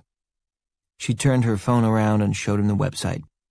We need to call this place. Be my fucking guest. Do you mind with the language? Sorry. He was. Anything for her. Please call them. Naomi scrolled to the Contact Us header, clicked on it, and a list of phone numbers popped up. There's got to be 100 numbers listed here. Like what? Naomi thumbed her phone again, rolling past the numbers and job titles. Director, Deputy Director, Command, Senior Enlisted Leader, Counter WMD Technologies. TK looked around, nervous as hell. What about, like, green shit leaking everywhere and animals acting all fucked up? Chem Bioanalysis Center? DOJ Radiation Exposure Program? From the elevator shaft, they heard an inhuman caterwauling echoing off the concrete walls. They took a step back. Or, TK offered, maybe we put a couple miles between us and this place and then we call them. I'm cool with that. Another howl came from inside the elevator shaft. Stairwell? Naomi suggested. This way. He led her down the hall at a run around the first corner and they reached the locked stairwell. TK zipped his key off the ring, still loved that sound no matter what else was going on, unlocked the door, and they pushed through. They bounded up 2 flights of stairs, reached ground level, and he used his key to open the door there. They stepped out into the all-white hallway, never so grateful to be above ground in their lives. He took her by the hand. Damn, she's got some soft skin. Soft but strong hands. You can feel it. I wonder if that's from carrying her kid around. Nah, that'd make your arms strong, but not necessarily your hands. How come she's got such strong hands? Wait, focus, man, we gotta get out of here. And led her down the hallway, headed for the lobby. Not far away, the deer stood in the elevator, awaiting further instruction. It's not that the deer was sentient, it had no sense of selfhood. What it had was a clearly articulated purpose. As long as it was moving toward fulfillment of that purpose, the pain in its belly was not as intense. The deer didn't have the faintest idea why any of this should be the case, but then it didn't understand much of what had happened to it in the last 48 hours. The elevator doors opened at the far end of the ground floor level of Atchison storage, and Tea-Cake and Naomi both screamed. They had taken the stairs specifically to avoid the disfigured, resourceful deer that seemed to know how to operate an elevator, and now that deer was standing right in front of them. "How the fuck?" Tea-Cake shouted at the deer, which took 3 shaky steps toward them, making a phlegmy, hacking sound at the back of its throat. Tea-Cake and Naomi stared in horrified fascination. From this closer perspective, they could see the deer had numerous gunshot wounds to its head, and one hindquarter appeared to have been completely crushed, and then reinflated somewhat off-shape. The deer's belly seemed to expand as they watched, and its once spindly limbs had taken on the shape of piano legs. Naomi held her hands out, one toward the deer and one toward Tea-Cake. Just, Tea-Cake looked at her, his voice an octave higher than usual. Yeah? Don't, are you talking to me or the thing? She wasn't sure. The deer took another few steps toward them, and they in turn took a few steps back. They continued to back away, moving toward the T-junction of the hallway. Inside the deer's head, a civil war was taking place. Every one of the animal's natural instincts was screaming at it to turn and run away from these scary 2-legged creatures, but an even stronger instinct, a new one that had taken hold only recently, insisted on just the opposite. And this new voice was loud and firm. "Move forward," the new voice said. "Get as close as you can. Go to them, walk, and then the pain will stop." Cordyceps novus knew what it wanted, and it wasn't a cockroach, cat, or deer. It was the intelligent, highly ambulatory, communal creatures that were 10 yards away at the end of the hall. The deer kept moving toward them, and Tea-Cake and Naomi continued to back up until they reached the cinder-block wall at the end of the corridor. They could have turned and run in either direction, but that would have meant tearing their eyes away from the unnatural spectacle that was unfolding in front of them, and that they could not do. The deer was still swelling, its body creaking and groaning and snapping on the inside. It was puffing up like a water balloon at the end of a hose. There were just a few seconds left before his gut let go.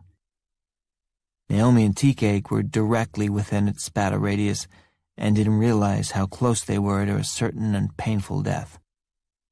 But at the very last moment, Naomi's 4-year-old daughter, Sarah, stepped in and saved both of their lives.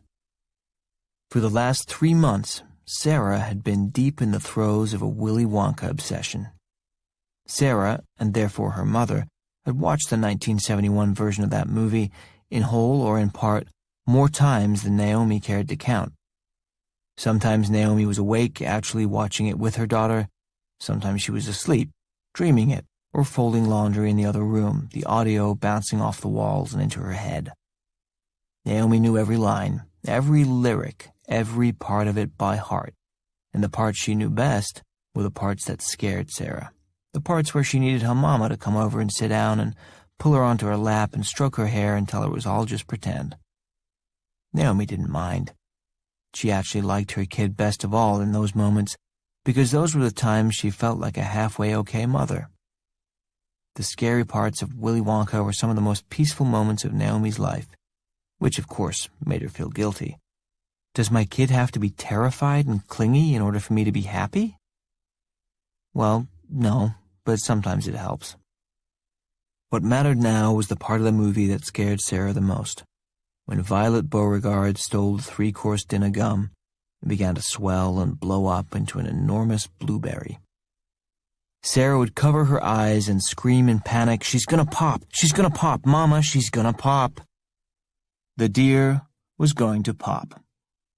Naomi grabbed Tea Cake by the arm and hauled him to the side, pulling him around the corner and slamming them both up against the wall, hard, just as the deer's overtaxed frame gave out. It isn't accurate to say that the deer burst like Mr. Scroggins and Enos Namachira's uncle had. This was different.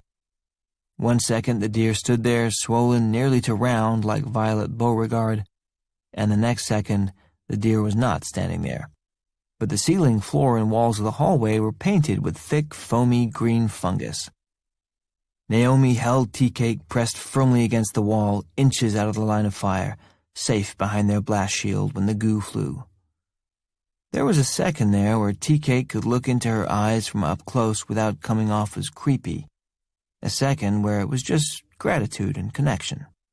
The first half of that second was thrilling. Her eyes were home. They were the only place he ever wanted to be, and the last lines of the only poem he knew flitted through his mind. A mind at peace with all below, a heart whose love is innocent. But then came the other half-second, and his mind was no longer at peace. It felt only sorrow. Because he knew, no matter how she felt tonight, no matter the thrill or danger or exhilaration of discovery, inevitably tomorrow morning would come, those feelings would fade, and she would realize they couldn't possibly be together. A single mother, no, an outstanding single mother, would not, could not choose to be with a minimum wage worker with a prison record. Specifically, she would not choose to be with him. If she did, she wouldn't be her, and he wouldn't respect her. He'd spare her the awkwardness of telling him once they got out of this, he'd just slip away.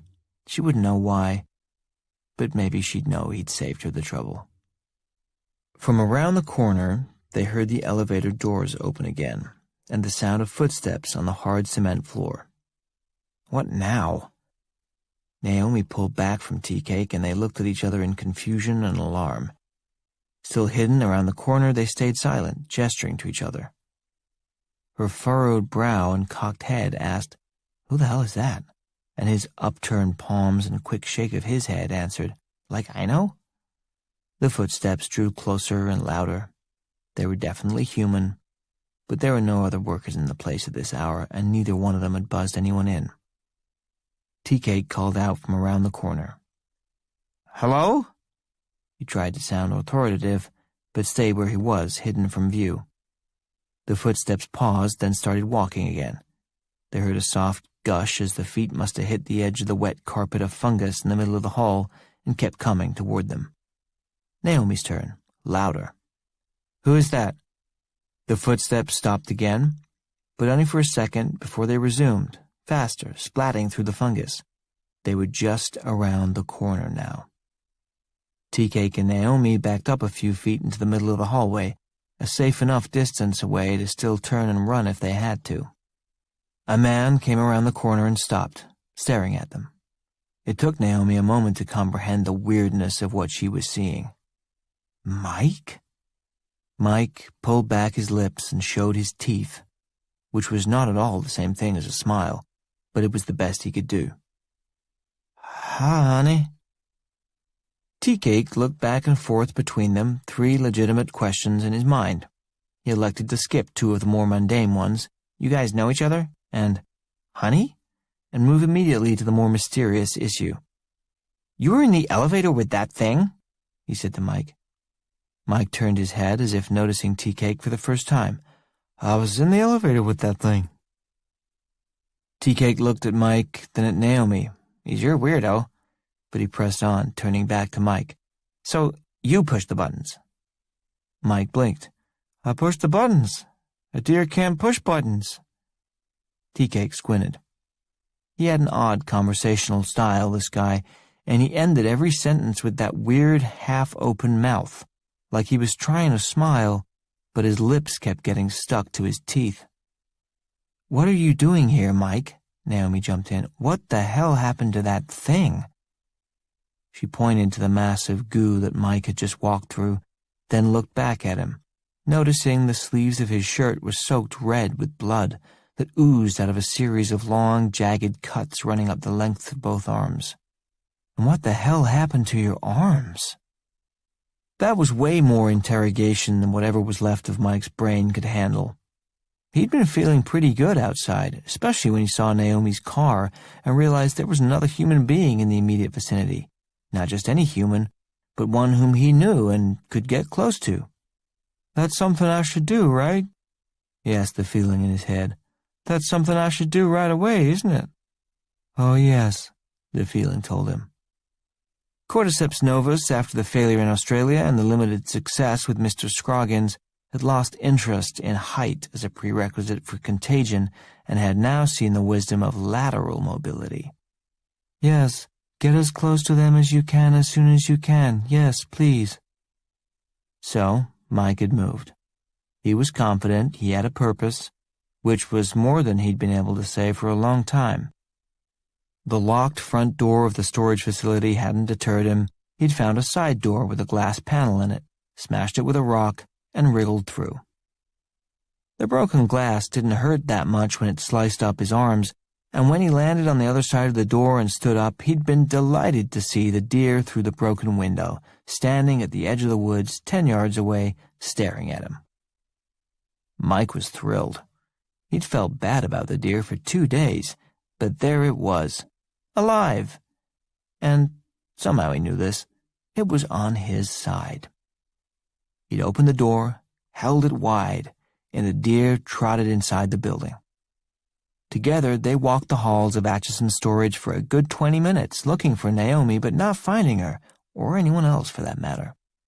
They'd moved on, wordlessly, to the basement, taking the elevator down a level to continue their search. She had to be here somewhere.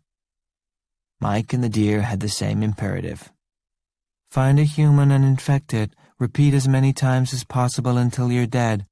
And goddammit, they were going to carry it out. He was going to be good at something. It was when they'd reached SB1 and the elevator doors opened that Mike had frozen up, because there he'd heard her voice, coming from around the corner, talking to Tea-Cake, and the 49% of his brain that still contained useful human feelings like guilt and remorse kicked into overdrive. He remembered what he'd done, and that he'd fled, and that he had a child, somewhere, whom he had failed to father. As Naomi's voice drew closer, Mike had pressed his body back against the wall of the elevator, out of sight next to the control panel, and prayed to be anywhere but here. Prayer is a powerful psychic force, more powerful even than Cordyceps novus, or at least it was for those 60 seconds or so. Mike cowered in the elevator, out of sight, able to temporarily fight back the urge to go get them. When the deer walked back into the elevator and Mike was able to push door close, a wave of relief washed over him. He wouldn't have to see her again. He wouldn't have to face the weight of his sins.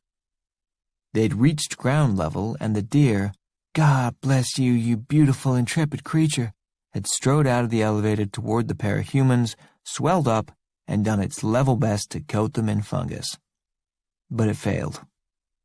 And the religious rebellion in Mike's brain was quashed under the boot heel of Cordyceps novus, which simply said, "Next man up," and pushed Mike forward to do his biological duty.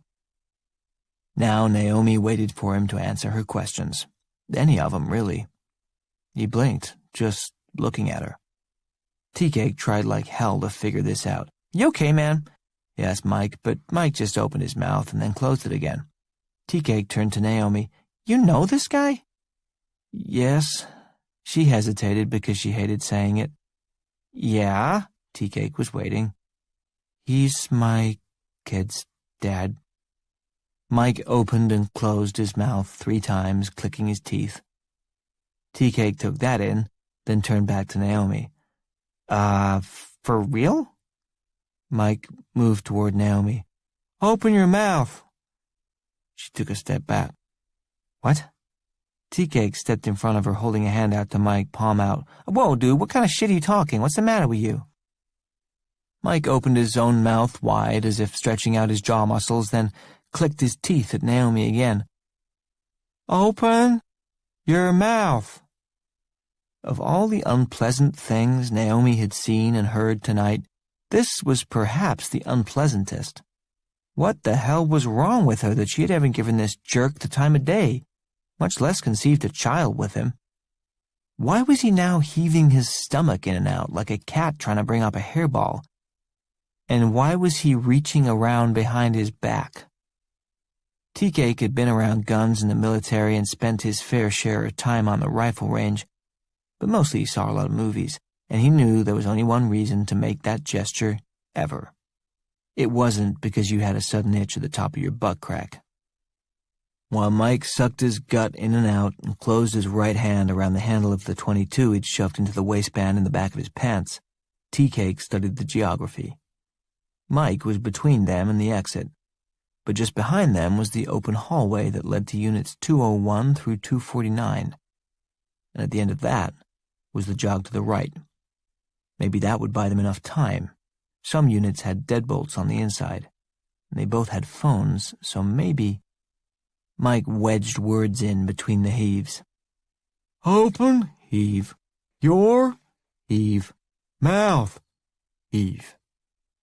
The gun came out, but Tea-Cake had already turned and taken off, pulling Naomi along with him.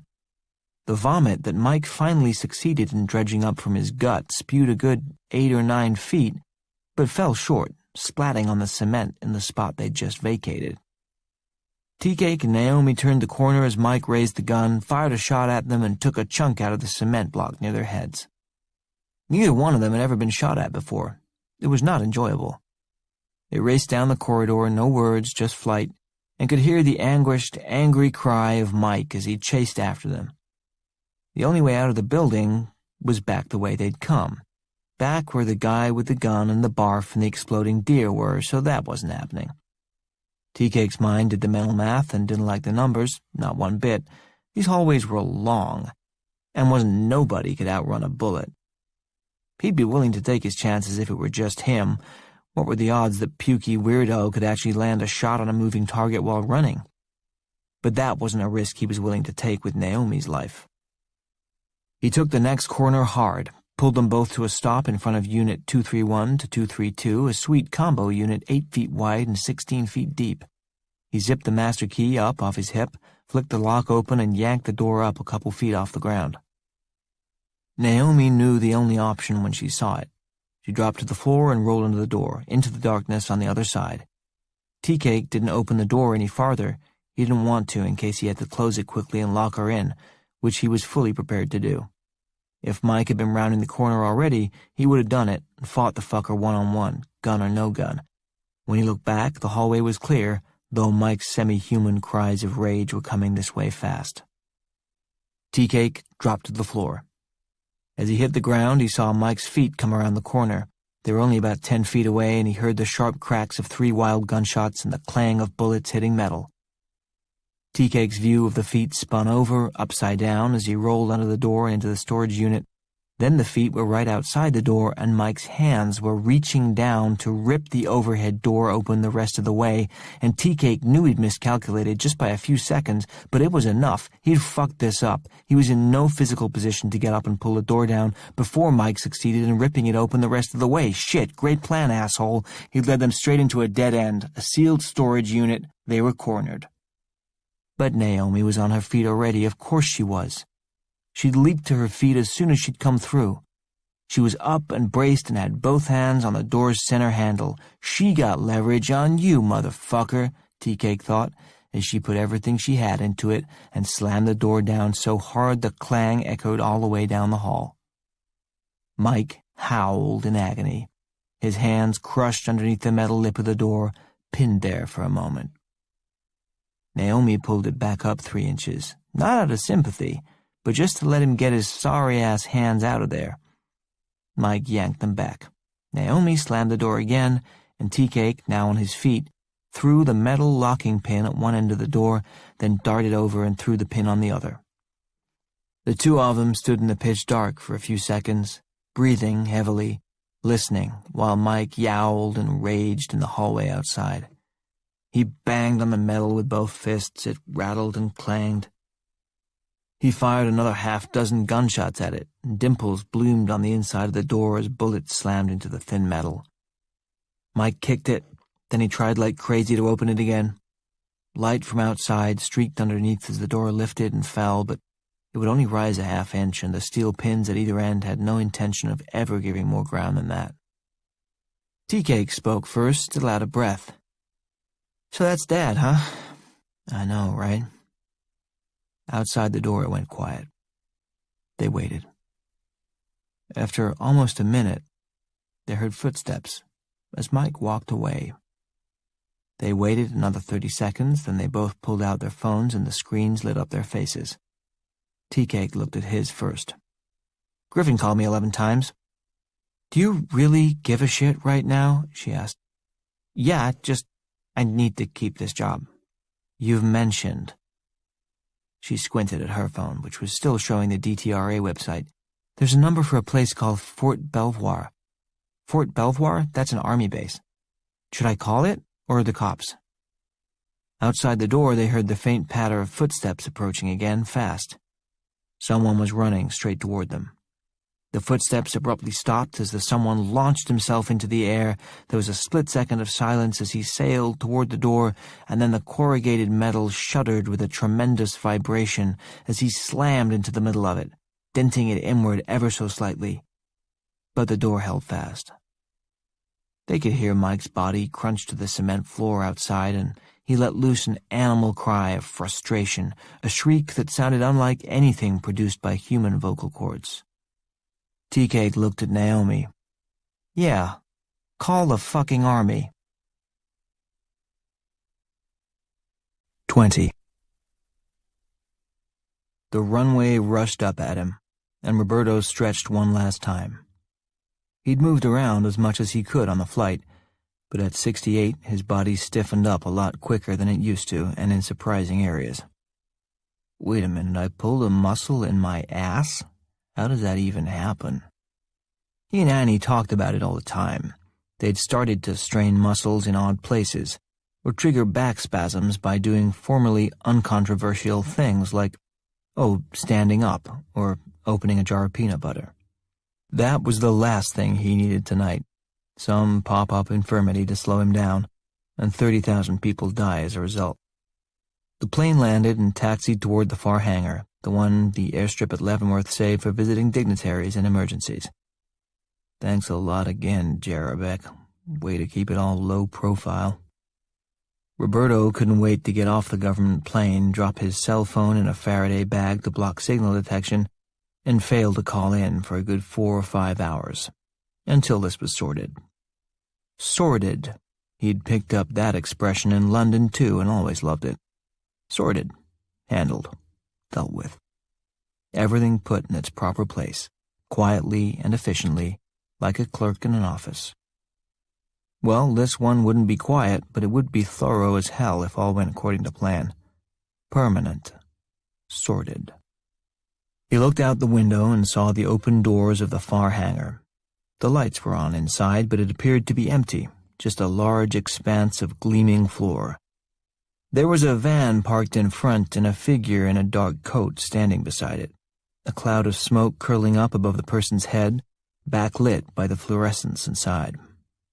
The pickup truck with the air stair reached the plane just as it came to a stop. Inside, Roberto was already at the door. The co-pilot met him there with just a nod, no loose talk. That was one thing he missed about the service. Pleasantries were kept to an absolute minimum, which felt honest, and God knows it saved time. They both waited a few seconds for the tap-tap, pause-tap from outside. Then the co-pilot flicked a few switches, pulled the handles, and the door sucked inward and rotated open. The co-pilot gave another nod and a tight, "Good night, sir," and Roberto stepped out into the 4 a.m. Kansas mist. He hurried down the metal stairs, returned a salute from the airman at the bottom, and walked across the tarmac toward the van.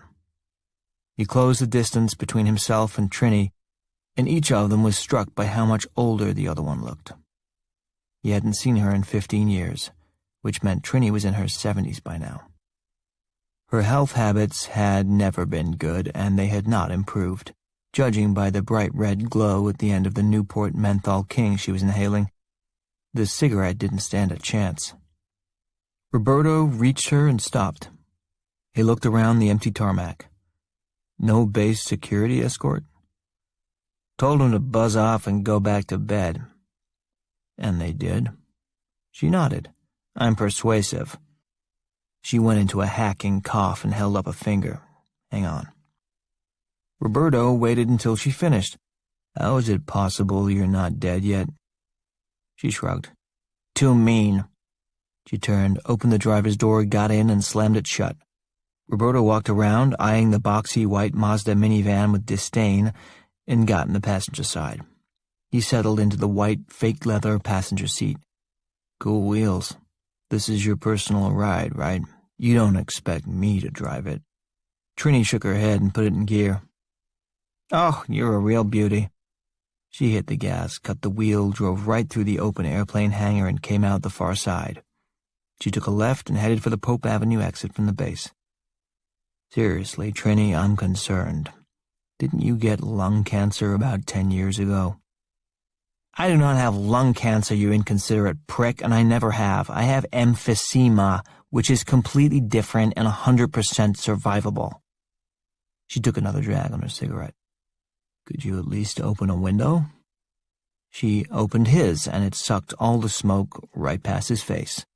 "Come on." "Sorry." She closed it and opened hers instead. "That Tootsie from Belvoir sounded like you put the fear of God in her. What'd you tell her?" "Tiny bit of the truth." "Yeah, well, that'd do it." She gestured toward the rear of the minivan. "It's all there." Roberto turned and looked in the back. The rear seats were folded down, and there was a tarp thrown over several storage crates that looked like about the right size and amount. "Including number 7? She shook her head. "We have to stop and pick that one up." He looked at his watch. "Are you kidding me? You know we're critical, right?" There had been a shift in their power dynamic about 20 years earlier, when Trini stopped advancing in rank and Roberto continued his upward trajectory. He'd given the orders to her after that, not that she really cared all that much. She turned to him now, offended.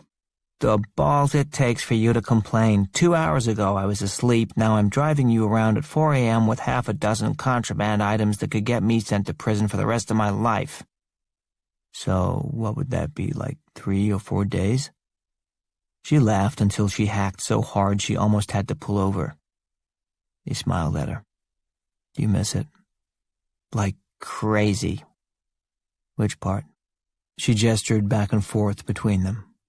"This stuff. The bullshit." He enjoyed it too and hadn't realized how much he'd missed her. "Gordon's dead," he said. "Yeah, I know. It was a beautiful service. He looked at her, annoyed. How does everybody know this except me? Why didn't you call me? Not my job to call around every time somebody dies. I'd never get off the fucking phone. Well, that was true.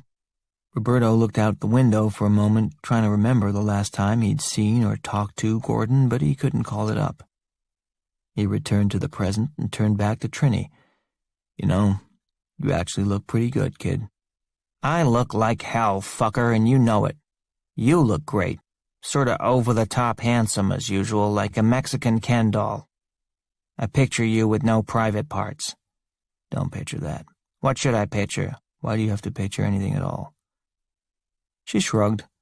They reached the main gate and she opened her window the rest of the way, throwing a stern glance at Roberto. See if you can shut up for a minute. While Trini signed them out of the base and discharged a wave of Newport smoke into the guard shack, Roberto took the Faraday pouch from his jacket pocket and opened the double-grade military-tested fabric. Just as he was about to drop his phone inside, it buzzed. He looked at the screen. The number had a 703 area code. He plugged one ear, hit answer, and listened for a moment. A woman's voice spoke. Hello? Roberto listened. He heard the sound of wet tires on pavement on the other end. 2 minutes, he said into the phone. Then he hung up. He went into the weather app on his phone, entered Fort Belvoir, Virginia, and saw it was raining there. Satisfied the call came from where it said it was and had not been put through a rerouter, he dropped the government-issue cell phone into the Faraday bag and zipped it shut. He pulled his laptop out of his backpack, slipped a card into one of the free USB ports, put in a Bluetooth earpiece, and called up the Deep Beep site he'd accessed on the plane. He typed in the phone number that had just called him on his phone. It was answered on the first ring, but Roberto spoke first. You're outside now? Abigail's voice replied, Yes, in the rain. Trini was here when I landed and heavy. Well done. I don't need anything else. He was about to hang up, but Abigail spoke again. There's been a development. Roberto tensed. What kind of development? On the ground in Atchison, someone made a call to Belvoir from inside the facility. Who? A civilian? 23-year-old woman? That's too bad. How'd she get your number? She Googled DTRA off a door. Okay, she's not stupid. What'd you do? Abigail paused, and Roberto could hear voices on the other end as people hurried past her in the rain. When they faded, Abigail went on. I hung up on her, came outside, and called her back on one of the burners I got. I have her on the other line now. Want to talk to her? Roberto continued to be impressed by Abigail, but this was going to be even more complicated than he'd thought, and he knew he'd need her again. He was careful not to overpraise. Yes. What's her name? Naomi?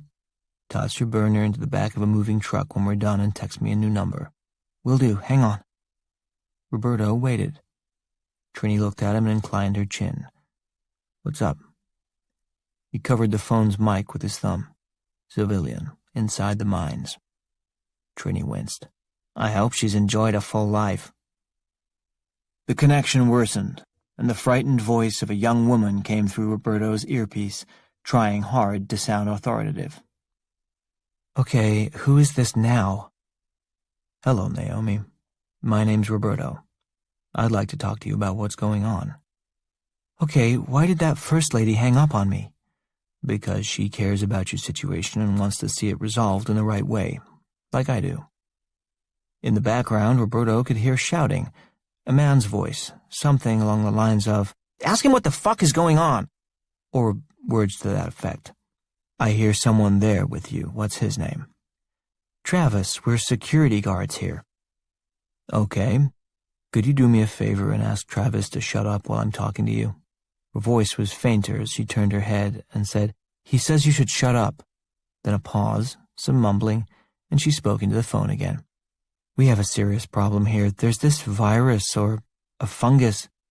Right, on the second one. I know all about it. I know more about it than anyone else. Are you somewhere safe right now? We're locked in a storage unit. Okay, could be worse. Stay in there. No kidding. For how long? Are you sending people? Has anyone come into direct physical contact with it? You'd know if they had, because they'd have... Yes. Roberto mouthed, shit, silently. Trini looked at him as often as she dared while driving at 70 miles per hour over Centennial Bridge. "Hello?" Naomi asked. "Yes, I was just calling something up on my screen," he lied. "How many people have been infected?" "Just one, I think." "And is that person still inside the facility?" "Yes, he keeps trying to get in here where we are." In the background, he heard more shouting. The ranting guy was at it again. Naomi conferred with him quickly and said, Okay, and came back on the line. Also, there was a deer. A deer was infected. "Where's the deer now?" "It blew up. Outside or inside?" "Did you hear me? I said it blew up." "Yes, I heard. Can you tell me where it blew up?" "In the hallway." Her tone said, "Like that matters," but Roberto breathed a tiny sigh of relief that it was still inside the building. He continued, "Okay, listen to me, Naomi. You're going to be all right. You called exactly the right place, and you're speaking to exactly the right person. You have some excellent instincts, and they've served you well so far. Now it's time to trust somebody else. I'm on my way there, and I know what it takes to resolve this situation. There are several of us who've encountered this before, and we've planned for a situation where we might have to deal with it again. I'm going to be there in—" He looked at Trini. "Less than an hour," she said. He spoke back into the phone. "A little over an hour. Stay right where you are. Don't open the door. Don't call anyone else, not even Fort Belvoir. The woman who put us in touch will call you every 10 minutes. Speak only to her or to me. Don't pick up your phone again unless it rings. Do you understand?" "What are you going to do?" "Tell me you understand." "I understand." "Who should you call?" "Nobody. You'll call me every 10. There you go. A+. Keep Travis calm. He sounds like the type who might want to try to leave. Don't let him." The deer exploded. "I know. Some crazy shit, right? I'll tell you all about it when I see you. You're going to be fine. 1 hour. He closed the computer, took out the earpiece, and rubbed his head. Trini looked at him. 3 people and a deer? 1 person infected, still in the building. The other 2 are clean, locked in a storage unit. The deer burst, but it was contained. I guess that's workable. He looked at her. Are you kidding? It's a gift from God. Let's hope it lasts an hour. Trini nodded, eyes on the road, weighing it all. Finally, she spoke, just a few words. They're dead, aren't they? He thought. Probably. He didn't like that answer, so he thought some more. He thought it all the way through, but came up with the same conclusion. Probably. 21. The hour's first 15 minutes had gone pretty well. Mike had settled down outside, just sitting on the floor across the hall from Unit 231 to 232, staring at the metal door. He didn't know much anymore, only that he had to get in there. I have to get in there, the door is closed. I have to get in, I have to, door closed. As for a solution to that problem, his complex reasoning and problem-solving weren't firing on all cylinders, but they were grinding away as best they could, and had come up with a few different approaches. The first strategy had been based on a fragment of song his father used to love that was bouncing around somewhere in Mike's subconscious.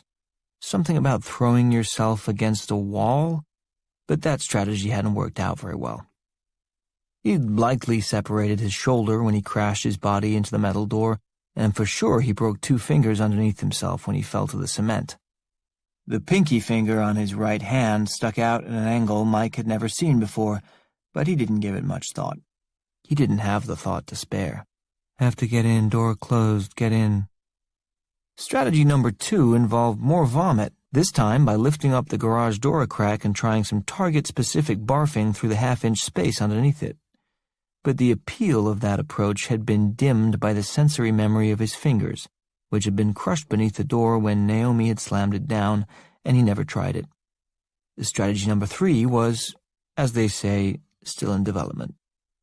While Mike waited for that idea to come, he sat and stared at the corrugated metal door, dead-eyed. He'd wait. Behind the door, Naomi and Tea-Cake were considerably more comfortable, but their minds were no more at ease. The unit in which they'd taken refuge was a lucky choice. It looked like someone's overflow furniture from when they'd had to move to a smaller house. Maybe the renters were sure the move was only temporary, that they'd be back on top one day soon and they'd need all their stuff again. The extra couches and chairs had been in there for a few years now, but they didn't stink. The owners had covered them loosely and loaded the cushions up with silica packets the way you're supposed to. There was even a dehumidifier plugged into one of the outlets. Naomi and TK had thrown the cheap sheets off a couple of the armchairs, shoved them toward the back of the unit to stay as far away from the door as possible, and even found a lamp with a bulb in it that still worked. They sat there, armchair to armchair, lamp on a box between them, and they stared at each other, wondering how it had all come to this. Tea-Cake, who abhorred silence, was the first to speak. "So that's Dad." "Please stop saying that." "Sorry, it's just kind of hard to get my head around, that's all. How does that guy have a chance with you?" She looked at him. "He wasn't always like that." "Well, yeah, obviously I get that. I don't think anybody on Earth has ever been quite like that. But I mean, he had to be some version of that, right?" "I guess so." "And you're, you." "Thank you." She wished he'd stop talking. "And she's a beautiful kid." "Oops." Naomi tilted her head, looking at him, thinking. Oh, God, how he wished he could snatch those last 5 words out of the air before they found her ears. How he wished he could go back in time. Just 3 seconds would do it. But he couldn't. He'd said it, she'd heard it, and she understood what it meant. His mind sorted through options. His ordinary instinct would have been to keep talking, to paper over it with more and more fulminations, to bury the slip of the tongue so deeply in blather that she might not notice, or would forget that he just announced he not only knew she had a child prior to tonight, but had actually seen that child, a clandestine event she had most certainly been unaware of till now. He was about to turn on the fire hose of lies, but something stopped him. This had been a long and bizarre night, and Naomi was different. And it occurred to him that maybe his instincts all these years had been the wrong ones. Maybe those instincts were the reason he had a shit job and no girlfriend. Maybe, Tea-Cake thought, he should go with the truth for once.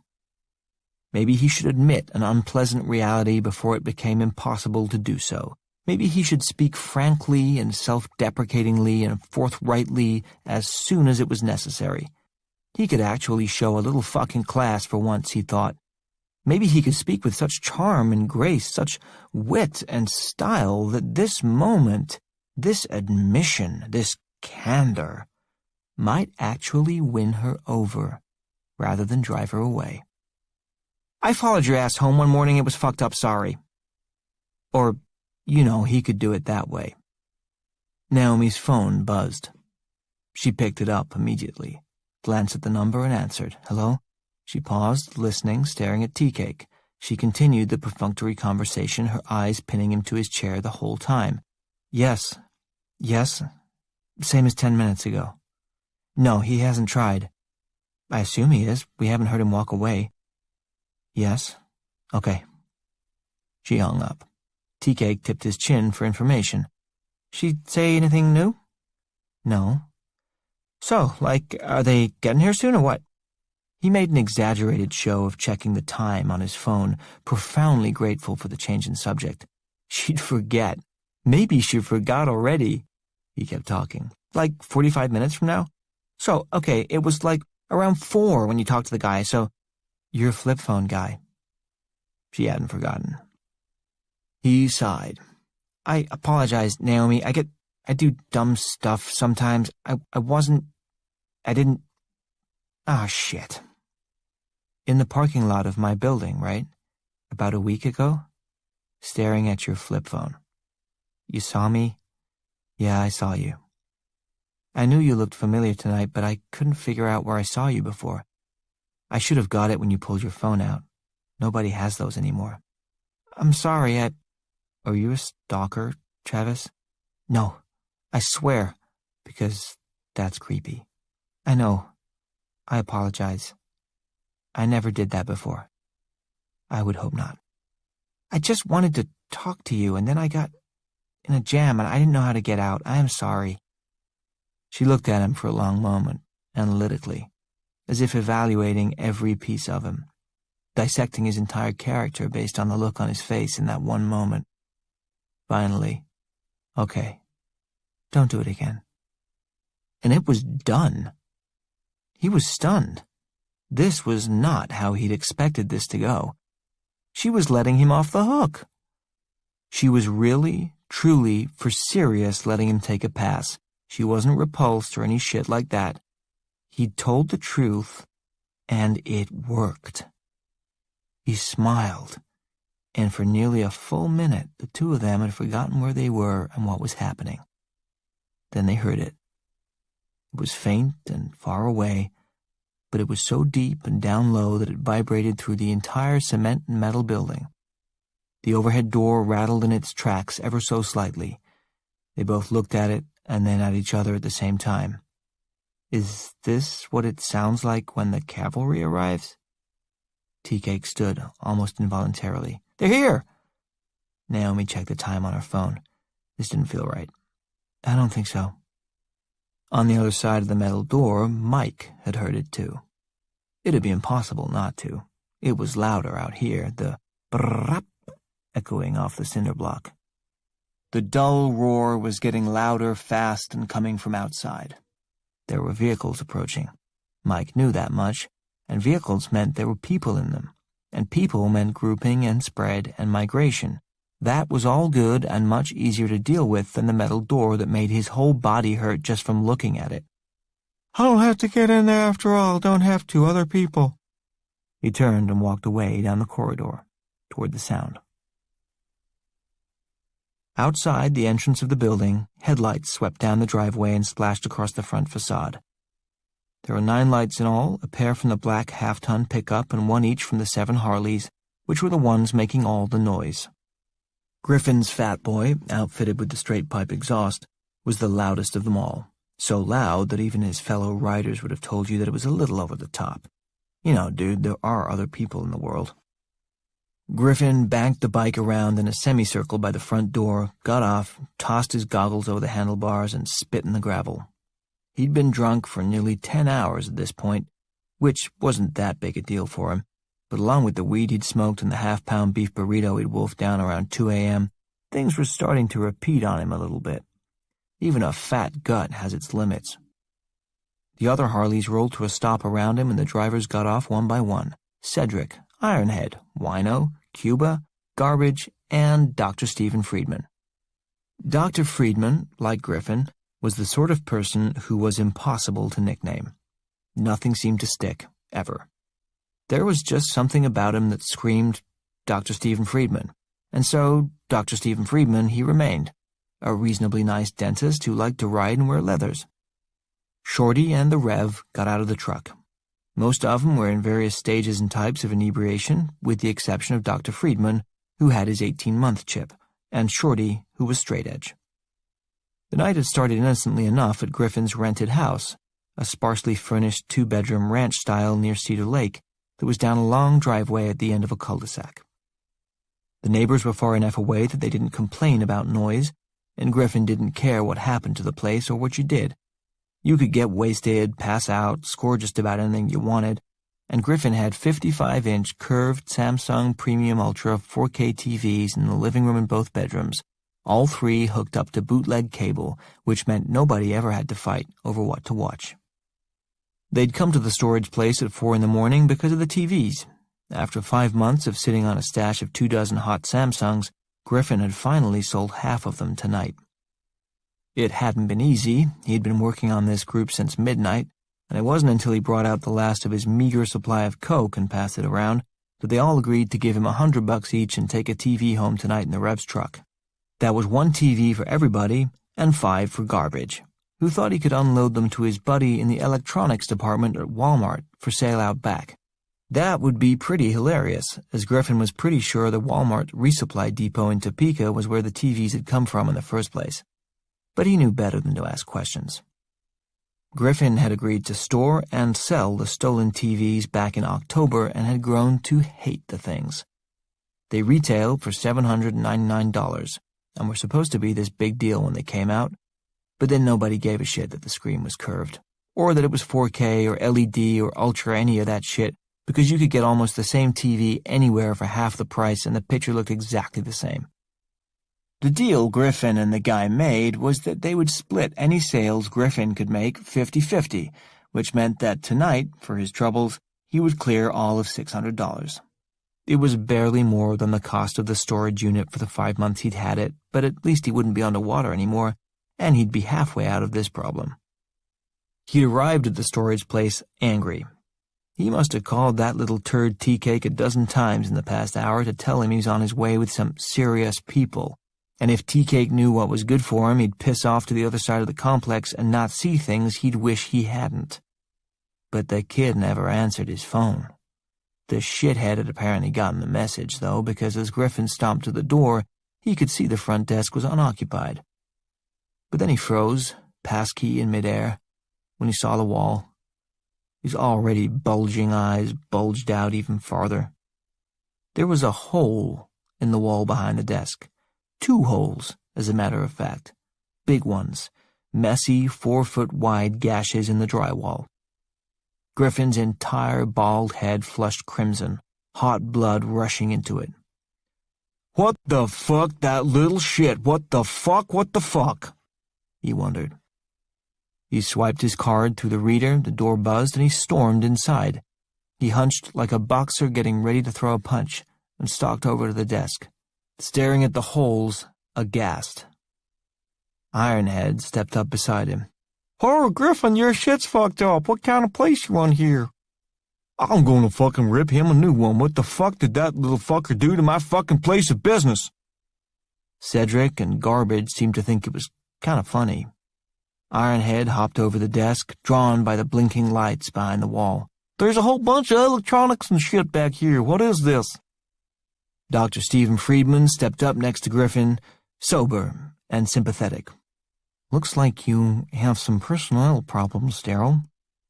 Griffin hated Dr. Friedman, even though he was the only one who used Griffin's Christian name. Griffin pulled out his phone and stabbed a thick finger at Tea-Cake's number again, but the Rev's voice boomed through the lobby, impatient. "We doing this or what?" Griffin hung up. He would kill Tea-Cake later. "Yeah, this way." He walked to the gate that led to the storage units and swiped his card again. The gate buzzed and they pushed through, headed into the back. As they made their noisy way down the corridor and into the depths of the storage facility, Cuba heard a sound to her left and turned to look. They were passing the open mouth of another hallway. She got a glimpse of a person, not a security guard, but a slightly puffy guy in too tight jeans and a work shirt that was green-spattered and strained at the buttons, as if he'd put on a lot of weight recently and refused to buy new clothes. The guy was looking their way as he walked through another intersection 100 feet away. They made eye contact, and she found his look disconcerting, his face as swollen as the rest of him, and his stare a bit too intense. She saw him only for a second or two, and then he passed out of sight, moving parallel to them in the same direction, as if following them from one corridor away. Cuba, who had not 1 ounce of Latina blood in her but did enjoy ropa vieja, wondered what kind of weirdo would hang out in a self-storage place at 4 o'clock in the morning. She hurried to catch up with the others. 22. Trini turned off the lights when they were half a block away and rolled to a quiet stop on the suburban street. Roberto, who'd known enough not to ask questions of Trini until they were immediately relevant, asked the obvious one now. "Where are we going?" Trini killed the engine, unzipped her purse, and rummaged around until she found a small rolled leather pouch. "Where item 7 is." She got out of the car, looked up and down the deserted street, and headed off, staying just beyond the throw of the infrequent streetlights. Roberto got out, closed his door softly, and caught up. He didn't say anything, just kept pace with her as she counted off the houses. The lights were out in all of them, no respectable person up at this hour. Trini stopped just before a pleasant-looking 2-story, stepped up off the street and started across the grass toward the house. She didn't bother with the front door. Instead, she went into the narrow yard, about 50 feet of space between the house and the one next to it. She reached a side door, dropped to her knees on the cement slab just outside it, and unrolled the leather pouch on the ground in front of her. "A little light, please." Roberto pulled out a keychain with a tiny mag light on it and bent down to contain the beam. He clicked it on and held the beam on the pouch. As it rolled open, the light glinted off a pick set, half a dozen metal tools of varying shapes and sizes. "Forget your keys?" he whispered. Trini didn't answer. The less he knew, the better, so she offered nothing. She skimmed her fingers over the torsion wrench and the offset pick, glanced up at the style of the lock on the door, and selected an L-rake. She wiggled it into the lock and maneuvered it carefully, listening. Roberto looked around, then back at her in mild annoyance. "This is really the best storage plan you could come up with?" "Worked for 30 years, didn't it?" She kept wiggling the L-rake, but wasn't getting anywhere, so she pulled it out, switched to a diamond offset pick, and went back to work with that. "Only pain in the ass was when they moved. Took me 6 weeks of very creative lying to get them to let me pack the basement by my—" "There we go." The lock had clicked. She turned it gently, using the pick. The door opened a crack. She slid the tools back into the leather roll, tied it quickly, and shoved it in the back of her pants as she stood up. She looked at Roberto, expecting praise, but not getting any, then shrugged. There's no pleasing some people. She opened the door and stepped inside. Roberto followed. They were in a kitchen, a busy family one from the looks of it. Even in the dark, they could make out the counter crowded with olive oil jugs and spice bottles and half-read books, and somebody's homework and assorted plastic crap. Trini nodded her head, and Roberto followed her across the room, silently, to a section of the wall that was covered by a pinboard filled with kids' drawings and ribbons and schedules and reminders. Trini reached down to a half-hidden handle, turned it, and opened the door. "Light again." Roberto shined his tiny mag light ahead of them, revealing a staircase that led to a basement. They glided down the stairs.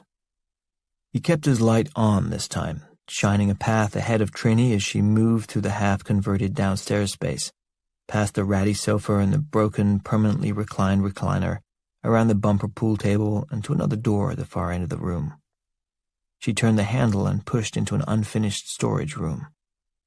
The family had lived there for quite a while, and there must have been a number of kids, spread out over a fairly wide age range, because there was everything down here, from old big wheels to a rack of frequently used skis. The back half of the storage room was curtained off, and whatever was piled back there bulged, threatening to push right through the curtain. Trini pulled it aside. The character of the stuff in the back half of the room was different. There was no kid paraphernalia back here, just a lot of beat-up old crates and cases packed on top of one another, unsentimental keepsakes like camp trunks and an old snowblower. There was a narrow path through the cases, a definite method to someone's pack-rat madness, and Trini held her hand out for the light. Roberto gave it to her, and she turned sideways, making her way between the cases toward the very back of the very back. There was a large storage container there, locked in 3 places along its front edge. Trini pulled out a set of keys, handed the light back to Roberto, and opened the locks, then the lid. Inside the trunk was a large, flat wooden tray with divisions of all shapes and sizes, filled with colorful pieces of paper. Roberto's first thought was that it was currencies. Maybe Trini had a run box down here. But on closer examination, the paper wasn't money at all. It was much too small and square. Trini drew her breath in sharply as if she'd forgotten what was in the box, and he flicked the light up to her face. She was grinning like a 6-year-old. "My stamp collection!" She ran her fingers lightly over the rows of neatly mounted stamps, sorted by country and continent, each one on a tiny piece of stiff cardboard, its date and origin neatly lettered beside it. She picked one up, fascinated. "Kampuchea, that's rare." "Maybe not right this second." "Sorry, forgot it was here." She spread her arms out, reaching all the way to both sides of the 5-foot-long box, and locked her hands around the wood frame of its top tray. She wiggled it a little and lifted, pulling the whole tray out the way you would the top level of a footlocker. She turned, found a flat place nearby, and while she set it down, Roberto turned the light back to the trunk. Beneath the top shelf was a mountain of bubble wrap. He started pulling it aside. Trini turned back and pulled the rest out, and finally they uncovered what they'd come for. The thing was big and shaped like a water barrel that had been cut in half vertically. The flat portion had a series of straps and ropes and buckles and clamps, and they wrapped around the barrel itself with 3 or 4 leather straps. As a container, it was meant to be lightweight, but with that size there wasn't much of a chance it actually was.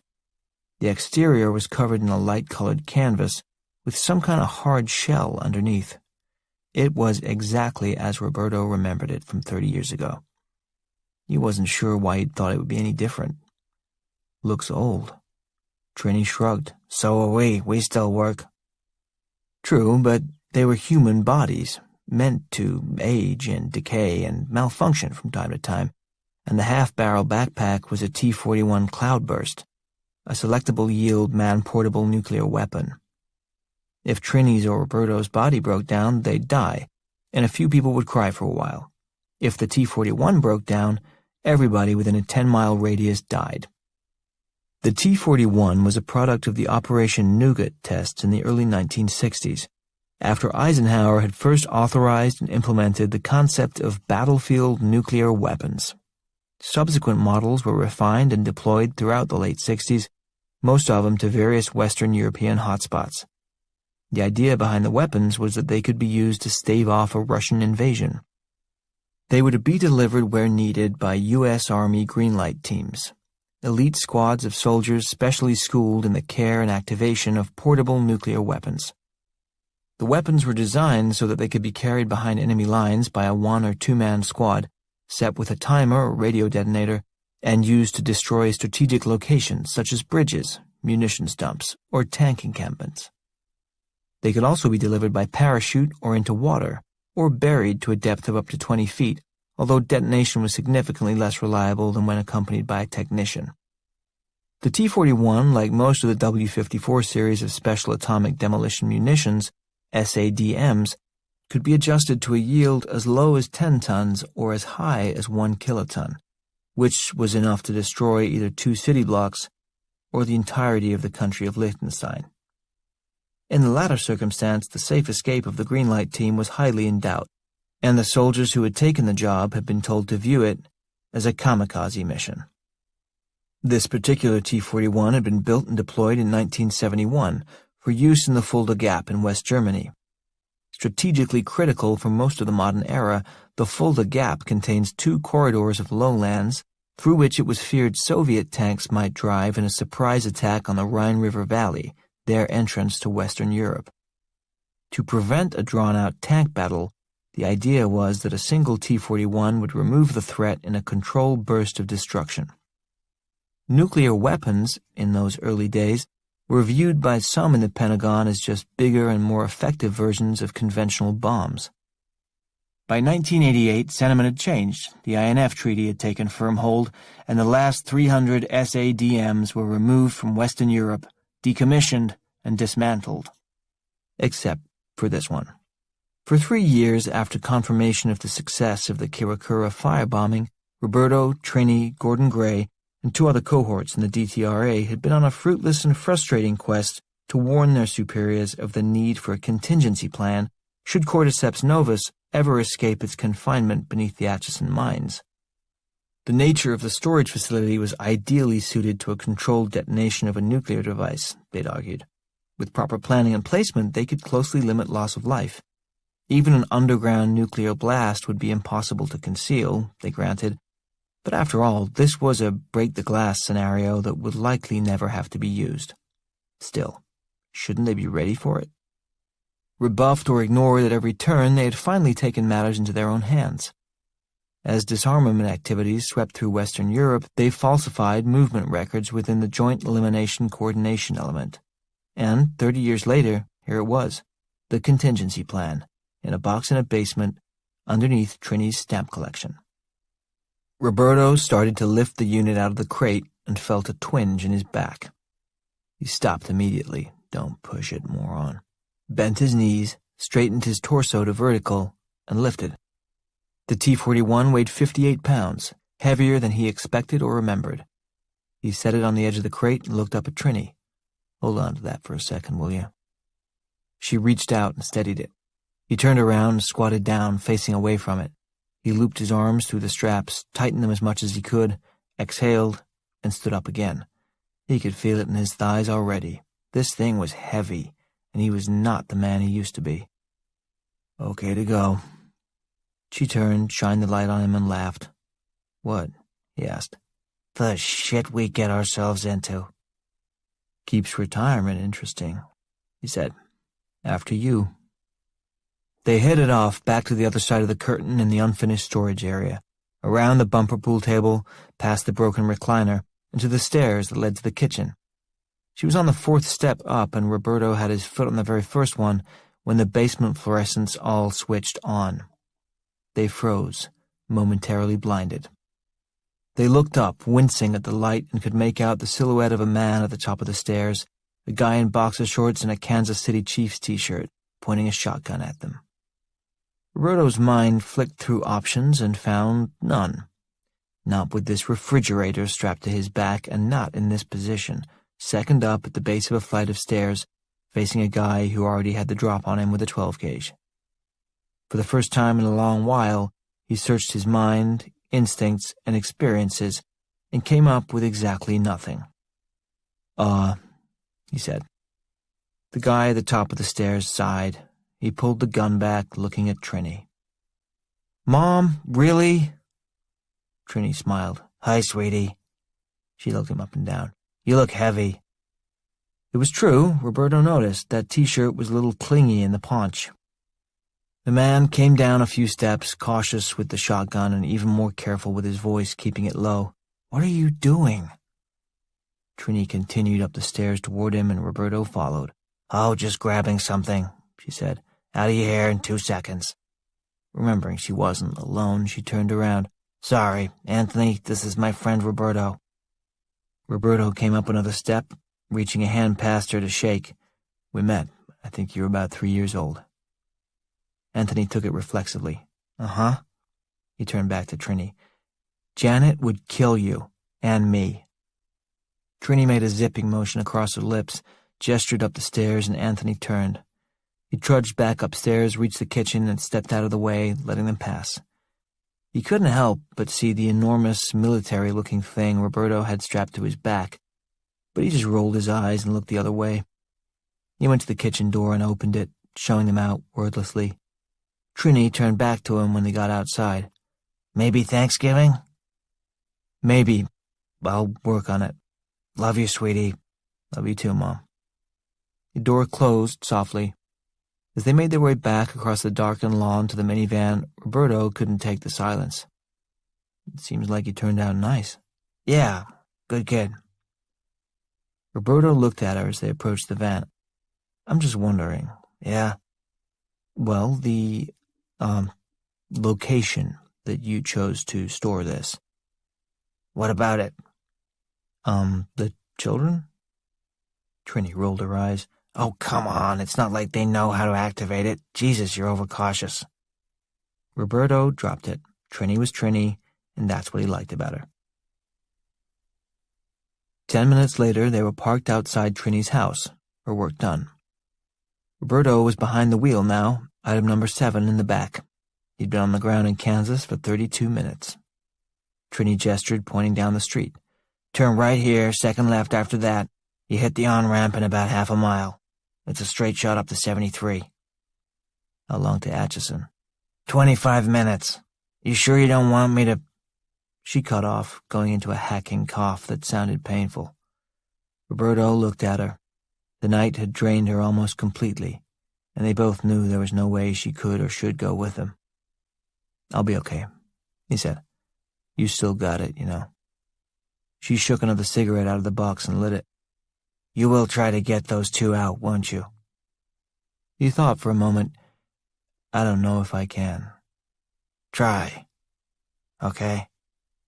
He looked at her. You're getting soft in your sunset years. Trini smiled.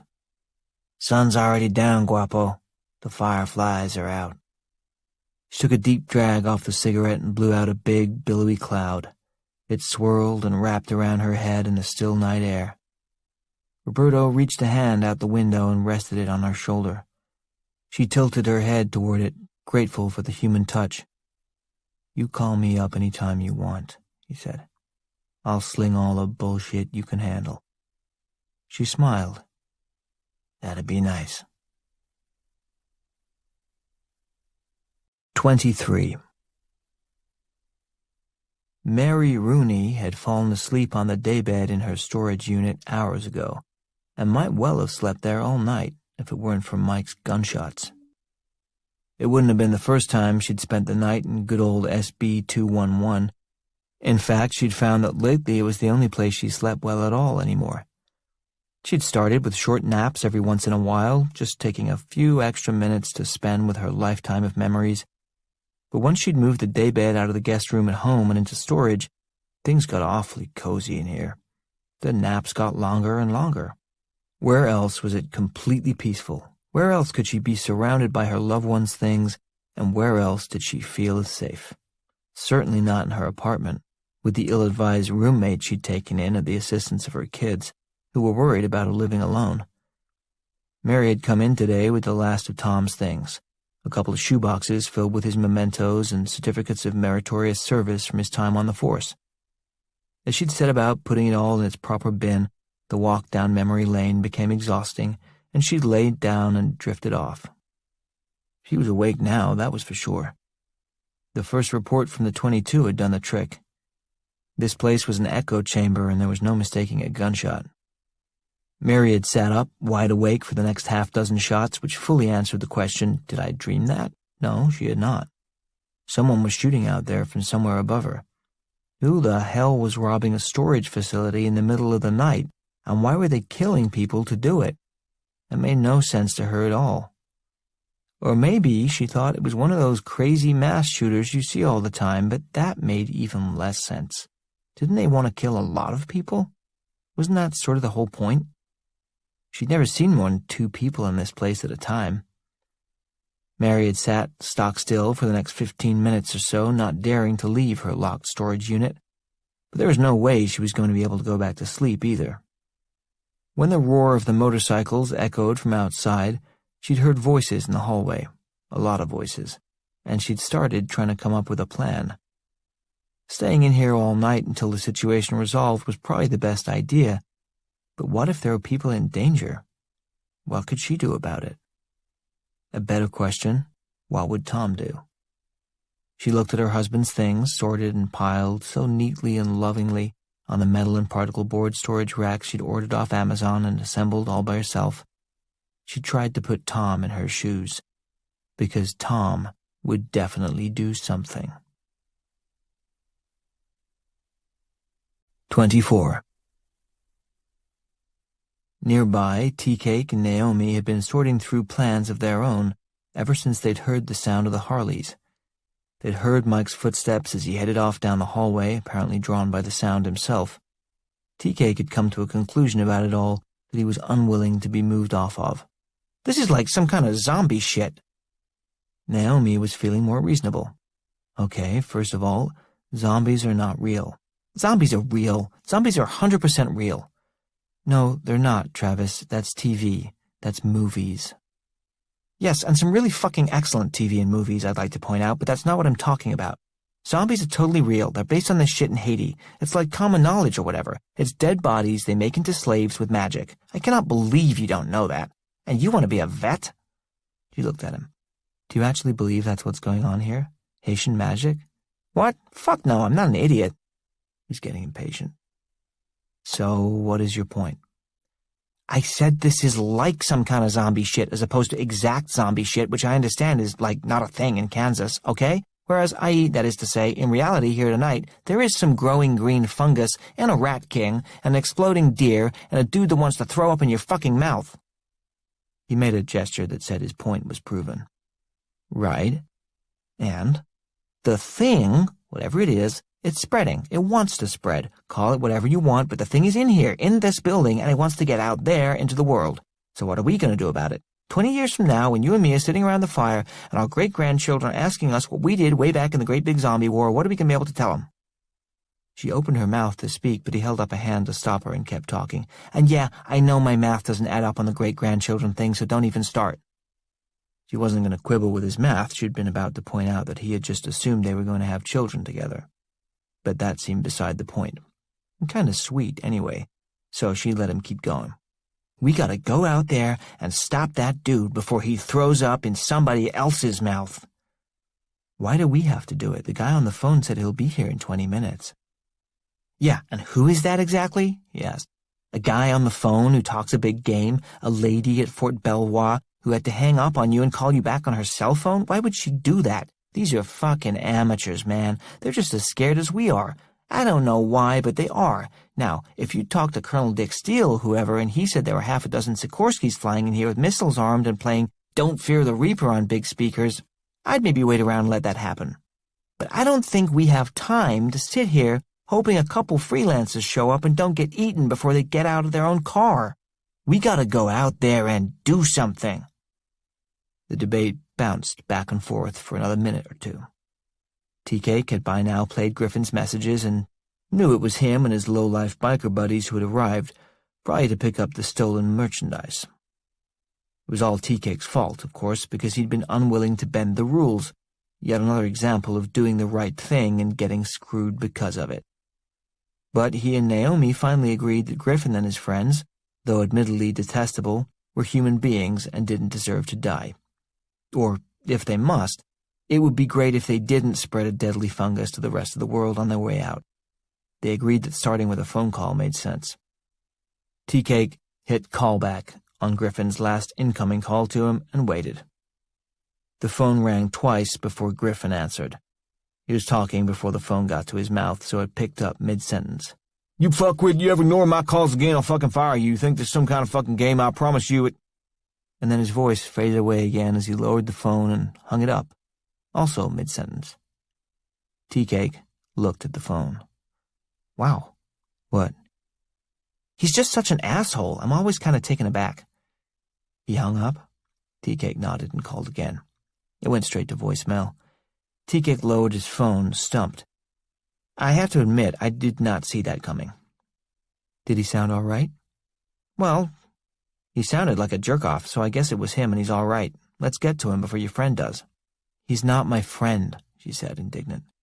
Whatever, the guy you had a baby with. Let's stop him. He went to the door and threw the bolt on one end. She stepped in front of the bolt on the other end, not done talking about this yet. He has a gun. He has a .22. Yes, a .22 can fuck you up, but the magazine only holds 10 rounds and I think he used them all. How do you know? She asked. Because while we sat here for the last 15 minutes, I counted them in my head. 1 in the hallway when we were running away from him, 3 outside the door when I was rolling under it, and 6 that he shot at the door after we had it locked. Look, you can see where every one of them hit. She looked up, and indeed there were 6 little dimples, spread out over a 3-foot area in the metal door where the slugs had dented the outside. She was impressed. Tea-Cake continued. So, he can't shoot us, right? He can only barf at us or blow up on us, but if we stay far enough away, that's not going to matter. We get Griffin and whatever shitheads he showed up with to clear out, keep your baby daddy inside this place, please stop that, and wait for the cavalry to come. If they know what they're doing, then boom, we save the world, or at least eastern Kansas. He paused. When a good salesman knew he had a kicker, he always saved it till last, and used as few words to express it as possible. Tea-Cake knew he had it, so he took a suitable pause and then deployed it. And your kid, too. Naomi looked at him, touched. Tea-Cake went on, and this was the part that meant more to him than all the rest. It was the part he hadn't realized until he got almost all the way through his speech and understood why he was selling so hard, why he was campaigning for the right to open the door and go risk his life when he didn't absolutely have to. This bit came from the heart. Look, I know they pay us for shit here, but this place hired me straight out of jail and nobody else would do that. I'm supposed to take care of it, and for once in my life, it would be nice to not fuck something up. This is my one job, and yes, it's a shitty one, but it's the only one I've got or that I'm gonna get. You don't have to come with. I'll leave. You lock the door. I'll come back and get you when it's clear." Naomi looked at him and she thought, it's funny, some things improve with closer inspection. He sure did. She threw the bolt on the other side of the door, and together they pulled it up over their heads and stepped out into the hallway. Immediately, Tea-Cake was proven right about one thing. The gun must have been empty because Mike had left it behind, on the floor where he'd sat. They started down the corridor. They'd taken only 3 or 4 steps when Naomi's phone buzzed. She signaled to Tea-Cake, stopped, and answered it, whispering, "Still here." It was Abigail, 10 minutes on the dot since she had last called. "Good. Just checking. Is your situation unchanged?" Naomi hesitated. "Not exactly." "What does that mean?" "We left the locker?" Abigail paused, thinking. "I am at a loss as to why you would do that. There are more people here now. We gotta tell them." "How many people?" "I don't know. Call me back." She hung up and looked at Tea-Cake. She was not happy. Tea-Cake shrugged. "Who is?" The last 34 minutes. 25.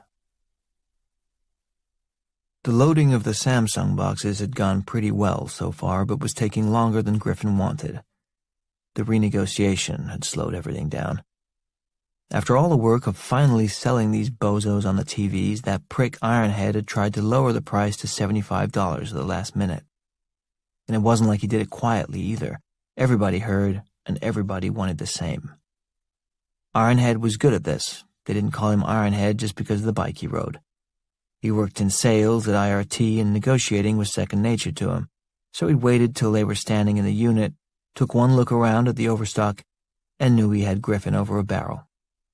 They haggled for a couple minutes, but Griffin's head was throbbing by this point, and the idea of everybody walking out of here and leaving these things was unthinkable. So $75 it was. The grand total take-home for the night was going to be $450 instead of $600. Whatever, Griffin took it. The TVs were heavy and awkwardly shaped, so it took 2 people to carry them out, one at a time. Cedric and Wino had taken the first one out, Cuba and Garbage the second, Shorty and the Rev the third, and Griffin and Dr. Stephen Friedman had made 2 trips already. Ironhead had somehow managed to cast himself in more of a supervisory capacity and was leaning against the inside wall of the unit, grabbing a quick vape when Mike showed up in the doorway. Mike stood there for a long moment, his breath wheezing in and out. He stared at Ironhead, who looked back at him. "What the fuck do you want?" Mike didn't answer, just stared. Ironhead blew out a cloud of smoke. "I asked you a question, dickhead." Mike still didn't answer. Ironhead took a step forward. "You are about to have a serious problem, man. Privacy of the eyes, motherfucker. Either you take 2 steps back and look away from me right this fucking second, or I will bounce your head off that wall till it goes pop. You understand?" Mike turned away and looked down the hallway, not because Ironhead told him to, but because he heard voices. Cedric, Wino, Cuba, and Garbage were headed back from their first load to the truck, coming for more, and they were drawing close. They saw Mike, but he took a few steps back, giving them plenty of space. Ironhead assumed he had managed to intimidate the psycho who had been staring at him. "That's what I thought," he said to Mike, as the others came back into the unit to get another TV. Cuba looked over her shoulder, recognizing the weirdo who had watched them earlier. His shirt was even tighter than before, 2 of the buttons already popped over his swollen midsection, and a couple others looking like they were about to give way. "What's that guy want?" she asked Ironhead. "I saw him before." "Fuck if I know. Don't worry about him, just keep going, we don't got all night." Cedric had seen enough of Ironhead's bossy behavior over the years to be sick of it. "When are you gonna grab one, you lazy piece of shit?" "Hey, I'm coordinating. You should be thanking me. I should be charging you a commission for the money I saved you." From outside they heard shouts, 2 voices somewhere far away, and they looked again, past that weird staring guy, but didn't see anybody. Ironhead turned back to the others, waving them along with some urgency. "Get a TV, come on, let's get the hell out of here." There was a low, tearing sound like a sheet ripping in half, and they all turned at the same time. Mike was back in the doorway, and the sound had come from his midsection. His stomach lining, stretched beyond its elastic capacity, had finally separated from the stomach wall and was now a free-floating mass of viscous jelly inside his abdomen. He had less than 90 seconds to live.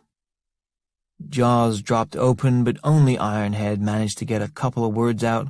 "What the f—" He cut off, because all at once Mike's stomach collapsed inward as his body forced his insides up, through his throat, into his mouth, and out into the air at 25 miles per hour. That's not very fast for a car, but for puke it's super quick, and it covered the distance between Mike and the rest of them in less than a second. Certainly it was less time than any of them had to react, and the spray of the droplets was wide, so they were all caught and contaminated by the blast. They screamed, staggered back, and Mike reached up, slamming the overhead door and slipping the padlock back through the hole. He wasn't exactly sure why, but he knew he had more work to do, and needed them to stay out of the way. The evolved form of Cordyceps novus inside Mike was racking up one positive growth experience after another, and now it had learned the value of not detonating a host's body at the very first opportunity. Mike's spread of the fungal mass had proven just as effective via vomit as it would have been by the fruiting burst of his entire body.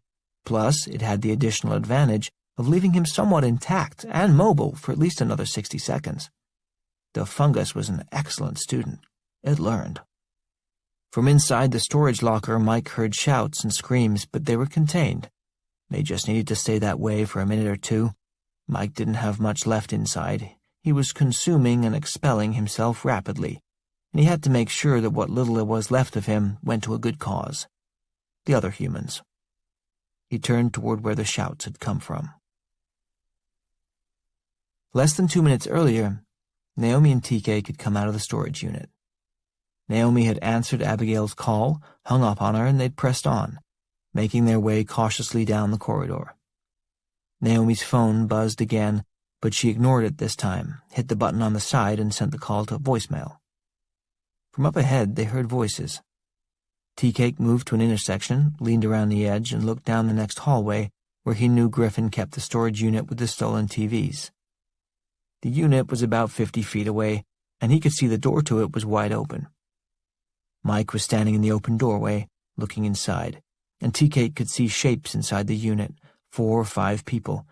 They were doing something, but they sure as hell weren't paying attention to Mike, which was what they should have been doing. Naomi came around the corner as Mike started to suck his gut in and out. They both knew what was coming next and shouted at the same time to the poor bastards inside the unit, "Look out! Get away! Get the hell out of there!" But they were too late. They could only watch as Mike's stomach emptied itself and the fungus sprayed into the storage unit. They watched as he reached up, slammed the door, locked it, and turned to them. He stared at them for a moment, then he ran at them. From the looks of Mike's decomposing body, it didn't seem like he'd be capable of running, but he was, in a rapid, shambling sort of way, coming at them hard and fast. He was already too close for them to turn and run themselves, and Tea-Cake realized with some regret that his grand, heroic plan had consisted of almost 0 real ideas. Leave the unit, tell the others, save the Earth? Honestly, that was a for-shit plan. It didn't deserve the word plan. It didn't deserve to be mentioned in the context of real plans. He'd convinced Naomi, this totally decent woman and awesome mother who actually mattered on this earth, to leave the safety of their hiding place and step out into a dangerous situation with no concrete strategy and nobody but him, the planless wonder, to protect her. Tea-Cake heard his father's voice in his head, telling his idiot son the same thing he'd told him for the last 15 years. If you didn't have shit for brains, you'd have no brains at all. Mike was only a second away from them now, and Tea-Cake squatted low to lunge himself at their attacker, to at least block him long enough so that Naomi would have time to run. He tensed his legs, ready to spring forward. Naomi heard the gunshots first, because they came from 1.5 feet behind her left ear. They were so loud they burst her left eardrum and temporarily deafened her in the right. The Glock 21 SF-45 automatic has been standard issue for the Kansas Highway Patrol since 2009. Nobody really had any idea why they felt they needed quite that much firepower, but the last people who had complained tonight were Tea-Cake and Naomi. 6 slugs from the 45 whistled past Naomi's head, over Tea-Cake's shoulder, and slammed into Mike's chest with such force that they reversed his course of motion. They lifted him off his feet, blew him back 2 yards in the air, and dropped him to the cement floor dead. His fungus-riddled body was in such a state of disrepair and disarray that he nearly disintegrated on impact. Naomi, completely deaf in her left ear and overwhelmed by a loud ringing in her right, turned and saw the woman standing behind her, holding the smoking weapon. Tea-Cake rose, looking at the woman with eyes wide. "Mrs. Rooney?" Mary Rooney lowered her dead husband's service weapon, the one she had reported lost rather than turn in when he died, the one she'd brought to the storage unit in the shoebox that very day. She turned from Mike's scattered remains and looked back at Naomi and Tea-Cake. That boy just wasn't right. The gunshots were still echoing in the lobby when Shorty and the Rev turned on their heels and took off for the pickup truck. The situation wasn't the sort of thing you needed to stick around and try to figure out. 6 gunshots, like cannon shots, these things, coming from what sounded like a semi-automatic weapon somewhere 100 feet ahead of you, while you were in the process of loading stolen merchandise into your truck in the middle of the night? Yeah, you go ahead and get the hell out of there as fast as you can. They jumped in the truck, Shorty threw it in reverse and stomped on the gas, and gravel flew so hard and so far that it left a spatter of cut marks in the glass entry doors. She spun the wheel, the truck skidded around a neat 180, and they took off up the driveway without a look back. Griffin and Dr. Stephen Friedman weren't positionally advantaged in the same way, however. They were already on their way back to the storage locker for another load of TVs, just around the corner from it when they heard the blasts. Dr. Friedman ducked low and threw his hands up to cover his ears, a biologically useless response that left him a sitting duck in the middle of the hallway, but his years in dental school included no training for this sort of predicament. Griffin was different. Griffin had gamed out this kind of scenario 100 times while playing School Shooter North American Tour 2012, a modification for Half-Life 2 that he'd downloaded off the internet. He responded instinctively, joyfully, flattening himself against the wall and pulling the Smith & Wesson M&P 40 caliber from the shoulder holster under his jacket. Before the shots had faded, he'd done a quick recon, left, right, left, and saw the hallway was clear, except for Dr. Friedman, who was still crouched in the middle of it. Griffin took one step forward, grabbed the dentist by the collar with his hammy left hand, and dragged him back against the wall. Dr. Friedman looked up at him, still crouched, terrified. "What the hell is going on?" he asked in a trembling whisper. "Active shooter," Griffin said. He hadn't felt this good in years.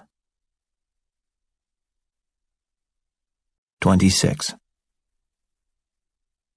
Roberto was on Highway 73, just 8 miles outside of Atchison when Abigail's call came. His cell phone was still sealed in the pouch, so he'd left his laptop open on the passenger seat, using an AT&T card to stay connected to the internet. He put in his Bluetooth, hit the spacebar to answer, and listened while she explained the latest development from inside the storage place. He wasn't quite sure he actually understood. "They left? What do you mean they left?" "They're not in the unit." "Why the hell not?" "She said there were others inside the facility and they had to warn them." "Great. They're noble. How many others?" "She didn't say." "Can you get her back on the phone?" "I've tried 4 times. She doesn't answer." "How long ago was this?" "Less than 2 minutes." "What about the other person?" he asked. "The infected one, outside their door." "She didn't say." "You didn't ask?" "It was a very short conversation. She hung up on me. You know everything I know." "Okay," he said, thinking. "Okay. He repeated everything she'd just said because that's what he'd been taught 40 years ago. Naomi told you she and the other clean body were leaving the storage unit because they heard others had arrived. She did not say how many. You have not had contact with her since. This was about 2 minutes ago. Do I have that right? Yes, sir. Do you know their names? He asked. Yes. Roberto thought quickly.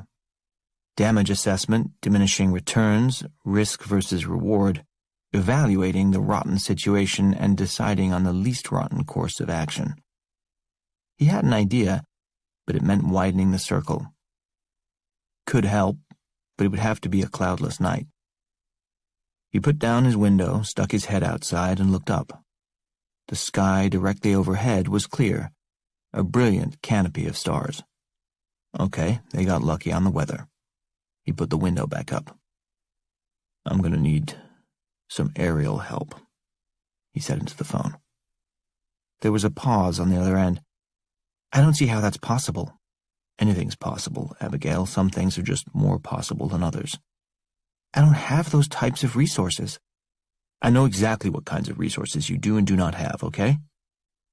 He didn't mean to snap at her, and he softened his tone. He had exactly one ally at the moment and couldn't afford to lose her. You want satellite reconnaissance. She said it the way someone would say, you want $1 billion.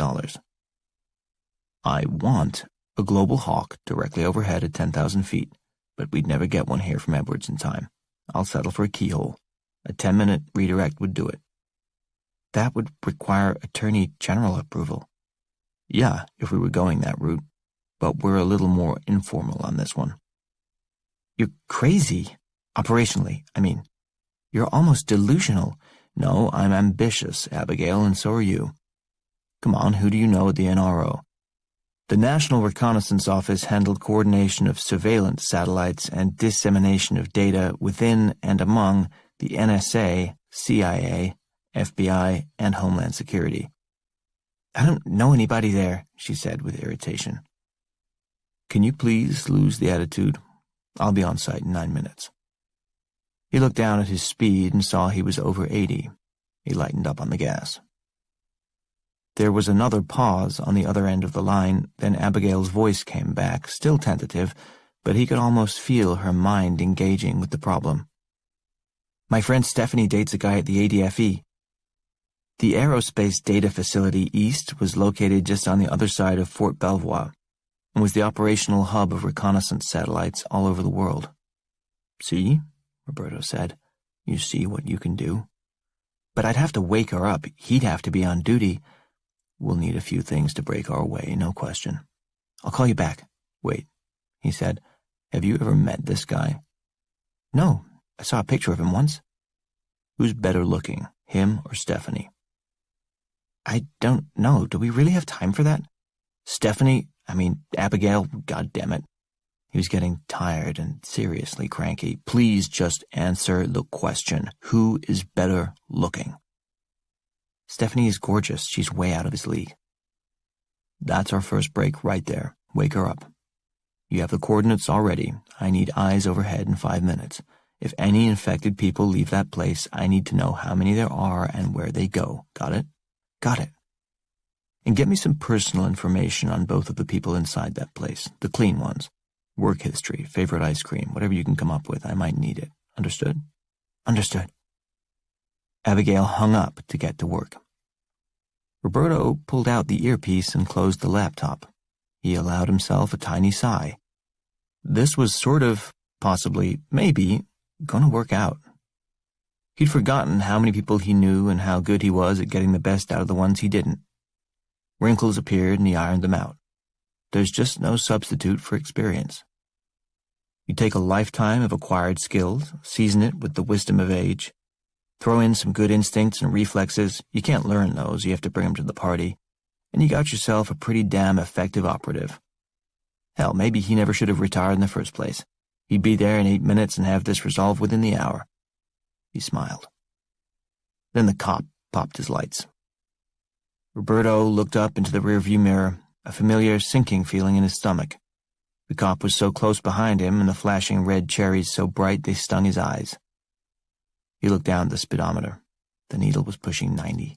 Speeding? He was speeding? Yeah, you're a real genius, Roberto. He banged a fist off the steering wheel and drove on for a moment, his mind racing in 18 different directions, every single one of them a dead end. The cop double-tapped the siren, and the whoop-whoop almost made Roberto jump out of his skin. He had no choice. He pulled over. The gravel shoulder crunched under Roberto's tires, and he brought the minivan to a smooth and responsible stop. He looked up into the rear view to see if there was anything he could learn. The cop's car was a standard four-door sedan, probably a Chevy Impala. It had a red light bar on the roof, square headlights with alternately flashing high beams, and a blue zipper light in the front grille. This information, taken as a whole, was of absolutely no use whatsoever. A look back over his shoulder was too much an admission of guilt, so Roberto switched to the side view, where the angle would mean he was a bit less blinded. The police car hadn't pulled as far onto the shoulder as he had, so he could make out the cop's silhouette through the windshield. The man was looking down, radio in hand, probably just ran the plates and was waiting for a response. Roberto steadied his breathing, running through options. There weren't any good ones. Taking off was the worst. He can't outrun radio waves. He'd end up in a high-speed chase that he would lose. He thought about throwing the minivan in reverse and slamming into the cop's front end, hoping he'd get lucky and pop a tire, but he was just as likely to blow one of his own, which would make it a real short chase. And even if he got lucky and disabled a police car without damaging his own, see section regarding radio waves. Reluctantly, he thought about killing the cop. Even if he could get his head around murdering an innocent officer of the law who was just doing his job, he had no weapon on his person. The nearest gun would be an unloaded M9 in one of the trunks in back. Trini would have left a full clip in the foam packing beside it that he could slap in a second, but getting to it would be a problem. If he made the slightest move toward the rear of the car, that cop would be out of his own vehicle and crouch behind his door with his weapon drawn in seconds. And then there was that part about killing an innocent cop. He'd never done that before. The door of the police car opened and the cop got out. He was tall, maybe 6 feet 4 inches, and he had his round-brimmed hat in one hand. He paused, closed his door, and took a good long time putting on his hat and adjusting it just so. Great, he was a dick on top of everything else. He started to walk toward Roberto's car. Roberto watched in the side view, still thinking. A bribe seemed unlikely to have any effect, and he had only a few $100s in his pocket anyway. As the cop reached his window, one last desperate thought popped into Roberto's mind. Maybe try the truth? Never work in a million years. He opened the window. The cop glanced at him, bent down ever so slightly, and checked to reconfirm that Roberto was the only passenger. "License and registration, please." Was I speeding? Jesus, was that it? The skilled professional, and that was what he came up with, the exact same thing that every single motorist who's ever been pulled over in the history of the interstate highway system said? Was I speeding? "You were. License and registration." "I'm going to open my glove compartment," Roberto said. "See, I'm a good citizen. I'm a responsible guy like you. You can trust me. See?" "Go ahead," the cop replied. Roberto leaned over and opened the glove compartment, having no idea what he would see inside. It occurred to him as he pushed the button on the front that there very well could be a weapon in there. Trini was thorough, and she would have sent him out into that good night fully prepared for any situation that might arise, including a sudden need to arm himself. He hesitated, his finger on the button of the glove compartment, and thought about how mistakes can cascade on you. He let it hang there for a second while he thought. Revealing a gun in the glove box was going to deteriorate this situation in a big hurry. "Sir?" Roberto's head was turned toward the glove compartment, so he couldn't see the cop, but he could feel his presence, and he could hear the rustle of the man's shirt as his arm moved. There was a very subtle creak of leather, and Roberto knew the cop's right hand was now resting on the butt end of his sidearm, moving it infinitesimally in its holster to make sure it wasn't stuck. Things were falling apart fast. Again, he had no choice. He had to open the glove compartment and hope. He released the button, it clicked, and the door fell open. There was no gun, He closed his eyes and willed himself to breathe. Still okay. Not only was there no gun, but there was a neat yellow rental car jacket, the paperwork exactly where it should be. Roberto picked it up, turned, and offered it out the window to the cop. "It's a rental." The cop took the papers. "Your license?" "Inside my jacket." He held up his hand just outside his jacket. "May I?" "Go ahead." Roberto reached into his jacket, took out his wallet, removed his license, and handed that out the window, too. The cop took it.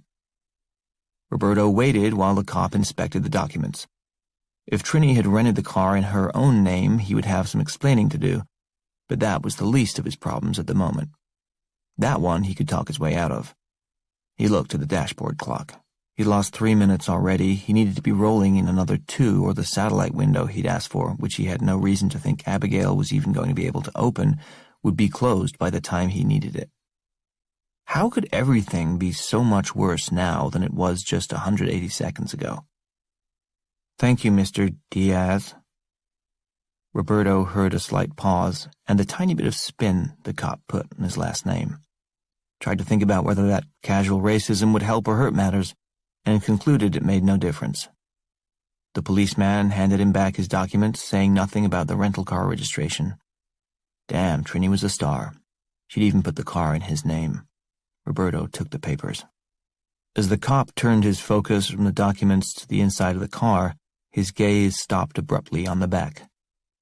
The tarp that Trini had thrown over the military crates wasn't big enough to completely conceal them, not with the addition of the half-barrel-shaped T-41. To anyone who had any experience at all, or even watched the right kind of TV shows, the stuff in back looked exactly like what it was.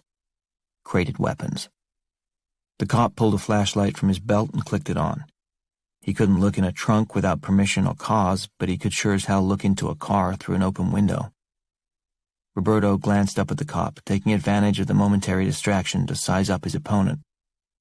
He thought briefly about throwing open the driver's door, slamming it into the cop hard enough to knock him over or wind him or get a lucky door handle in the guy's balls.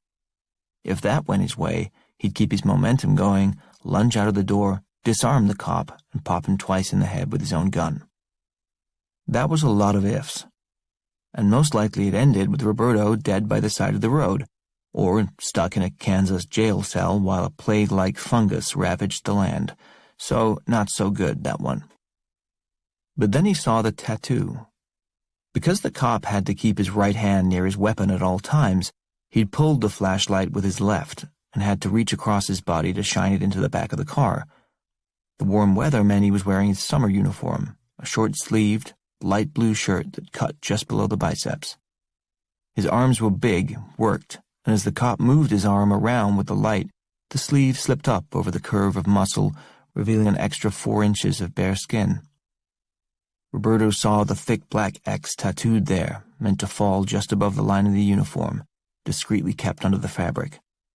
But tonight, at this moment, in this position, it was revealed, lit by the red flashing lights of the cop's own cherries. The X was just 2 thick bars, their tips pointed into triangles at either end.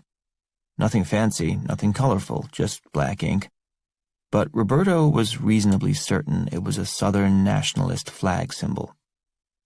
The bars were meant to evoke the St. Andrew's Cross and the blue star-spangled X of the Confederate battle flag. But the color and stars had been removed for those who wanted or needed to keep their alt-right political views to themselves in certain situations, like being at work when you're a police officer. The cop shifted the flashlight back to the front seat, momentarily shining it right in Roberto's face as he put it away. "What have you got back there, Mr. Diaz?" Aha! The pause was longer this time, and the tiny emphasis on Roberto's last name confirmed any lingering suspicions. "Aha, you racist son of a bitch, I got you figured out now. You're a white nationalist." Okay, that was something. Roberto could work with that. "You got me, brother." The cop looked at him. Brother? That was starting out awfully strong, but hey, when you only got one card, you play it for all it's worth. "I got you doing what, Mr. Diaz?" The cop's face was unreadable. He gave nothing away. Being ready. For what, sir? For when the day comes. The cop stared at him for a long moment. He gave no reason for Roberto to feel encouraged, but he didn't ask him to get out of the car either. Roberto took that as license to continue. He shoved the rest of his chips into the middle of the table. Saw your tattoo. If we lived in a free country, I'm guessing you'd put 3% on there, am I right? The cop just held eye contact, thinking. Over the last 7 or 8 years Roberto was at DTRA, there had been a sharp increase in reporting on weapons acquisitions by well-armed domestic militias. He'd read those sections of the daily security briefings only cursorily, as his purview was almost exclusively overseas. But he knew enough to know the names of a few of the more prominent nationalist movements, which included the Three Percenters. An American paramilitary movement, its members pledged armed resistance against any attempts to limit private gun ownership by a tyrannical government. The name was derived from the claim that only 3% of the population of the original 13 colonies fought against and defeated Great Britain in the Revolutionary War. In truth, the number was closer to 15%, but who's counting when there's a rhetorical point to be made? The Three Percenters counted among their numbers a fair amount of law enforcement, and in fact, a group of Jersey City police officers had been suspended in 2013 for wearing patches that read one of the 3%. Since then, members in public roles knew better and kept their beliefs on the down low. The Southern nationalist flag tat was a popular and subtle marking. Roberto had no doubt the cop was in. The only question was how far. The cop held eye contact with him for a good 10 seconds. Roberto looked back steadily. The day's coming, my man. The country we love and honor needs us to be ready. The cop turned the flashlight on again, playing it over the military crates in the back, taking one more look. He turned back to Roberto. The only question was, did Roberto look white enough to this prick to overcome his last name? The cop thought for a long moment. Drive safe, patriot. Apparently he did. The cop clicked off the light, turned and walked back to his car, his shoes crunching on the gravel. Roberto didn't stick around for confirmation. He put the minivan in gear and pulled away, not too fast and not too slow, lifting his hand up into the beam of the cop's lights and giving a little thank you wave as he put distance between them. In his mind, he reverted back to his original position. I am very good at my job. He'd be in Atchison in 7 minutes. 27. Within 30 seconds of when Mary Rooney fired 6 shots into the chest of the weird guy who'd exploded, a thought occurred to her. She'd just killed a man.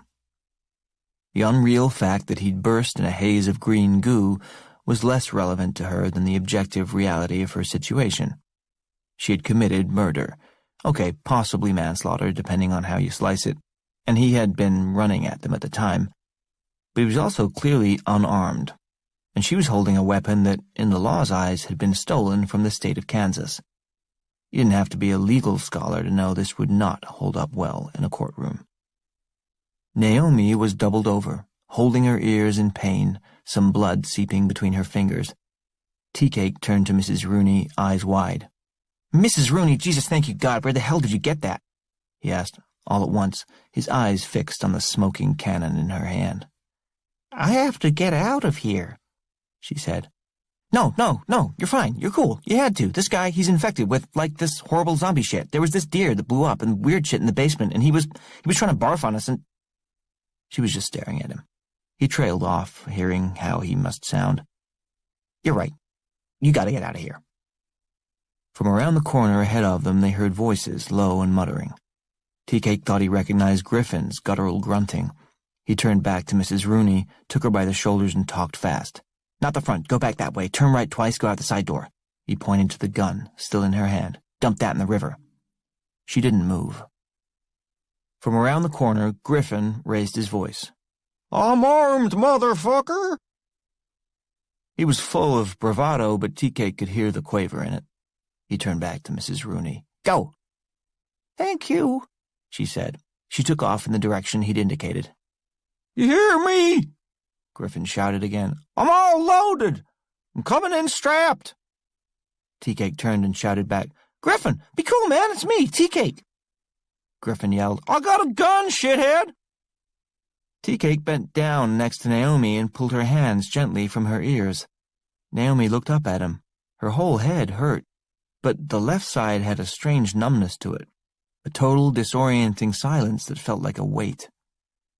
The loud, sharp ringing in her right ear more than canceled out any quieting effect the silence might have had, and her whole head throbbed. Her vision was fine. She could see Tea-Cake was just in front of her, his eyes full of concern. His mouth was moving. He was saying something to her. She couldn't hear a word, but she could read his face, every expression heightened and more easily understood with her attention focused on it. Maybe not hearing him was just the right thing for her at the moment. She watched his lips. She looked into his eyes and registered every minute change of his features. She didn't know what he was saying, but better than that, she knew what he meant. That she was going to be okay, that he would not let her down. She saw him turn and shout angrily back over his shoulder at someone around the corner. Maybe the police were coming. She saw the smear on the floor that had been Mike, and it was moving, seething, as if still alive. It was inching toward them. Now Tea-Cake was pulling her to her feet, urging her to do something. To leave? Yes, that was it. He wanted her to leave in the other direction. Whatever the danger or whatever had to be done, he didn't want her to be a part of it. Naomi was moved, maybe because she could only feel him and his feelings were so powerful. He was saying one thing over and over again. She was no lip reader, but could recognize her daughter's name. He was telling her to get out of there right now because maybe he didn't matter and maybe she didn't either, but her daughter did, and she had to take care of her. Tea-Cake turned and shouted something over his shoulder again. Naomi couldn't make it out, but whoever was at the other end of the hall was coming this way, and there was danger. Tea-Cake turned his body and shoved Naomi behind him, pushing her down the corridor in the other direction. She could tell by the strength of the shove that he would not be argued with. She staggered back and moved around the corner, just out of sight of whoever was going to come down the hallway. She lingered there for a moment, hidden, unsure what to do next. She couldn't hear. Her head felt like it was going to split in half from the pain rattling around inside it. She had no idea who was coming, and the only person who could explain it to her had just told her in no uncertain terms to get the hell out of there. Naomi froze. A second later, Griffin came around the corner at the other end of the hall from Tea-Cake, gun in front of him. His body was hunched, coiled in a SWAT team crouch. He swung the gun from side to side, as if expecting someone to lunge from one of the units and go after him. Tea-Cake shouted to him from his end of the hall, "Griffin, you asshole, put the fucking gun away!" Instead, Griffin put both hands on the grip and extended it in front of him, pointing it at Tea-Cake's head as he advanced. "Hands in the air!" Tea-Cake put his hands up. "It's me, okay?" Griffin kept coming, stalking forward on bent legs, both hands on the gun, unconsciously mimicking the movements and posture of his avatar in his copy of School Shooter. "Drop the gun!" Tea-Cake looked up at his own hands, which were both empty. "What gun?" "Drop it!" "Griffin, I don't have a gun, okay?" From behind Griffin, Dr. Friedman peeked out, assessing the situation. "It's true, Daryl. He does not appear to have a gun." Tea-Cake, trying to keep his hands in the air, pointed at the mess on the floor that had been Mike a short while ago. "Don't get any closer to that man." Griffin stopped, staring down at the remains. Revolted, he looked back up at Tea-Cake, pointing the gun at him again. "Down on the floor!" "Why?" "Against the wall!" Tea-Cake, who had been about to get down on the floor, stopped. "Which?" "Do it!" "Seriously, you want me to get down the floor or up against the wall?" Griffin, hearing something behind him, whirled around with the gun. Dr. Friedman, whose right boot had squeaked on the floor, barely got his head out of the way as the barrel swung toward him, aimed wildly around the empty hallway, and then swiveled back to Tea-Cake. "Where is the shooter?" Griffin shouted, bringing some focus to his ever-changing list of demands. "He's gone," Tea-Cake said, lying only in the sense that he used the wrong pronoun. "Took off as soon as he shot." Griffin looked down at Mike's body again. Who is that?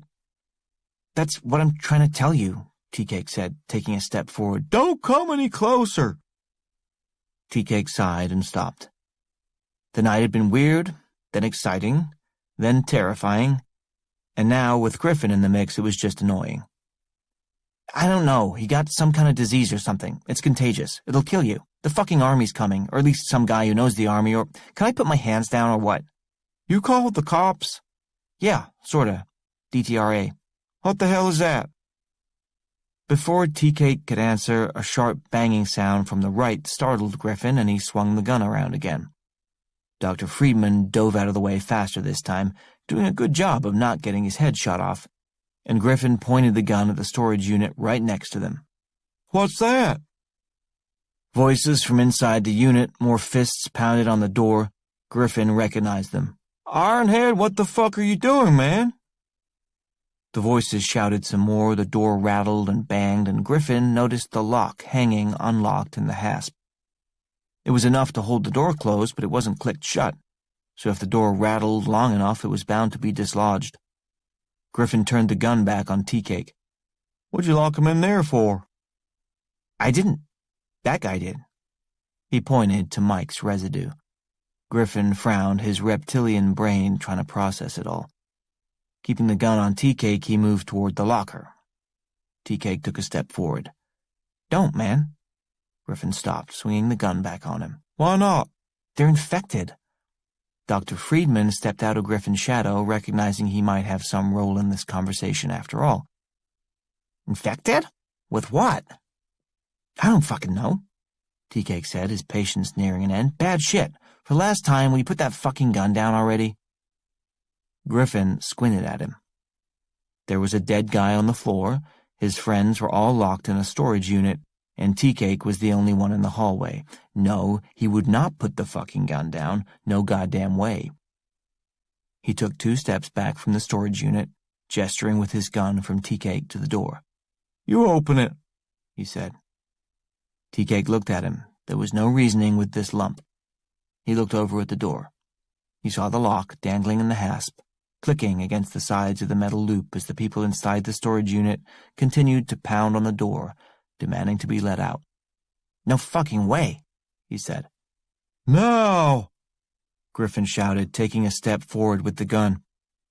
As he moved, his sweaty right index finger tensed on the trigger, which he'd adjusted for maximum sensitivity. He inadvertently squeezed off a round, which leaped from the barrel and sliced through the very outer edge of Tea-Cake's left ear, drawing a spurt of blood before it flew the rest of the way down the hallway, ricocheting off 2 metal doors and finally burying itself in a cement wall. Tea-Cake screamed and grabbed his ear in pain. What the fuck, man? He shouted. He pulled his hand back in amazement and saw it was now smeared with blood. It wasn't much of a gunshot wound, more like a razor slice, but it was a gunshot wound. Griffin had definitely shot him. The fuckwit had shot him. You shot me, Tea-Cake pointed out. You shot him, Dr. Friedman confirmed. Griffin did everything he could to conceal the fact that he had in no way meant to do that. He took a second to erase the stunned look from his face, then stiffened, pointing the gun back at Tea-Cake. And I'll do it again if you don't open the goddamn door. Those are my friends in there. They were also his customers, but he didn't bother with that detail. In his mind, there was a chance, admittedly an outside one, but at least a tiny chance that the rest of the stolen TVs could still be moved out of here before the cops or the army or whoever showed up. There was still $450 on the table, and Griffin intended to take it home with him. Tea-Cake needed time to think.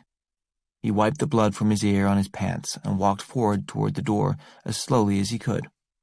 He kept an eye on Griffin, who was following him with the gun, and an increasingly unhinged look on his face. He'd never shot anyone before, and on Dr. Stephen Friedman, who was backing up, putting a bit more distance between himself and Griffin. Tea-Cake looked back at the lock, dangling there, unlocked. The sounds from inside, which had stopped for a few minutes after the gunshot, had resumed, frantic voices calling, hands pounding on the door, people demanding to be let out. Their tone of panic was rising. Tea Cake got closer. He reached out to the lock.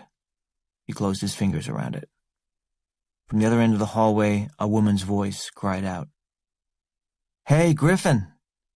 Griffin turned, and then everything happened at once. Foam exploded from the spout of the fire extinguisher Naomi was holding from about 30 feet away, and it sprayed Griffin and Dr. Friedman in the face, momentarily blinding them. Griffin swung his gun crazily, and another shot went off again by accident. Tea Cake reached out to the lock and snapped it shut, and Dr. Friedman, who'd had enough of Griffin's reckless bullshit, grabbed Griffin's gun hand and tried to wrestle the thing away from him before he actually killed somebody. That was all the opening Tea Cake needed. He turned and took off, racing down the hallway toward Naomi. She was turning as he got to her, dropped the fire extinguisher with a noisy clang, grabbed his hand, and they took off into the other hallway. They headed for the side door through which Mary Rooney had just escaped. At the storage locker, Griffin wrestled his gun hand free and gave Dr. Friedman a ferocious shove, knocking him on his ass. "The fuck is the matter with you?" he shouted at the dentist, wiping foam from his eyes. He turned back to the locker door and pawed at the lock. There was more pounding from inside the locker, frantic now, and the voices were changing, rising in pitch and intensity. There was panic inside the locker. The situation in there was changing, something was happening, and it wasn't good. Griffin shouted at the door. "Ironhead, you got my key? You got my key, shithead?" From inside the locker there were sounds of a struggle, and a body slammed up against the door hard. Griffin stumbled back. Something else hit the door, something heavy, maybe another body, and the door dented outward. The struggle seemed to intensify, the shouting and screaming accompanied by unfamiliar sounds now. A low gurgle, a wet slap. The sound of a Samsung Premium Ultra 4K smashing into a million tiny pieces. And then it went quiet. Griffin and Dr. Friedman just stared at the door for a long moment. "Ironhead?" Griffin asked, sotto voce. There was no answer. "Cedric?" Nothing. But then the door lifted an inch. A shadow moved inside, and with the soft scrape of metal on cement, a key slid out from inside. Ironhead's voice came from the other side, calm now. "Griffin?" Griffin didn't answer. "You there? Griffin?" Griffin picked up the key. He looked at Dr. Friedman. Ironhead's voice came from the other side of the door again. A low chuckle. "All's cool, man. Just got a little hairy there for a second." They didn't answer. "Hello? Griffin?" Griffin hesitated. "You there?" Griffin and Dr. Friedman just looked at each other. No idea what to do. Ironhead spoke again. "Griffin? Griff?" Griffin turned back to the door. He had waited 31 years for someone to use his self-chosen nickname. Hearing it was a balm on his soul. He put the key in the lock. 28. Roberto answered the phone on the first ring. "I'm a minute and a half out." Abigail replied, puzzled. "I had you there 6 minutes ago." "Bit of a snag. I worked it out. I'm just west of the Missouri River and about to make the turn onto White Clay Road. What have you got?" "I got a hold of Stephanie." "And?" "And the name of the guy at ADFE is Oscar Andar. He's not on duty right now." Shit. But Abigail wasn't done. Better than that. He's in bed with her at her place, and he can redirect to KH-11 from his laptop. Roberto closed his eyes and promised God that if this worked out, he would never take his name in vain again. God damn. You know, after tonight. That's great. Will he do it? He's not happy, but he's doing it. Apparently it's something he's done before, to impress her. On their third date, he grabbed video of them in front of her house, waving up at the sky. Our national security is in good hands. I hope he got laid. It would seem. Roberto slowed, his headlights revealing the entrance to a long, gravel driveway through a break in the tree line up ahead. Do we have visual yet? Yes, 9 minutes left of the look down before we lose orbital view and control passes off to Canberra. Anybody leave the place? One, a little over a minute ago. A woman, late 60s, driving a late-model Subaru Outback. Do you want the license number? If she was able to drive a car, I'm not worried about her. Let it go. Anybody on foot, I need to know immediately. He turned into the driveway and approached the crest of a hill. He could see the lights of the storage facility glowing just over the rise. He slowed. I'm pulling into the driveway now. You have Oscar live? Yes, sir. Stay with him. Anything you know, I need to know, when you know it. He reached up to his earpiece to end the call, but then had another thought. Hey, Abigail? Yes, sir. You know what I have to do, right? Yes, I do, sir. You're okay with that. She paused. I read the white paper, sir. There were good, smart young people out there. Roberto hoped they'd get to stick around to be good old people. It wasn't so bad being old, as long as you were with the right person. But better not to think of Annie right now. Don't tug on that thread. The whole sweater'll come apart, and you won't do what needs to be done. Tell me quick what you found out about the people inside, he said. Abigail told him what she knew. He made mental notes of what he could remember and wrapped it up. I'll have to use my cell. That means Jarabek will know I'm here and he might get curious. Watch your back. I always do, sir. Roberto hung up. Over the crest of the rise now, he saw the front entrance of the storage place, sticking out from the hillside like a fat lip. Up at the top of the hill, just to his right, he saw a car pulled over at the side of the drive, its trunk hanging open. Not a good sign. In its trunk, he thought he detected a slight phosphorescent glow, and traces of more of it scattered out on the hillside behind it. It was faint, damn faint, and he could have easily been wrong about it, but he had a feeling he wasn't. Down at the bottom of the drive, a Honda Civic and half a dozen Harleys were parked in front of the main entrance. He turned off his headlights and pulled to a stop 100 feet short of them. He was halfway between the entrance and the car with the open trunk. He took a breath, let it out slowly, and got out of the van. 29. Tea-Cake and Naomi banged through the broken side door of the building, took a sharp right turn, and ran toward the parking lot. My car's right here, Tea-Cake shouted. Naomi could hear his voice just barely over the ringing sound in her right ear, but her left ear was still dead. They raced along the side of the building, triggering the motion detector lights all along the upper part of the wall as they ran. They came around the front, past the Harleys, and were just reaching Tea-Cake's Honda when a halogen beam flicked on and a commanding voice shouted from 50 feet away. Stop. The order was clear, and the voice was the kind you don't argue with, so without even thinking about it, they stopped. They turned toward it, raising their hands in the air. The flashlight beam was brilliant, piercing, and they both winced, blind to whoever was behind it. There was another light coming from the same spot, and this one was a sharp red beam. Tea-Cake looked down and saw the laser dot right over his heart. As he watched, it flicked over to Naomi and centered up on her chest. Shoes crunched on gravel as the figure walked toward them, cautious. As the man drew closer and came into the light, he slipped the flashlight into his belt but still held the gun on them. He had a pair of green, owl-like goggles on his head, but not down over his eyes. He was holding an M16 with a laser scope. Naomi spoke first. It came out more of a shout, as she could barely hear herself. Roberto? Roberto stopped. Naomi? Tea-Cake wiped more blood from his dripping, injured ear. Do you mind? He said, gesturing down at his chest where the red dot had recentered itself over his heart. I've had about enough of fucking guns pointed at me, okay, fucker? Roberto lowered the rifle. And you must be the other guy. Tea-Cake looked around the parking area, the driveway, the hillside. Where's the rest of your crew, man? Roberto took a moment. I'm it. You're it? Naomi shouted. Roberto looked at Tea-Cake. Why is she shouting? Gunshots. A .45 next to her ear. I think she can hear a little bit in the right. Roberto looked at the building. Who's got a gun in there? So far, everybody but us. Roberto nodded and hoped Trini still knew how to pack.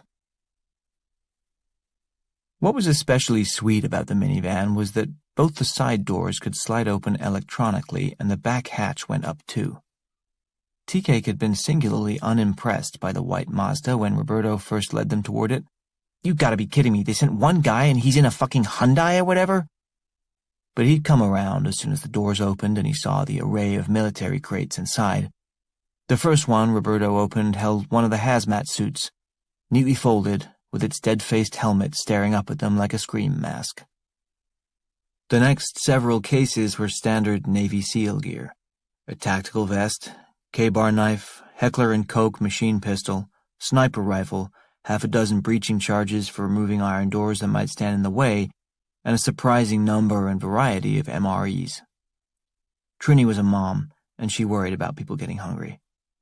But there's nothing that really catches your attention like a nuclear weapon. Naomi's eyes had fallen on the half-barrel-sized backpack immediately, and its obvious age, military origin, and strange shape gave it away as the joker in the deck. "What the hell is that?" she'd asked.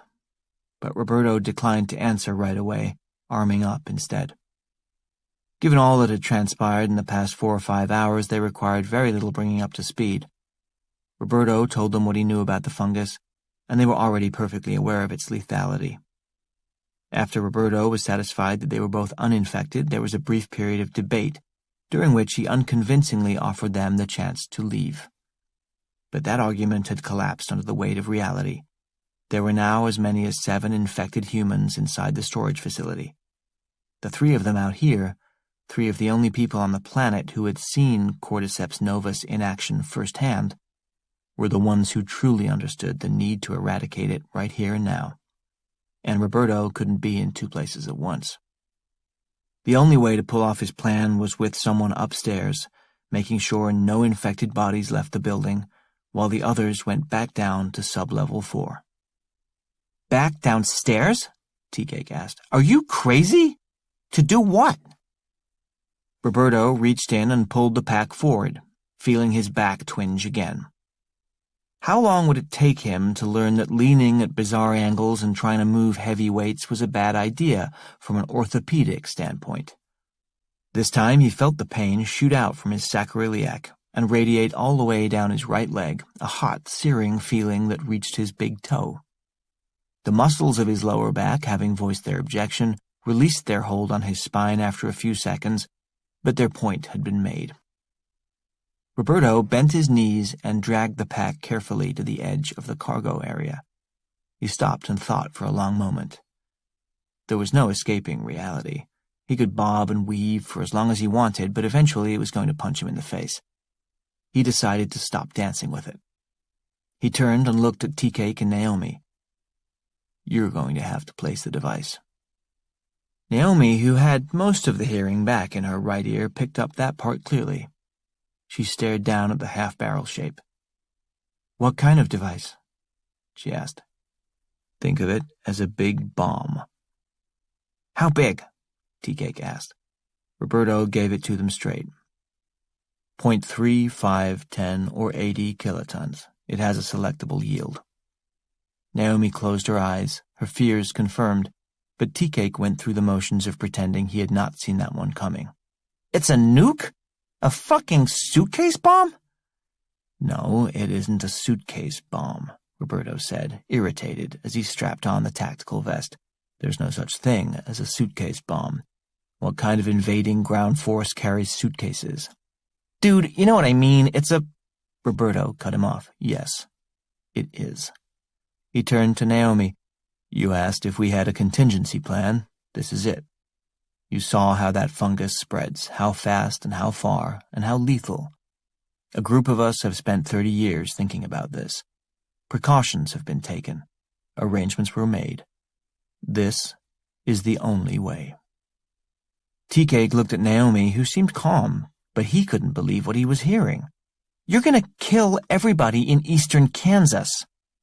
"We're not going to kill anyone. Detonation will be hundreds of feet underground. This immediate area will be irradiated, and they're going to sell a lot of bottled water around here for the next 20 years, but there will be no atmospheric fallout, and the problem will be solved. Once everything sorts out, we'll all get awards. Let's just hope they aren't posthumous." "You're out of your goddamn mind," Tea-Cake said. No, he's right. Roberto smiled at Naomi, strapping the K-bar knife to his thigh. She'd sounded smart when he talked to her on the phone. He was glad it was true. He turned to Tea-Cake and looked him up and down. How much can you deadlift? I don't know, 200? Roberto looked doubtful. What? Is that too much? We'll find out. Roberto said, You two are going to carry this down to sub-level 4 and activate the triggering mechanism. I'll show you how. I'm going to stay up top and remove any infected organisms that try to escape the area prior to detonation. Remove? Naomi asked. She knew, but she asked anyway. I'm going to kill them, he said. I'm going to execute people whose only crime is that they were exposed to a deadly fungus. Would you rather do my part of the job or yours? They didn't answer. Roberto continued, After you start the timer, you'll have between 8 and 13 minutes to get back up here, get in the van, and get at least half a mile away.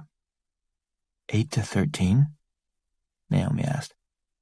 The timer duration is unstable without a mechanical wire. Tea-Cake was aghast. So it could blow up at any fucking time? Roberto looked at him and repeated himself, keeping his tone neutral. The timer duration is unstable. Tea-Cake looked at the backpack incredulous. What did they used to say to the poor fucking grunts they sent out with these? Tell your parents that you love them.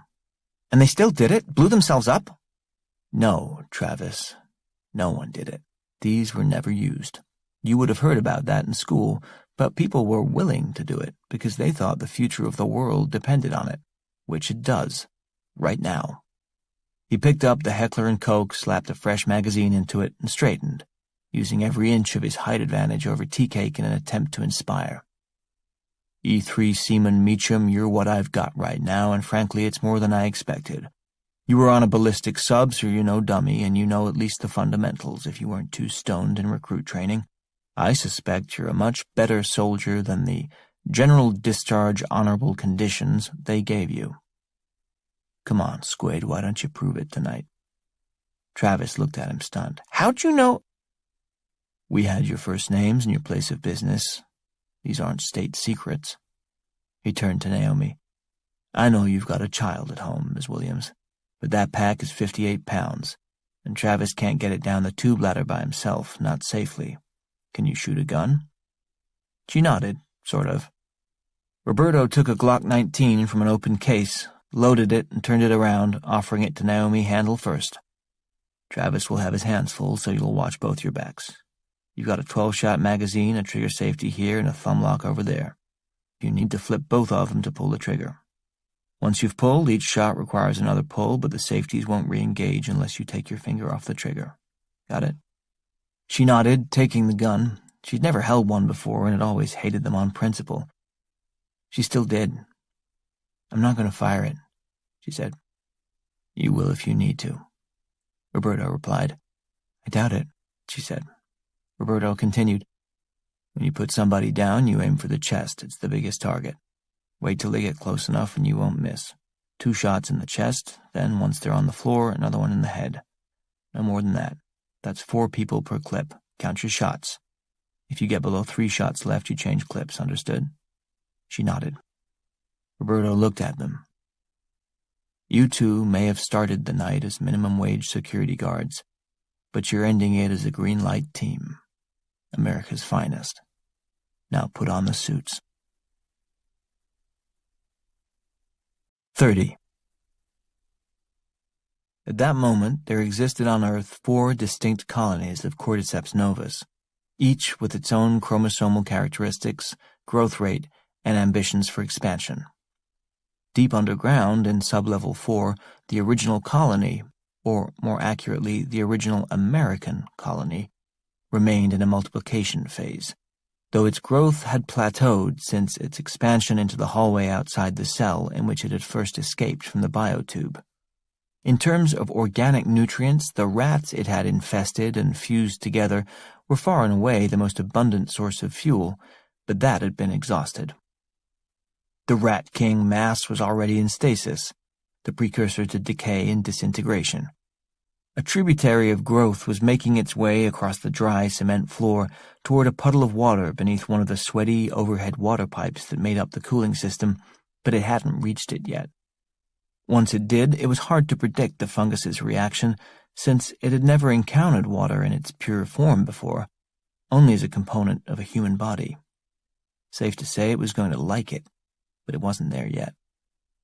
This colony of Cordyceps novus was a bit like Reno, Nevada, popular once, but limited by location and climate, and not anywhere a serious person would want to go. Above ground, on the hillside behind Roberto's van, was the second colony, the one CN Roach 1 had founded a little over 15 hours ago. This colony had begun in the trunk of Mike's car, where it still maintained a strong presence. But after the deer and Mr. Scroggins had taken off, the fungus had to content itself with feeding on old towels, steel, rubber, and other unsexy fuels. More successful was the outpost begun by Mr. Scroggins when he had exploded at the top of the tree. It had spattered in all directions and fallen to earth as far as 75 feet from the tree itself. It currently thrived on the moist, humid forest floor, spreading at a rate of 3 to 4 feet per hour. It was a nearly ideal environment for the fungus, but its expansion was held tenuously in check by the lack of carriers with rapid and independent locomotion. The whole area was just one stray coyote or ill-fated squirrel away from boomtown status. But for the moment, the fungus had to be content to continue its leisurely but steady growth here. Still, given enough time, there was no telling how far its sprawl would spread. This colony was similar to Los Angeles, slow, inevitable, and in no one's best interests. On the main floor of the storage facility, the third colony was enjoying the least success. Spread out over the cement walls and floor, the Jackson Pollock painting that was once Mike Snyder was now largely inert, at least by human time standards. It wasn't dead or even dormant, but its growth had slowed to a barely perceptible rate. The floor and walls were made of Portland cement, the industry standard, composed primarily of lime, silica, and alumina, about as nutritious for a growing fungus as a sand sandwich. Still, Cordyceps novus was no stranger to adverse conditions. It had grown its way out of a biotube. It could certainly handle a hallway. It festered and burrowed and shifted as best it could, but the kind of booming growth that it experienced when it first entered Mike's living body was long over. Maybe it would get lucky, hit a vein of ironstone somewhere in the cement floor in 10 years or so, and enjoy a comeback. But until that happened, it was going nowhere fast. In urban terms, this third colony was Atlantic City. Used to be a big deal, dead on its feet now. As for the fourth colony, that was another story. In 1950, Shenzhen, China was a fishing village with 3,000 inhabitants. By 2025, 12 million people will live there. In terms of rampant, unchecked, dangerous growth, there's no place on Earth like it, except for what was going on inside Unit G413 at Atchison Storage. From the moment Mike's wide-pattern projectile vomit had launched from the open doorway, the fungus had found abundant organic nutrients. The spray had landed on all 5 of the occupants of the locker, but Cedric, Wino, and Garbage had been caught open-mouthed. Infection was immediate in their cases, and the fungus penetrated the complex substrate of their biological systems with zeal and aptitude. It produced immediate and exponential growth. Ironhead and Cuba, who had no cuts, crevices, or orifices through which the molecules could enter them without effort, were a few minutes behind. Cordyceps novus had to deploy benzene X to first burn a pathway through their pores, which took a bit longer. But within minutes there was a fungal party raging inside all 5 of their systems that could not be stopped or curfewed. The fungus entered the most productive phase in its history, joyfully increasing its biomass through the perfectly balanced human carbon-nitrogen ratio of 12:1. It started with a familiar, if accelerated, growth-expansion-expulsion pattern inside Wino, whose blood alcohol content provided additional glucose. While Griffin was outside the locker door ordering Tea-Cake to remove the lock, Wino was bulging, screaming, and bursting inside the locker, to the extreme consternation of the others. Cedric and Garbage went in the next 30 seconds, swelling and rupturing in quick succession. Ironhead and Cuba, their systems lagging behind, were left to scream in horror. But then something extraordinary happened. The growth in the last two human hosts slowed down, intentionally. Perhaps the fungus recognized the limited supply of human tissue and the confined space of the storage locker. Or maybe it registered that the walls of the locker, to which it was now largely affixed, were of limited food value. Or maybe it even bore some sort of cellular memory of the successful result of the slowed-down fruiting and bursting process it had gone through with Mike. Whatever the reason, it tamped down its formerly unbridled surge of growth. The processes consuming the bodies and minds of Cuba and Ironhead, the last remaining humans inside the locker, actually decelerated. This implied, if not volition, then at least airborne endocrine signaling, a cell's ability to transmit information and instructions beyond its own walls. Cordyceps novus had, for the first time since its initial human contacts in the Australian outback, modified its mechanism of control. The fungus racing through the brains of Ironhead and Cuba got the message and curtailed its development.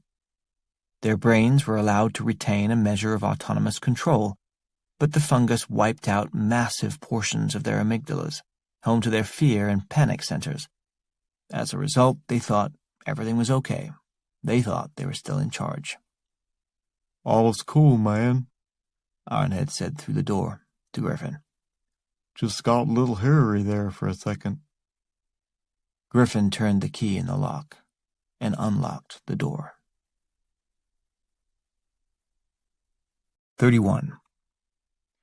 A full hazmat suit weighs about 10 pounds, the oxygen tank and breathing apparatus another 21, and the T-41 unit Tea-Cake had strapped to his back was nearly 60. That meant every step he took, he was moving an additional 90 pounds over his own body weight, give or take. His shoulders ached almost right away as the straps bit into them through the suit. His thighs started to burn after the first dozen steps, and by the time they reached the front door of the building, the sweat was running down his neck and into the suit. Naomi had less weight on her back, but the burden of being the sole lookout and guard, coupled with the amount of effort it took to keep turning from side to side in the bulky suit, meant she was expending as much effort as he was. The gun in her hand felt like a stone. They'd gotten into the suits quickly enough with Roberto's help. The idea of climbing back down the ladder in the bulky things was harder to imagine, but they tried not to think too far ahead. Roberto secured the suits around their wrists, ankles, faces, necks, and waists, and showed them how to use the two-way radios in their headsets. He flirted briefly with the notion that he could somehow Bluetooth his cell phone into their headsets, but gave up on the idea. There wasn't much he could have done to help them from this point anyway. He'd shown them both how to arm and activate the T-41, which was fairly straightforward. It had been designed for soldiers in the field to operate under pressure, and simplicity was at its core. That and fissile fuel that could sustain a nuclear chain reaction. There was no third suit for Roberto. Tea-Cake had asked why he'd brought two in the first place, and Roberto had just looked at him blankly. "For the same reason I brought two of everything else. What if one breaks?" Roberto would never understand some people. With that, he wished them luck, told them to hurry, and sent them on their way into the building. He watched them walk toward the front doors the way a parent watches his kid walk into a freshman dorm for the first time, thinking of 1,000 things he should have said, 1,000,000 pieces of advice he could have given, and knowing it was too late for all of that. Roberto knew he should be the one wearing the pack.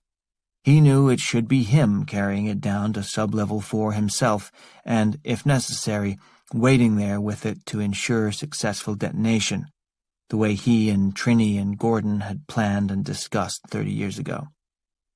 And he also knew with complete certainty that he couldn't. Accepting that reality and trusting two 20-somethings he'd met 15 minutes ago was the most difficult decision he'd ever made in his life. But he had no choice. Of course, he'd left himself a failsafe, a contingency for the contingency. He hadn't shared that part with Tea-Cake and Naomi. They had plenty of information already, more than they could probably handle, and the rest would be revealed at the exact moment they needed to know it. He watched them open the doors and walk into the building, then turned his attention to the parking area in front. Next order of business, make sure nobody goes anywhere. He pulled the K-bar from the sleeve on his thigh and started with Tea-Cake's Honda Civic, parked on the far right side. He drove the blade deep into the edge of the back right tire and jerked it forward 6 inches. A puncture would take too long to drain the air, and was no guarantee the car couldn't limp out of the parking lot, but a slash did the job immediately. The tire deflated and he moved on to the other rear wheel and did the same thing. The car's chassis dropped a few inches. Anybody who tried to drive it now would be on the rims by the time they turned around, and the axle would snap before they got up the driveway.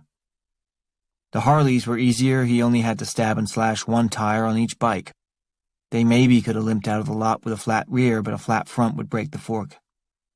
Nobody was driving out of this place unless they took his Mazda, and you can have my minivan keys when you pry them from my cold, dead hand. He'd slashed 4 of the bikes and had 3 to go when his cell phone rang. He touched the Bluetooth in his ear to answer.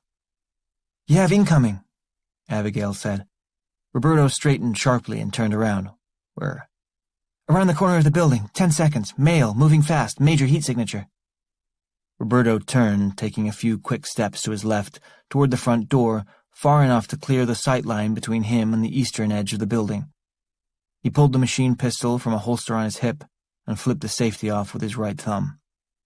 With his left hand, he reached up and pulled down his thermal imaging goggles, which activated with a hum and a whir, showing the landscape in vivid purple and orange-tinted images.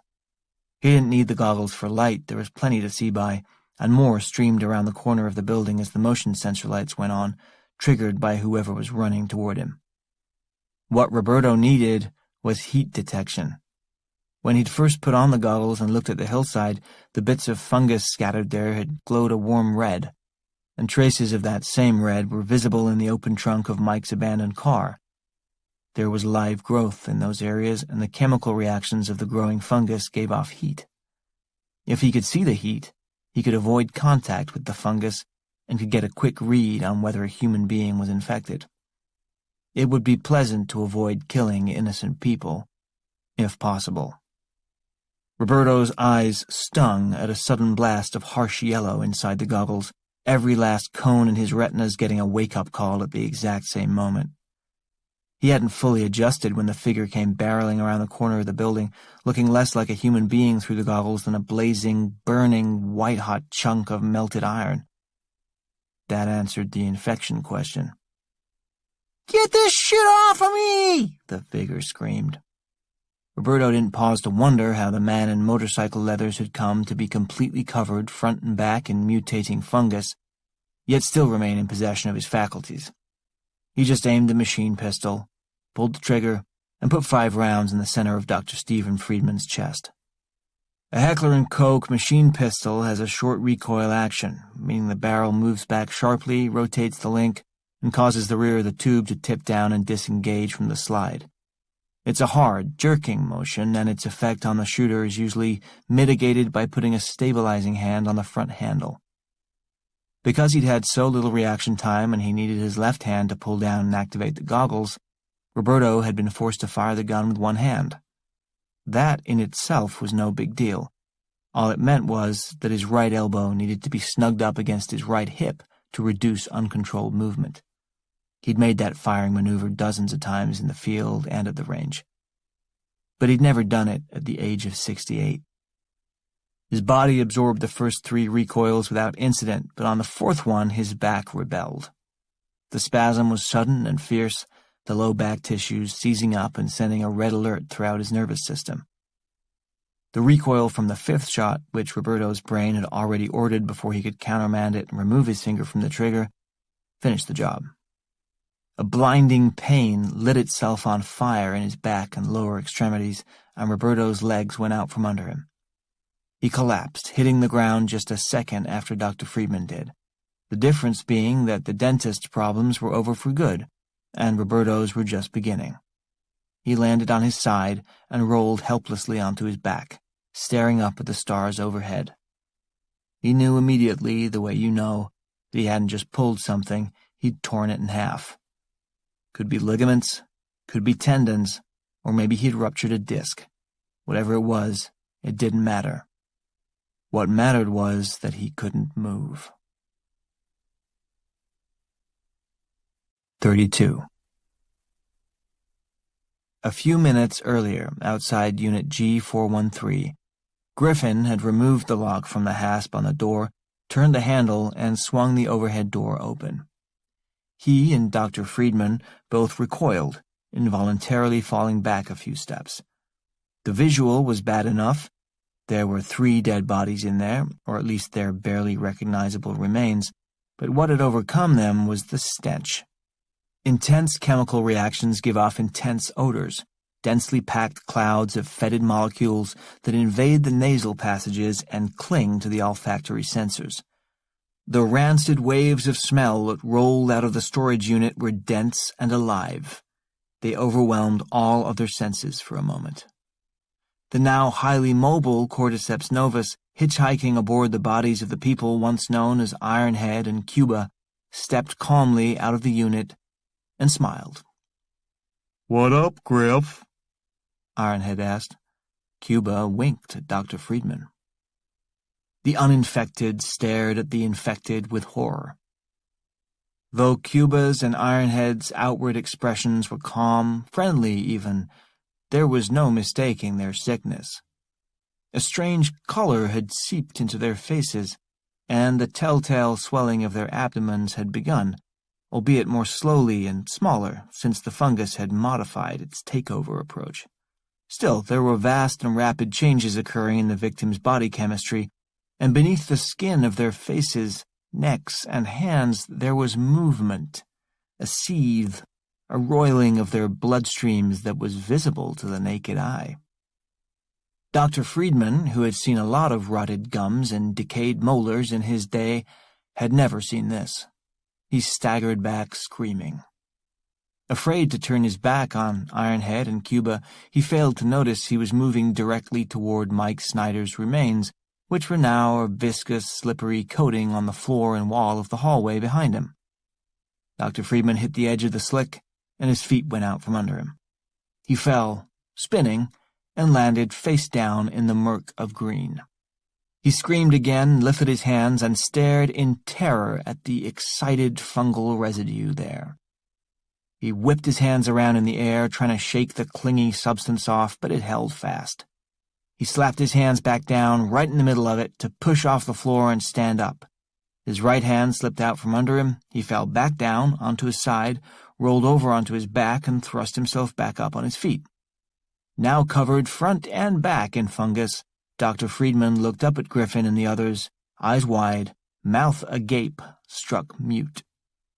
Griffin, who still had his gun in his right hand, swung it around and pointed it at Dr. Friedman, then panicked as he realized he was leaving Ironhead and Cuba uncovered and swung it back to them. "What the fuck's going on? What the fuck? What the fuck?" was all he could spit out. Blind with panic, Dr. Friedman turned and ran. The others stood between him and the main exit, but he'd seen both Tea-Cake and Naomi run in the other direction, which meant there was probably a side entrance to be found someplace. He barreled down the hallway around the corner and saw a red exit sign lit up at the far end. He ran toward it as fast as he could. Raising his right hand, he looked at the fungus while he ran. It was on the move too, wrapping around his fingers and penetrating his pores, pushing the openings in his skin wider and wider, clawing its way into his system. Through bobbing vision, he saw a door up ahead, the one with the hole in the glass that Mike had smashed earlier. He ran toward it, knowing only that if he could get to his Harley, he could go someplace safe, somewhere he could wash this stuff off him and figure out what the hell was happening. Maybe he would drive straight to the hospital. He banged through the door, hit the night air, and felt a tiny bit better. Still moving as fast as he could, he cut right and ran along the outer edge of the building. Motion sensor lights flicked on as he passed them. There was a strange warmth spreading in his chest. Maybe it was just the exertion, he thought. But then he got the distinct and unsettling feeling that his scalp was crawling. It was as if he wore a toupee and it had come to life, moving around his head at will. "Yes, for sure, the hospital," he told himself as he neared the corner of the building. "I am definitely going to the hospital. Where am I again? Which one is closest? Oh yeah, Waukesha Memorial on Highway 18. That's it. I'll go straight there, but shit, I wonder if I can still ride," he thought, as a dizzy fog started to descend on his brain. He rounded a corner of the building, now certain that he couldn't handle a Harley in this condition. Hell, he could barely ride one when he was in full possession of his faculties. So when he saw the guy standing there, the guy with the funny goggles on and something in his right hand, he was relieved. "This guy can help me. This guy can do something." "Get this shit off me," he shouted to the man in the goggles.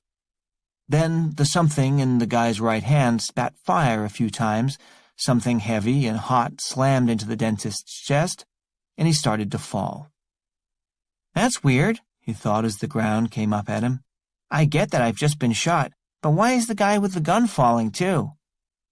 Dr. Friedman hit the ground, still alive for a few more seconds, and saw his right hand erupt in what looked like green mushrooms. He knew he was dying. Probably just as well, he thought. 33.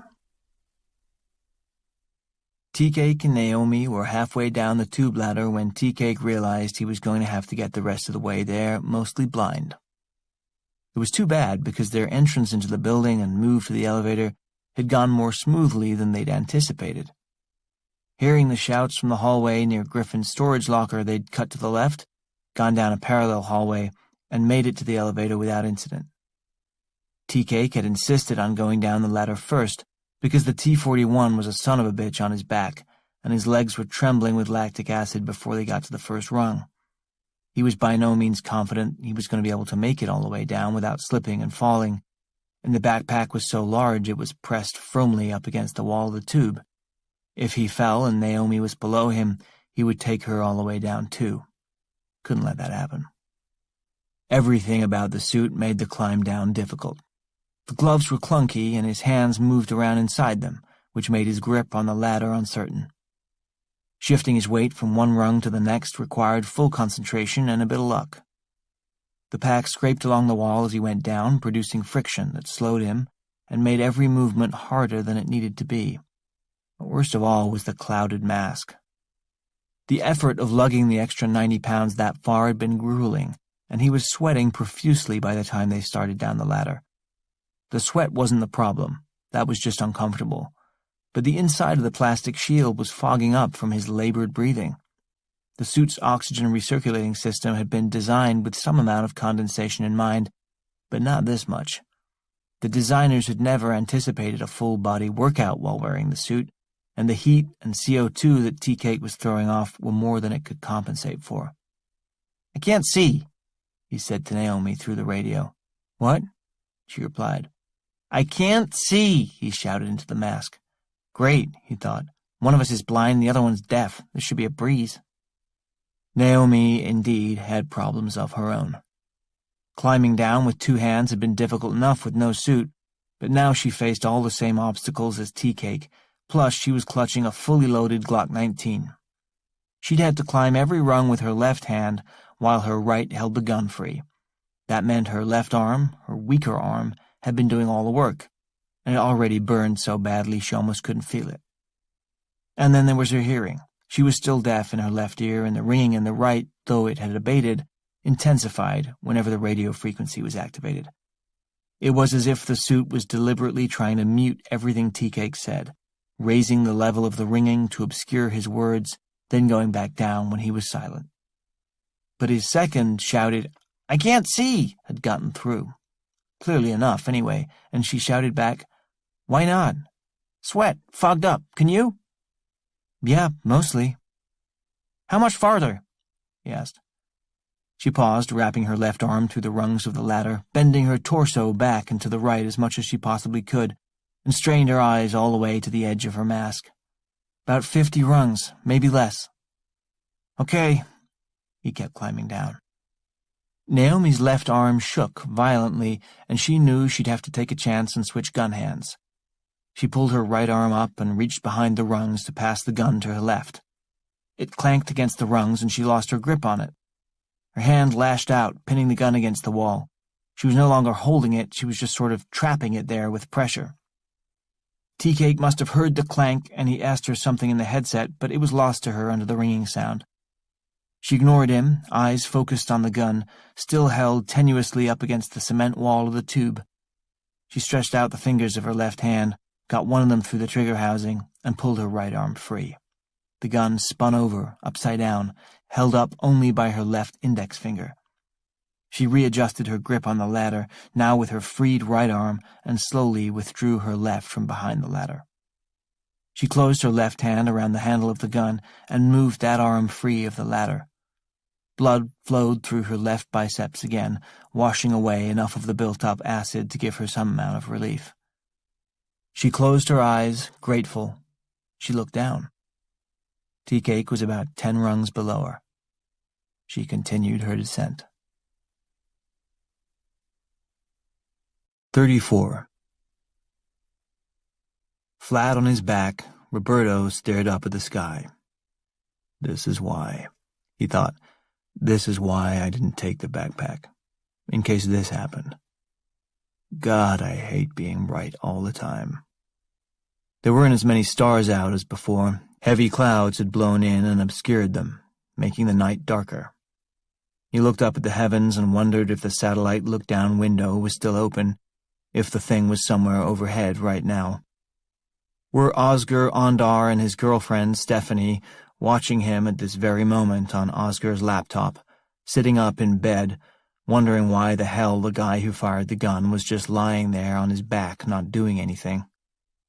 Being right was little comfort to Roberto, given his current position. Initially, he'd thought he was paralyzed from the waist down, but after a minute or two, some of the tingling had eased, replaced by intense, paralyzing pain in the lower half of his body.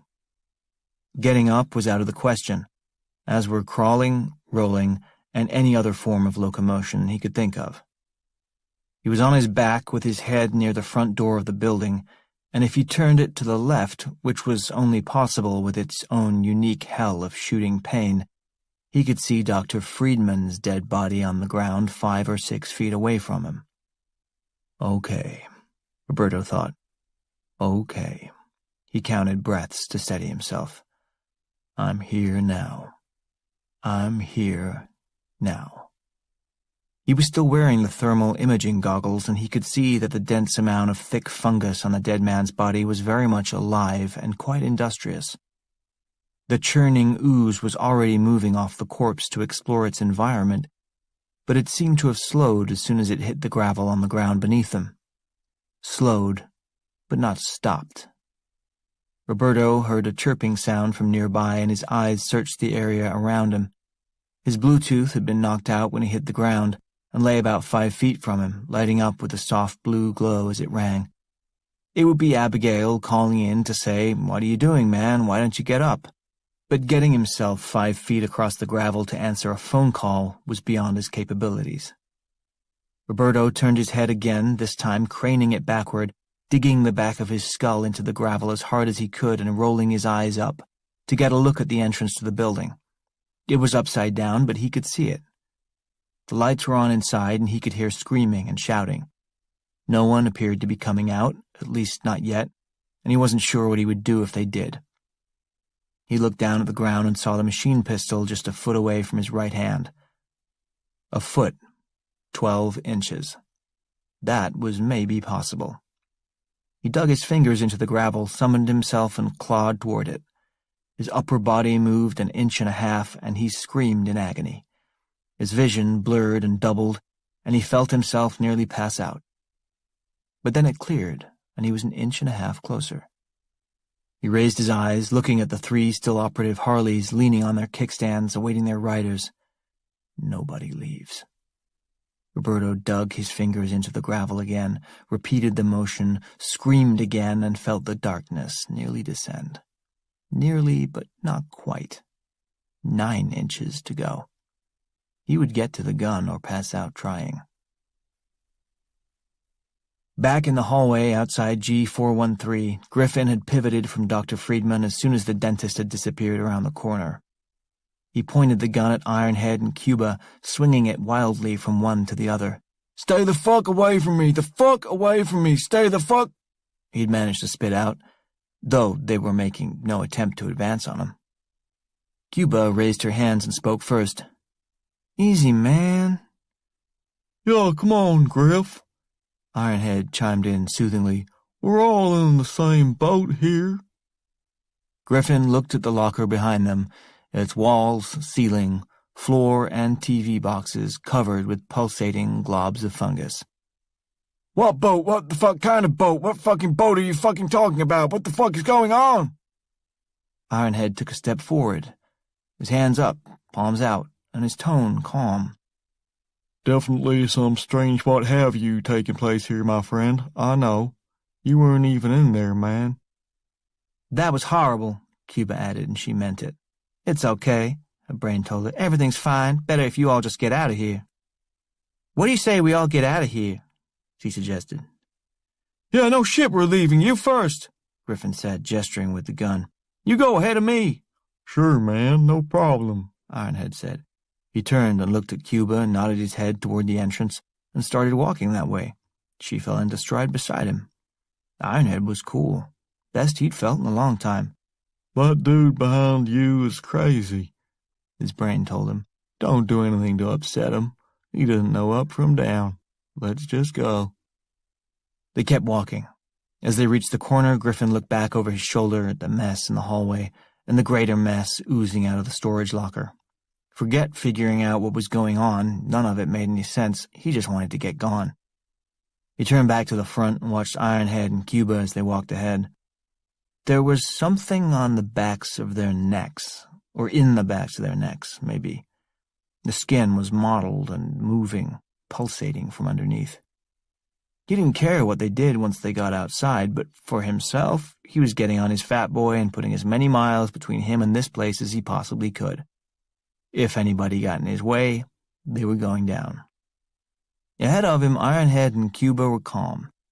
They weren't thinking much. The thoughts they had were clean and focused. Cordyceps novus was a quick study and had modulated its technique with enormous success in the last 24 hours.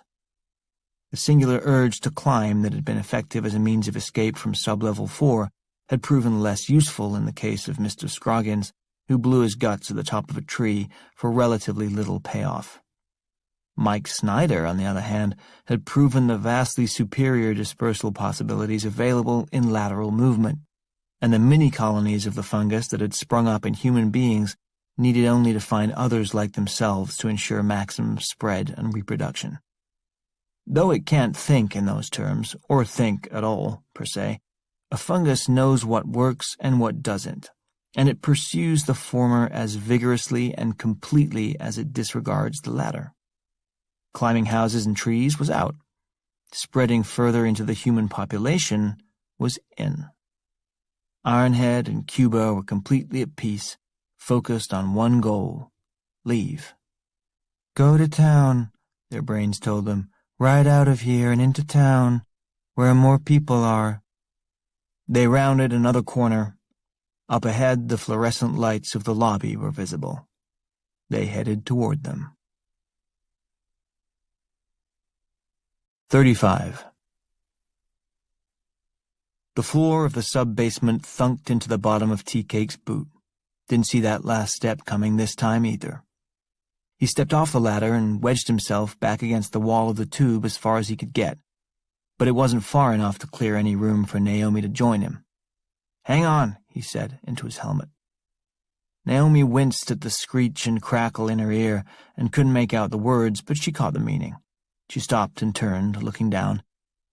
She could see Tea-Cake at the bottom, but the half-barrel-shaped pack was so big he could barely turn around, much less move enough to make room for her. Opening the pack and activating the device in that tiny space was out of the question. "You're going to have to open the door," she shouted into her microphone. An enraged, inarticulate screech came back from Tea-Cake, but she understood perfectly well what it meant. Under no circumstances would he open that door. She proceeded on that assumption and replied, "There's no room to take that thing off." Tea-Cake looked up at her through the thickly clouded face mask. He could see the white blur of her suit and her arm extended, pointing toward the heavy metal door. He turned, tried shaking his head in the hope that some beads of sweat would fly off his face, hit the mask, and streak paths through the condensation. It worked, sort of, and a tiny ribbon was wiped clear, just enough for him to get a sense of where the large handle was that would release the door mechanism. He reached out and gripped it. If he hadn't been wearing the hazmat gloves, Tea-Cake would have felt the heat immediately, and there's no way in hell he would have opened the door. But through the thick plastic layer, he couldn't tell there was any difference.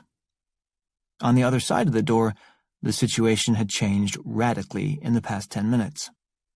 The trail of fungus that had been creeping across the floor from the depleted mass of the Rat King had reached the small puddle of water on the floor beneath one of the sweaty cooling pipes.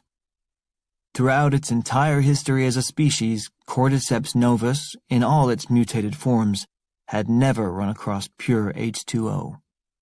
From its birth inside a sealed oxygen tank, through its brief childhood in the arid Australian outback, and even in its recent experiences inside the bloodstream of human bodies, water had been a rare and heavily diluted substance. Even in abundance inside a mammal, it was corrupted by other elements, its essential power limited. The moment the fungus broke the surface tension of the water molecules at the edge of the puddle, it had undergone a profound and spectacular blossoming. It bloomed into the puddle like a time-lapse film of a flower in springtime. It shot up the rivulet that had run down the wall within a matter of seconds, and it attacked the outside of the sweaty overhead pipe with fervor.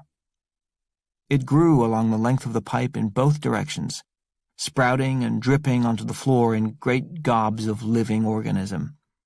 Everywhere it contacted the pipe, it set to work with great industry, deploying copious amounts of benzene X, now a steel-eating acidic substance determined to chew through the pipe and free the flowing waters within. Once it broke through, it would open the way for the fungus to spread like wildfire through the pipe, into the groundwater, and then the Missouri River beyond. As the chemical reactions raged, the temperature in the hallway had risen. It topped 80 degrees when Tea-Cake turned the handle on the door. The interlocking metal bolts slid out of their guide tracks and the door swung inward. "Holy Jesus Christ!" he said, looking into the hothouse, now dense with active, visible growth. Aerosolized bits and spores hung and swirled heavily in the air all around him. Through Naomi's headset, all she heard of his voice was a tooth-grinding shriek. But she saw what he saw and had no interest in pausing to admire it. She spun Tea-Cake around, shouting into her microphone, "Unbuckle the front straps!" He set to work with fumbling hands to undo the leather straps and get the T-41 off his back so they could activate it and get the hell out of there. The buckles on the bottom came off easily enough, and his shoulders seemed to float as Naomi lifted the weight off from behind. He fell forward, his upper body surging with relief, and for a moment he felt like he was flying. He could hear the backpack thud to the cement floor behind him, and he stumbled forward against the tube wall, staring in disbelief at the gurgling mass of fungus covering the walls and floor of the hallway. He could hear the snap of the leather and the rustle of canvas as Naomi opened the pack in the way Roberto had demonstrated. "Son of a bitch," she said. Tea-Cake pushed himself against the wall and turned around. Naomi was on her knees, bent over the backpack. Its top was opened, a tangle of belts, ropes, and buckles dripping off its sides. There were enough warning stickers plastered to the inside of the lid to scare off all but the most dedicated kamikaze soldier. Nestled on the padded bottom of the pack was an impossibly antiquated-looking pair of metal tubes lying side by side. There was a small square box beside each of them, a neutron generator, and a red fitted cap at one end of each, the bullet that would fire into the tube's fissile core. There was a snarl of wires that led from the explosive caps to a thing that looked suspiciously like an on-off switch, set in its downward position. It seemed like it could be maneuvered manually if necessary, but it was also connected by a web of wires to a small, square, digital timer. The timer was the problem. It was set at 4 minutes and 47 seconds. And it was already counting down. Naomi looked up at Tea-Cake. The son of a bitch started it. 36. Upstairs, the son of a bitch sincerely hoped they'd reached the bottom, opened the pack, and seen the timer by now. He'd hated to do it to them, but there really was no other choice. They'd looked strong and fit, and if they'd made it this far through the night without dying, he figured, it was reasonable to think they'd be resourceful enough to get themselves out in time. He truly believed that. Or maybe he just decided to believe it. As for himself, things didn't look promising. He finally had his fingers on the butt end of the machine pistol, but the darkness kept creeping in around the corners of his consciousness every time he moved. The kind of pain he'd experienced in moving his body 12 inches across the gravel had been entirely new to him, an intensity of discomfort he hadn't dreamed possible. Still, he'd managed to get his hand on the gun, and with one last superhuman effort he brought it up, off the ground, aiming it unsteadily at the last 3 motorcycles and squeezing the trigger. The Heckler & Koch could hold magazines of either 15, 30, or 40 rounds, but Roberto didn't know which was in at the moment. There's no way Trini would have left him with just 15, but the 40 had an extra couple of inches that made the gun harder to maneuver, so he was betting on 30. The first 2-shot burst collapsed the front end of the first bike, which toppled over into the second. As the second bike fell away from him, he closed one eye and aimed for its rear tire, but on its side it now offered a more slender angle. It took 3 shots for him to be certain that bike was disabled, and when it fell it left a clear path to the third bike. That one was farthest away, and the thermal imaging goggles weren't helpful with no heat coming off the thing, so he sprayed 4 shots along the length of the Harley to be sure it was left unusable. If his count was true, he had used 14 shots, which left him with 16 for anybody who came out the door. Behind him he heard voices. He arched his head back again, digging the back of his skull into the gravel, and looking at the door to the lobby, upside down through the heat vision goggles. He blinked the sweat out of his eyes and could make out figures coming this way, a man and a woman in front and someone behind them. They'd heard the gunshots and were running. The man and woman were infected. They glowed red-hot. Not quite as vivid as Dr. Friedman had been, but clearly alive with mutating fungus. The figure behind them looked normal, but the angle of his arm suggested that he had a gun. Roberto sucked in his breath, and with a great groan of pain, he flopped the machine pistol over onto his chest. Gritting his teeth so hard he thought he might crack a molar, he slid the gun up the length of his body and over his left shoulder, trying to get the barrel as far away from his ear as possible. That wasn't very far, maybe 6 inches at the most. The lobby door swung open inward. The man was in front of the woman, a blurry, red-hot target almost impossible to miss. Roberto knew that as soon as he fired, the others would start to disperse, so it was going to have to be 3 very short and precise bursts of gunfire, rather than one long one. He squeezed the trigger as the first man came out the door. Ironhead's chest exploded and he staggered back into Cuba. That was a bit of bad luck for Roberto, as it meant his aim was obscured, and he'd need to take a moment to wait for another clean window. He found it quickly as Cuba moved to the side, against the doorframe, burdened by Ironhead's weight as he fell, dead, into her. 3 shots had been spent on Ironhead, and 4 more ought to take out Cuba quickly enough. 2 of them hit her, but the gun's recoil triggered a spasm of hideous pain in Roberto's back. His hand twitched, and the gun jumped to the side. The other 2 shots hit the door jamb, shattering the lower hinge and sparking off its metal surface. One of the slugs ricocheted back at Roberto, slamming into the dirt just a few inches from his face. Ironhead and Cuba fell backward out of his line of fire, but the few seconds he'd used to adjust his aim had given the third guy time to flee. Griffin was on the move, heading for the front desk, and was nearly there already. Roberto sucked his breath in, held it, and fired unsteadily at Griffin as he vaulted over the counter. Roberto counted 7 shots, all of which went wide of their mark, smashing through the broken drywall behind the counter but missing Griffin. Somehow the lucky bastard had threaded the needle. He'd made it over the counter unhurt and landed on the other side, out of harm's way. Shit.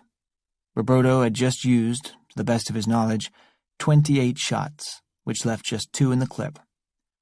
There was an armed man who had taken cover behind a wooden counter that completely obscured him, and Roberto still couldn't get off the ground.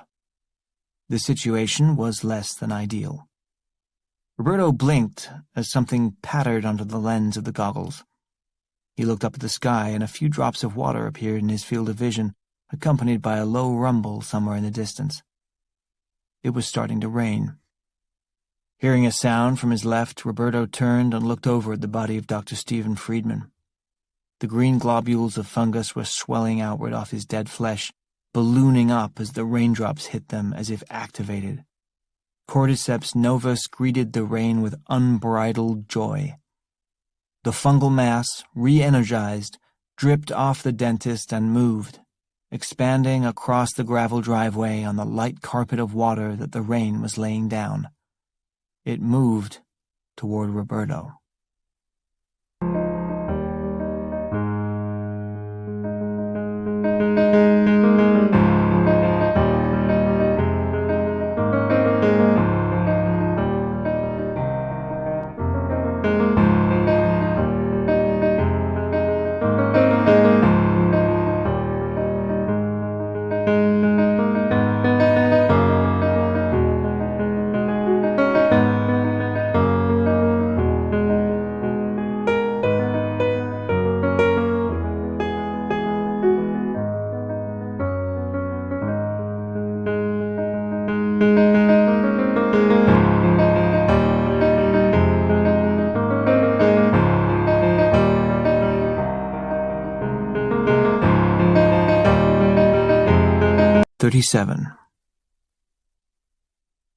Tea-Cake and Naomi had both stepped in smears of active fungal colonies when they were in the main hallway of Sub-Level 4. It would have been impossible not to, even if they had been aware that Benzene X had the adaptive capability to eat through the thick rubber soles of the boots. The bottoms of all 4 of their boots were alive with that process even now as they made their frantic way back up the tube ladder. They didn't know it, but they had less than a minute to get out of the suits before Benzene X finished its work and the fungus would be able to pass through and make contact with their flesh. That wasn't the only clock they were on. As soon as they'd seen that the timer on the T-41 was already activated, the only thing left for them to do was to get the hell back upstairs and get out. Tea-Cake was livid, cursing Roberto with every step, but Naomi saw the logic behind what he'd done. They'd had limited time to do the job. He couldn't take the chance that they'd fail to activate the device correctly, and so he'd made a judgment call. All he really needed them for was transportation and placement of the device anyway, and he'd gambled they had a better chance of getting it down there quickly than he did. And, more important, that they could get back up even faster. Tactically speaking, it made sense. Tea-Cake fairly flew up the ladder, 58 pounds lighter than when he'd climbed down. Naomi, who still had to hold the gun in one hand, was a bit slower, but only a dozen rungs behind him. She looked up and could see the small round circle of light where they'd removed the manhole cover. They climbed fast, both running mental timers that told them they had at best 3 minutes to get in a car and get a survivable distance away from the underground blast. Whatever the hell that was going to be like. Tea-Cake got to the top and pulled himself up through the manhole cover with all the grace of a dog climbing out of a swimming pool. He got the bulk of his body up onto the floor, rolled over on his back, and unzipped the neck area of his hazmat suit, ripping the helmet off his head. The burst of fresh air was great, but having clear vision again was even better. He slid his body over, clearing the way for Naomi to come up through the manhole, and he started wriggling out of the suit, rolling it down over his torso and hips. Naomi came out of the hole a few seconds later, and the first thing she saw was the moving green ooze on the bottoms of Tea-Cake's boots. She gasped and shouted, but he could only hear her muted voice from inside her mask. He got the gist, though. There was something on his boots, and he didn't bother to look, just moved even faster, wriggling desperately to get the suit and the contaminated boots off him. Naomi shouted louder from inside her mask, and this time he could hear her. "What are you doing? You can't take it off." "We'll never get out of here in these things. Take yours off." She saw his point. They were hard enough to walk in, forget running. She rolled herself the rest of the way out of the hole, pulling off her helmet. Tea-Cake, freed from his suit, got the hell away from it and its contamination and moved over to her. Avoiding her boots, he ripped the suit off her as fast as their combined efforts would allow. She kicked the suit away, got to her feet, and they took off down the hallway in their socks. Downstairs there was less than 2 minutes showing on the timer. But Roberto's voice floated through Naomi's mind as she ran. "The timer duration is unstable," he'd said. 38. In front of the building, the rain was falling harder now, and the creeping fungus was bubbling across the gravel in lively fashion, only a foot or two from Roberto. Through the thermal imaging goggles, he saw it as a blazing white foam headed right for him. He turned his head and looked toward the lobby entrance again. The shooter was still out of sight, hidden somewhere behind the front counter, but Roberto had a more immediate concern, and an idea. His eyes went to the front door, the lower hinge of which had been shot off by the errant rounds he'd fired at Cuba. The glass door was hanging at an angle, held in its frame by just its upper hinge now. The door was designed to open inward, and Roberto was lying directly in front of it, or at least he hoped he was. He glanced over at the advancing fungus, which was dancing exuberantly in the falling rain. It was only a foot or so from his left hand now, and Roberto took a breath and dragged his arm closer to his body. The movement produced a stabbing pain that radiated all the way down his left leg and caused his foot to spasm, which in turn produced a fresh round of torment. But that gave him a few more seconds. He looked back up at the top door hinge, tilted the barrel of the gun upward, steadied his aim on it as best he could, and prayed he'd counted the shots correctly. He had.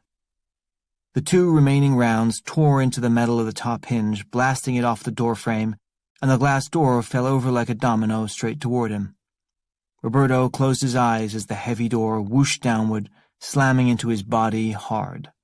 He screamed underneath the heavy glass as his body torqued unnaturally, but he made use of the moment of agony, dragging himself to his right as far as he could, so that the door settled on top of him at an angle. Its left edge bit into the gravel. It sloped upward over his left arm, hip, and leg, and angled out at its top edge like a lean-to. It now lay like a shield between him and the advancing fungus. And just in time. The fungus oozed up onto the doorframe, slithering and spreading over the glass just above Roberto. Benzine X got down to business immediately, trying to decipher this new silicon-based barrier and how it might burrow its way through it. Roberto hadn't bought much time, but a little was better than nothing. Inside the lobby, Griffin poked his head up over the counter. Whoever was out there shooting at him, he'd heard their gun go dry with a series of soft clicks. Griffin didn't so much care if the guy lived or died. He just wanted to get out of there before he ended up dead like everybody else. He'd seen the pile of trashed Harleys, so he knew that was a no-go. But whoever that was lying out there, they had to have gotten here somehow, which meant they had car keys. Griffin straightened, holding his gun in front of him, and headed for the space where the front door had been. He stepped over the bodies of Ironhead and Cuba, trying not to look at them, instead keeping the gun trained on the figure beneath the glass door. Somehow the dumb shit had managed to miss him with an automatic weapon, and in his last desperate act the guy had shot a door off its hinges and pinned himself beneath it. "Joke's on you, motherfucker." Griffin stepped through the door and looked left and right to make sure there was no one else outside. He saw Dr. Friedman's dead body, covered with the same bizarre foam that had been spattered all over the inside of the storage locker. Griffin shuddered. T-Cake had been right. There was some zombie shit going on here, all right, and he needed out. Fast. He double-checked the bikes, confirmed they were all down and unusable, and then spotted the minivan parked a little way up the hill. It must belong to the shooter trapped under the door. "Hey, fucker!" Griffin said, and Roberto squirmed, turning his head slightly to look up at him. Griffin edged closer, the gun shaking in front of him. He'd kill this guy if he had to. He'd kill anybody who got in his way now. Griffin came around to the side, staring warily at the green ooze that was moving over the glass, just a few inches above the guy's face. Roberto looked up at him. His eyes asked for help, but he wasn't saying so. "Wouldn't matter if you did," Griffin thought. "Fuck you, I'm going to help you. This is some every man for himself kind of shit going on here." He squatted down and shoved his hand inside the guy's right pants pocket, feeling around for his car keys. Roberto screamed in pain at the movement. Griffin didn't care. The others were all dead, and he didn't plan on joining them. He felt the fob of the car keys and yanked them out. Still squatting, he turned and pointed his gun at Roberto's head. The last thing he needed was this guy surviving the night by some miracle and pointing a finger at him in a courtroom and saying, "That's him, Your Honor, that's the guy who left me to die." Griffin wasn't sure what crime that would be exactly, but why take chances? "Don't look at me!" he shouted, and stiffened his arm, aiming the gun at the center of Roberto's forehead. "Griffin!" the voice called from behind him, a woman's voice, and Griffin turned. It was her, the hottie. Somehow she'd come back. She had a gun too, but she wasn't bothering to point it at him. It was dangling at her side. "We have to get out of here." Griffin looked at her, cold. Well, you know what? She was going to have to go too, and that little shit tea cake along with her, because he wasn't taking any chances with any more semi-infected motherfuckers. Once a life-or-death situation starts, you gotta play it out, all the way down the line. And was she or was she not coming at him with a gun? Those two had to go. If that made him an asshole, so be it. Griffin started to stand, springing out of his crouch. The barrel of his gun, which had been just underneath the lip of the glass, caught there, just by an inch or so, and only for a second, but combined with the force of his rapid rise, it was enough to tip its aim downward, pointing it straight at the ground. The sudden, unpredictable movement in his hand caused Griffin to tense up his grip, and he blasted off a shot as he stood up, straight into his foot. Griffin screamed as an angry fire erupted in his foot, and he hopped up to take the weight off. He lost balance, windmilled his arms, and toppled over onto his right side. His gun hand pinned beneath him, the barrel pressed against his chest. The thick, fleshy weight of his torso crushed his fingers, and the gun fired again. This time, the bullet went into his heart. In this way, Darrell Griffin became the latest in a long line of Homo sapiens killed not for being an asshole, but by being an asshole. Tea-Cake turned away and saw the green foam on the glass just over Roberto's face. He ran to the fallen door, dug his fingers underneath the edge, and flipped it off, freeing him. Roberto shouted up at them. "Car keys are in his hand." Naomi clawed the keys out of Griffin's exposed left hand and looked back at Roberto. "Get up." "I can't. Drag me." Figuring he'd been shot, but knowing there was no time to dwell on it, they each grabbed him by an arm and dragged him, screaming, up the short driveway to the minivan. The heat vision goggles had fallen off Roberto's head, but he didn't need them to see the fungal growth anymore. As they hauled him up the hillside, he could see the forest floor lit up with its glowing green tendrils, spreading rapidly in the now heavy rain. They reached the minivan and threw him into the back, producing more screams. Tea-Cake jumped in beside him. Naomi slid behind the wheel and she started the engine. Tea-Cake shouted at Roberto, "You started the timer on us!" "I knew you could get out." "You did not know that!" "But you did." "But you didn't know!" "But you did." Naomi dropped the van in reverse, threw her arm over the seat, and floored it, backing up at top speed. "Guys, shut up!" She reached the top of the driveway, spun the wheel, and the minivan slid around, almost knocking Roberto and Tea-Cake out the still-open side door. "How much time do we have?" she asked Roberto.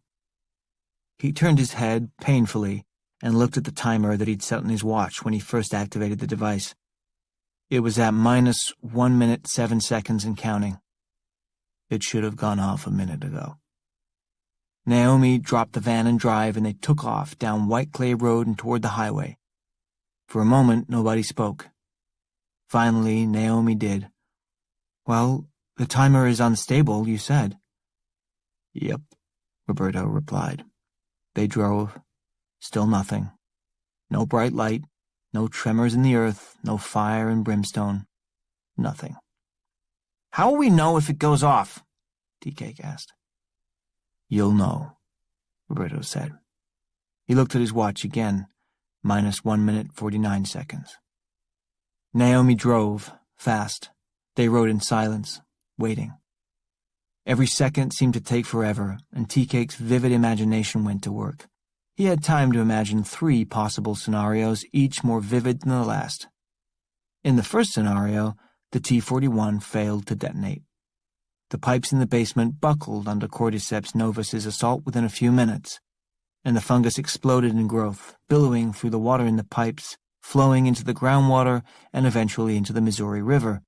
Within a matter of days, the powerful waterway would be converted to a carpet of solid green fungal matter, which would spread over the surrounding lands, unchecked and unstoppable, rewriting the rules for life on the planet and bringing about a sixth extinction, a mass die-off that this time would include all human and animal life on Earth. So that one was pretty bad. In the second scenario, Tea-Cake imagined the blasting caps went off and the device detonated as planned. But a few hundred feet underground wasn't nearly deep enough for a nuclear explosion, and in this version he imagined the explosion erupting out of the ground, billowing up into the sky in a massive mushroom cloud just like the ones he'd seen in movies and on TV. The poisonous cloud of radiation would blow eastward on prevailing winds, spreading death and disease over the eastern half of the United States. Admittedly, this scenario wasn't as bad as the first one, but it wasn't a lot of fun either. The third scenario was Tea-Cake's favorite, and it was for this that he now prayed to a god he didn't believe in. In this version, the blasting caps went off, better late than not at all, exploding inward on the metal tubes and beginning the process of nuclear compression. The chain reaction commenced, producing an outpouring of heat somewhere between 50 million and 150 million degrees Fahrenheit. The sub-basement and the layers of rock closest to the backpack would be vaporized instantly, forming a crater into which the entire contents of the storage facility would collapse. All the unneeded furniture, the contents of homes that would never be reoccupied, the rat pack hoardings of 1,000 unhappy people, the stolen Samsung TVs, Mrs. Rooney's 27 banker's boxes filled with her children's school reports and holiday cards, her 42 ceramic coffee mugs and pencil jars made at Pottery for Fun between 1995 and 2008, her 7 nylon duffel bags stuffed with newspapers from major events in world history, and even her vinyl Baywatch pencil case stuffed with $6,500 in cash she was saving for the day the banks crashed for real. All of it. All the junk, in all the sealed boxes, in all the lockers, some of their contents long forgotten, all the shit. All of it would melt, collapsing downward into the cavity, forming a rubble chimney that would swell upward.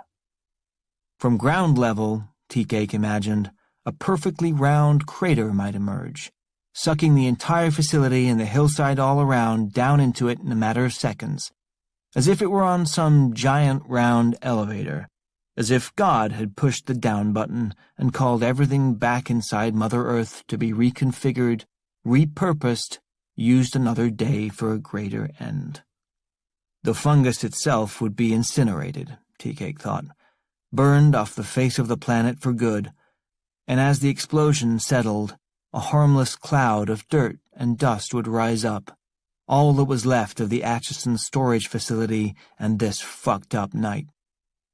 And in the end, 2 minutes and 26 seconds behind schedule, that was exactly what happened. Afterwards. 39. The snow globe was back in the cabinet. Roberto had upgraded the emergency cell phone and given it a fresh charge, just in case. Both were locked away in the secret kitchen cupboard again, and on most days he hoped they'd never come back out. On the other days, the days when he felt particularly proud of himself, he'd muse about how awfully good he was at his job after all, and what a shame it would be to park those skills on a shelf forever. The government attention had been flattering in the immediate aftermath of the Atchison event, as it was now universally called in the media. In the first hours after the blast, Jarabek had tried hard to play the traitor-slash-terrorist-slash-rogue agent card, but Roberto was much too skilled a player to be snookered. The initial white paper he'd written on the fungus had been archived in 3 separate backup locations to ensure it could never be destroyed without being widely read and inevitably leaked to the press. Abigail, whose real name actually was Abigail, guess he didn't know everything, had proven to be a determined truth-teller and a savvy player of government games. Within 24 hours the real story was out, and they were heroes. Talk of renegade deep state actors gave way quickly to serious conversations about planning for potential future hostile biological invasions and a lively debate about real estate values along the Missouri River bluffs. Speculation ensued. Roberto sat now on the back porch of the house in North Carolina, in the rocker, the one that felt good on his back. He was nowhere near full strength, but at least the surgery was over with, and he was in the sweet zone of his second Percocet of the day, so pain wasn't an issue at the moment. He was watching Annie, who was working in the garden. He loved the wide-brimmed hat she wore in the sun, the one she'd bought on the trip to Harbor Island. He loved the blue Wellington she stomped around in, the pair she'd bought at the Clark's on Kensington High Street in 2005. He loved the way she stood back, after clipping or weeding a particular area, the way she assessed what she'd done and thought about whether it was good enough or needed more. Invariably, she'd see that it needed a little more pruning, a bit of extra shaping, and she'd keep working. He loved watching her form. Her shape was the shape of home to him, and he never tired of admiring her. Beside him, his cell phone buzzed. He looked at it and smiled, recognizing the number. He picked it up. "You're still terrible on TV." "Like, I know, right?" T-Cake replied. "I don't even know why I do that shit." "I do. How much do you get?" T-Cake laughed. $5,000. "You're selling yourself cheap." "That ain't what I called about. Fucker, what the fuck is this?" "You'll have to be more specific." "Notice of expungement. I got it in the mail. What the fuck is this, dude?" "It's exactly what it says, Travis." Nobody called him Tea-Cake anymore, and he didn't miss it. Roberto continued, "Your conviction has been set aside and your record permanently sealed. It's as if it never happened." "How the fuck did you do that?" "It isn't that hard." "Well, fuck, man. Thanks. Fuck." "You have got to learn another word. You know, for when you want to emphasize something." "I've tried other words, man. Nothing else is as good. Anyway, thank you." "You're welcome." "And hey, go easy on them painkillers. I can hear it in your voice. You got the thick tongue." Roberto smiled. "Will do." "That's a slippery slope, man. I've seen it." "So have I, my friend." "Later, dude." "Later, Travis." Roberto hung up. He watched his wife as she worked in the garden. "I'm here now." Travis put the phone in his pocket and took Naomi's hand again. Sarah ran ahead of them. They were headed for the playground. He glanced over at Naomi, figured now was as good a time as any. He spoke, soft and halting at first, then picking up steam. "So, I gave it a lot of thought, and it's not something I say much or have said much, and I don't want to come off like, oh, I'm this guy who knows all this shit about whatever or what have you, but, given what's up and how it is, I mean, you probably know what I'm going to say, and I can't honestly say that I've ever said it before, or maybe what I should say is I can't honestly say I've never said it before. Anyway, the thing is I love you." Naomi didn't respond. She kept walking, looking straight ahead, watching as her daughter ran the last 50 feet of sidewalk and cut right onto the sandy expanse of the playground, toward the big playset in the middle. Travis stared at Naomi, furrowing his brow. He hadn't expected an I love you back, but he hadn't expected this either. Ignoring him? Staring straight ahead? What kind of ridiculous bullshit was this? Had he freaked her out that badly? Then he remembered. He let go of her hand and moved around to the other side of her, the side with her good ear, the one she could actually hear out of. He looked at her. "I love you," he said. Naomi turned and looked back, hearing the words for the first time. "I love you too," she said. She kissed him. Oh, Travis thought, how much there is to be said for a sober kiss. With her. This is Rupert Friend. We hope you have enjoyed this unabridged production of Cold Storage, a novel, by David Koepp, presented by Echo and Harper Audio. This program was executive produced and directed by Suzanne Franco Mitchell. It was recorded at Zinn Records in Calverton, New York. Engineered by Nicholas Sinanti. Produced by Common Mode, Paul Fowley, Technical Director. Text copyright 2019 by David Koepp. Production copyright 2019 by HarperCollins Publishers. All rights reserved. Thank you for listening.